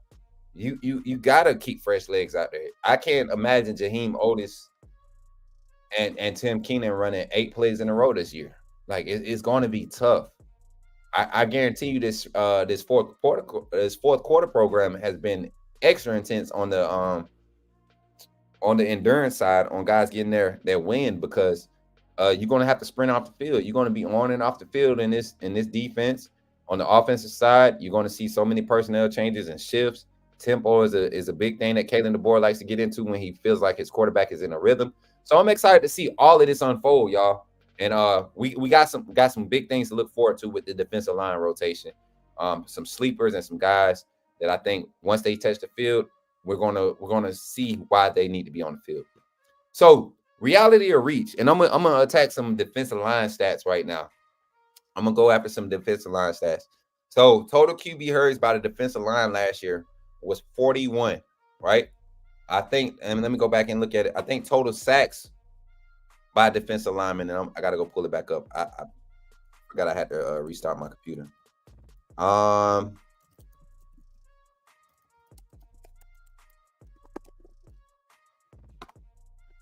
Here we go. I got it back up. It ain't gonna take long this time, yeah. So I'm about to read out some numbers. Here we go. Defense. Scroll on down. All right, here we go.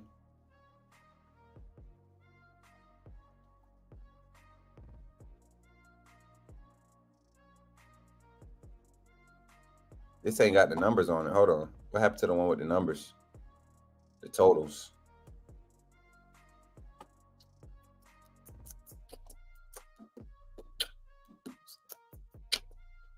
That beat had me hyped too, y'all. Hey. Let's turn it up for a second.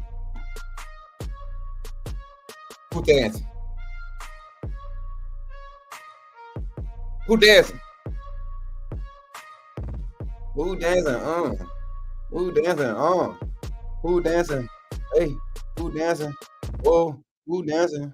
Yeah, I just had to turn it up for y'all one time, man. Y'all know how I do, man. I just get in that vibe, man. I catch one and I just have to go with it. I have to catch. Once I catch that vibe, I got to go with it. All right, now we in the defensive stats. All right, tackle for loss. So I'm gonna just put out some of the numbers for the defensive linemen from last year, right? You had Justin Deboer had 11.5 tackles for loss. You had Tim Keenan. Tim Keenan had he only had 1.5. 1.5. You had Tim Smith, two tackles behind the line. You had Jaheim Otis, only one. That's crazy to me. And I'm gonna have to fact check this. This is on the Bama website. Ja Latham had 1.5. Who else? Jordan Renard had a half a tackle behind the line of scrimmage. So in total, we had 84.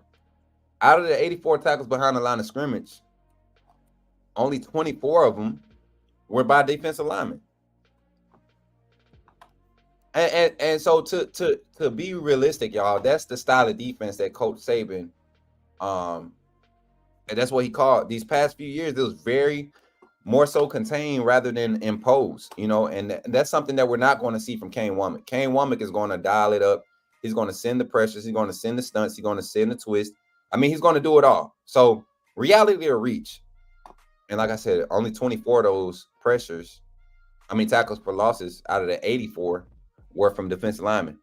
So being that number was at 24 TFLs for last year, looking at the type of scheme we're going to run with the 4-2-5 here this year, reality to reach. Alabama will have more than 25 tackles for loss from the defensive line this season, 2024. Reality or reach. Let's get to it. Talk to me. Steve, I would highlight your comment because I know you didn't mean nothing by it, but because of the nature of their show, it would be inappropriate. But I didn't take no offense to it, and I don't think anybody in the chat took offense to it because you family and we, you know what I'm saying. So I definitely feel you. Ruben said he got a question for him. Go ahead, Ruben. I'm looking out for it now. Reality. I see some realities. 24 for more than 24. Reality. I like it. Auntie Jen says reality. EJ says reality. Will says reality. Okay. Shane, reality. So we feeling it. Hope you recover soon, KT. KT gonna be all right. She a trooper. Shit, trooper. Reality, just more hungry dogs. Facts, Tim. And the thing is, the defensive play calling style allows it, right? Yeah, that's like 1.8 per game. I say they do it. That's too easy, right? That's too easy. Honestly, if we think if this defense is going to be good at all, the defensive line does have to make the plays in the backfield for the most part. If this style of defense is going to be successful, the defensive line should be the ones causing the most disruption in the backfield, because you highlight you make them do what they do best, and that's get in the backfield, right? Cause havoc, get in the backfield, create a lot of mess to clean so that the linebackers can come clean everything up. You want me to do that? I'll do that. Let me do that right now. And I didn't even check that yesterday. I just looked at their sack numbers. Here we go.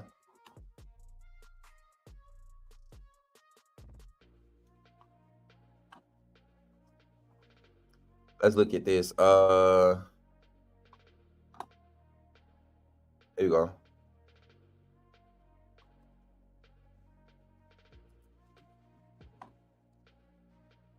"27 sacks. Dang, they had more sacks than we had tackles for loss. Oh. Hey, South Alabama had 80. No. That's 89 for that page. 123 tackles for loss for South Alabama. Am I reading that right? Let me go back and read that. I think I read the wrong one. Oh, 31 tackles for loss. 31 tackle for loss last year for South Alabama. 31 tackles for loss. So he got 31 out of that defense with that type of talent, right? I would think, and that style of play, it's not even about the talent, it's the style of play calling. You're putting pressure on the offensive line to not just handle one-on-ones, but to really decipher some things when you're stunting, when you're sending 4-man pressures, when you're sending 5-man pressures, when you're moving offensive linemen, when you got shifts and that you implement. So 31, that's solid. That's solid. 31 tackles for loss. I read the wrong thing. Yeah. Hey, Joy, I was looking at the wrong column, man. I was looking at the wrong column. That's on me, man. Y'all know I'm cockeyed. Y'all know I got a lazy eye. Let me see. What else we can look at? How many fumbles they forced last year? 9 forced fumbles.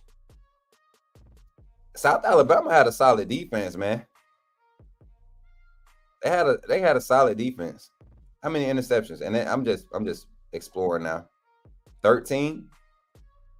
I think Alabama only had 11 at the end of the season last year.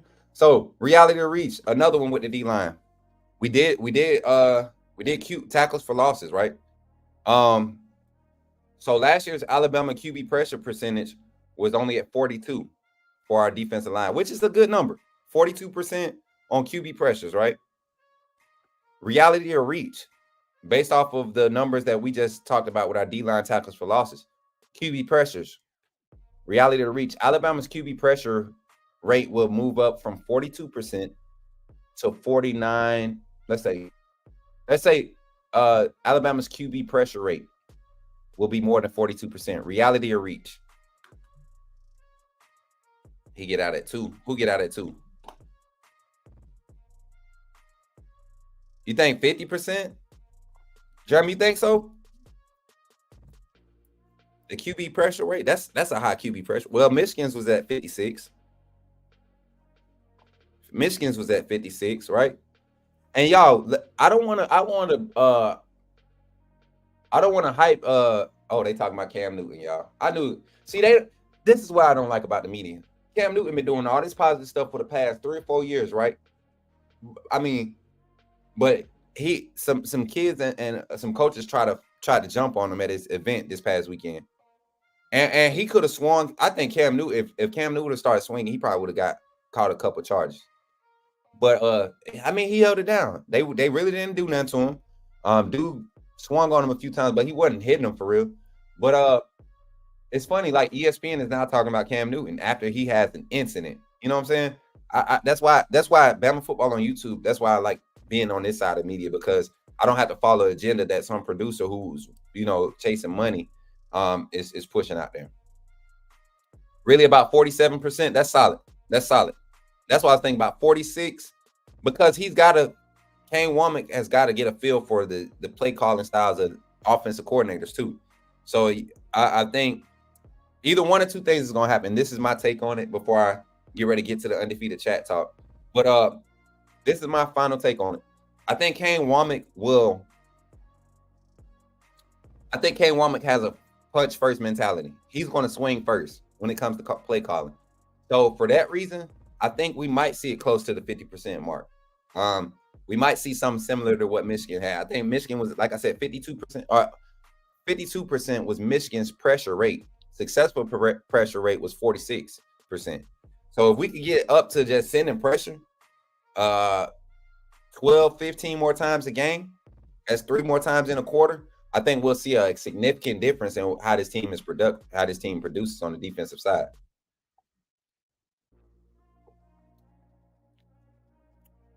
Man, that doggone cranberry juice so good. Who said nephews? What's up? What's up? What's up? Look, Smook something else. Those his nephews? Oh, yeah. Hey, look. Hey, look. Talking about Cam. You talking about Cam. I thought you was saying your nephews. You was calling me your nephew. Josiah Sharma and Elijah Melendez are 2 recruits that I really want to see Alabama land. They are going under the radar, but I think they will be amazing sleeper players. Hey, Joy Phillips, email that to me. I will look at it. Email it to me, please. Please email that to me. I'm gonna leave your comment up so you can so I can make sure I get the right thing up. Email that to me here, Joey, if you don't mind. Please do. So, guys, I'm looking at my and I have y'all gonna be so proud of me, y'all. Y'all ready to see? Y'all gonna be so proud of me. I got my dry erase board. Y'all, a big one. Y'all see them names over there? That's like 12 names right there. 11. That's 11 names. And all those are confirmed 25 and 26 recruits that have interest or have already been shown interest from Alabama. So I will be talking to all of them today. Those are ones that I've been able to talk to. And yeah, we got some positive things popping off for the young men on this network here. And I'm excited to be a part of it, y'all. Honestly. Kids reaching out to me, sending me their film. I'm gonna be doing a lot of reaction videos once I get back up at my at my place. I'm gonna start doing the reaction videos and posting them. Myself and Kyle, we got a segment, not a segment, we got a fan funder video or exclusive video we're gonna be doing for y'all, talking about the quarterbacks. Go pull this graphic here. Give me a second, y'all.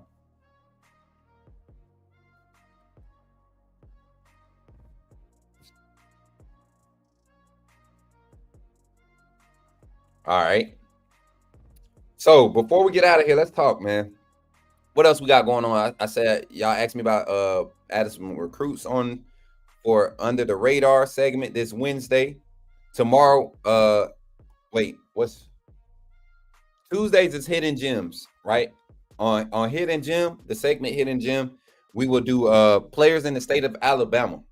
In the state of Alabama, that aren't getting looked at by Alabama or aren't, it don't even have to be just Alabama. If they're not getting, a lot of heavy looks, if they look interesting, look like something we should be looking at, send them to me at this email address, right? Or you could DM me on Twitter or Instagram. Send it to me. We'll do live reaction. I might do a pre-recorded reaction, and we'll get them some exposure the best way we can, whether it's to Alabama or to another team. So definitely want to get into that. My boy got his edges done up. Who that? Me? What you mean? I'm trying to hold on to the edges, bro. Trying to hold on. Hey, trying to hold on to the edges, bro. I'm over 30. I got a lot of kids, so my hairline receding. Smook and Kyle have a hardcore bromance happening. Man, I love Kyle, man. I wouldn't call it a bromance, though. No sugar bacon, Janet. Exactly. Please, no sugar bacon. Please, y'all, keep the sugar bacon wherever it's at. Keep it wherever it's at. Promise you, I don't want none of it. How many days till A-Day? It's 69 days to the draft. How many days until A-Day? How many days until April 13th? That's what we need to be talking about. That's what we need to be talking about. Hey, so y'all know I'm gonna ask every time I think about it, and I need Coach Smoop emojis in it. No, as a matter of fact, what other emojis we got? Let's do undefeated. Let's do the undefeated emoji. If you're coming to the A-Day game, I need one undefeated emoji from you in the chat. One. Just type it once. Once. I want to get some screenshots.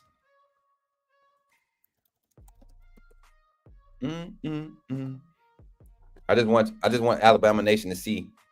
Look, and then Auntie Janet be the first one to act up. Look at her. Auntie gonna act up regardless, but I love it. I love it. Auntie gonna act up. She said, I ain't going. Caitlin too. I knew it. I started to say it. I started to say who I thought was gonna act up.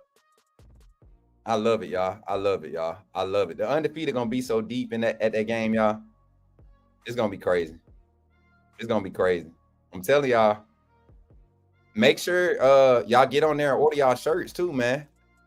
Don't forget to order y'all shirts. # misbehaving. You already know. Make sure y'all order y'all shirts too, y'all. Jordan 69, what's good, family? 47 days until A-Day. That's why I was waiting to see y'all. So could y'all hear the screenshot alert? Could y'all hear my screenshot? Yes, sir. So this how it looks on here we go. And before I get up out of here, let's pay some bills. Like Kyle said. So if you're ever in the Maryland area, Ocean City, Maryland area, and you need a place to stay, make sure you stop at Residence Inn right there in Ocean City, Maryland. Guests can book at residenceinoc.com and use the promo code LPR for special Bama football pricing, up to 20% off on your stay. And honestly, y'all see that view? That's a beautiful view. I think some of you all could take your significant other up there and just enjoy that sunset. You know what's crazy? Virginia does have some beautiful sunsets. Like a lot of Virginia, different areas of Virginia, you catch the sunset. But ain't nothing like that Alabama, boy. I'm telling you, boy, I love Alabama. I love my state. A lot of people hate on the state. I rode through Huntsville, got to see my godson. It was an awesome thing, man, seeing him. He's basically a grown man now. Watching him grow up has been amazing. A lot of people think he's my real son, but he's not. He not blood. He might as well be though. What I was about to say, with all the motion in CKD's offense, what will happen when they have to go hurry up offense? Listen, Ruben. So even when you go hurry up offense, it doesn't mean that you got to snap the ball fast. All it does is keeping the defense from being able to adjust pre-snap to what you already have out there on the field. So like Caleb Deboer, it's not necessarily a fast-paced offense, right? They huddle, they do check with me type system to the sideline. It's just the style of play that they call makes it looks like it's like this quick hurry up pass. Now there will be sometimes where we go no huddle and you go into motion, you get set up, you're at 18. A lot of offenses are smart, like everybody. So what they'll do, what I did with our offense, my second year coaching, when we used to do 2-minute session, what I would do is the quarterback already knew what his line of play calling was based off of the first play that we gave him in the personnel. So what I would do is after every play, I'll start the 25-second clock. Whether it was first down or not, I start 25 seconds. So if our offensive lineman, our offense didn't get lined up and have the ball snapped by 10 seconds, then we weren't running a hurry up offense in my mind. So you apply that to the game after every play, especially on first downs. Y'all know the clock stops. The play clock doesn't start until the ball is set, right? So if you teach the team that, if you have some type of philosophy or a system set in place like that, you don't have to worry about getting the play off in time and all that stuff. Hey, undefeated up in here. Kareem, what's good, bro? Welcome to the chat, man. A-Day, y'all pull up to the tailgate. Hey, they better pull up. You think Mac will push Milroe to be the best? I don't think it's going to be Mac. I think it's going to be Ty Simpson that pushes Milroe. Austin Mack is a great talent, y'all. I don't want him on the field this early though. I want to see Austin Mack and in an opportunity to where he has everything in front of him is fresh, basically, right? Everything in front of him is fresh. Everything on the perimeter. See, Milroe has a lot of rapport with those Kobe Prentice, Kendrick Law, Jalen Hill, Jaron Hamilton. So that's going to play a lot into why he gets the first team reps. If he can't capitalize that, Ty Simpson will do it because he has a lot of rapport with those guys too, right? So I'm excited to see everything play out with the spring ball. My guy Steven says, being paralyzed sucks. I sit and look at the same four walls every day, along with being in extreme pain. I have had 10 spinal surgeries. Steven, we always praying for you, brother. We always praying for you. That's why we come here. That's why I take it so serious. I don't know what people are going through on a daily in the chat. You get what I'm saying?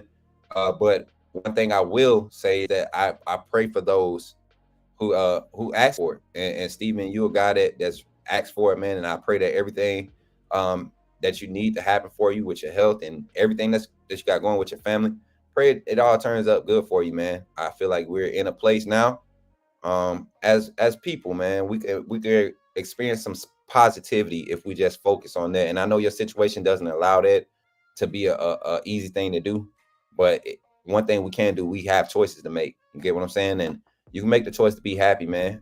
Search for that happiness, search for that, and continue to just allow God to continue to heal you, man. Continue to do what he's doing. He's using you for a reason. You know what I'm saying? You inspire me to continue to do what I do at the energy I do it at. So never hesitate to ask for prayer or anything like that, man. We all supporting each other, and I really appreciate y'all being so real in this chat with me today. Oh yeah, before I go, let's talk about it. What I was supposed to talk about, chat? I forgot what we was talking about.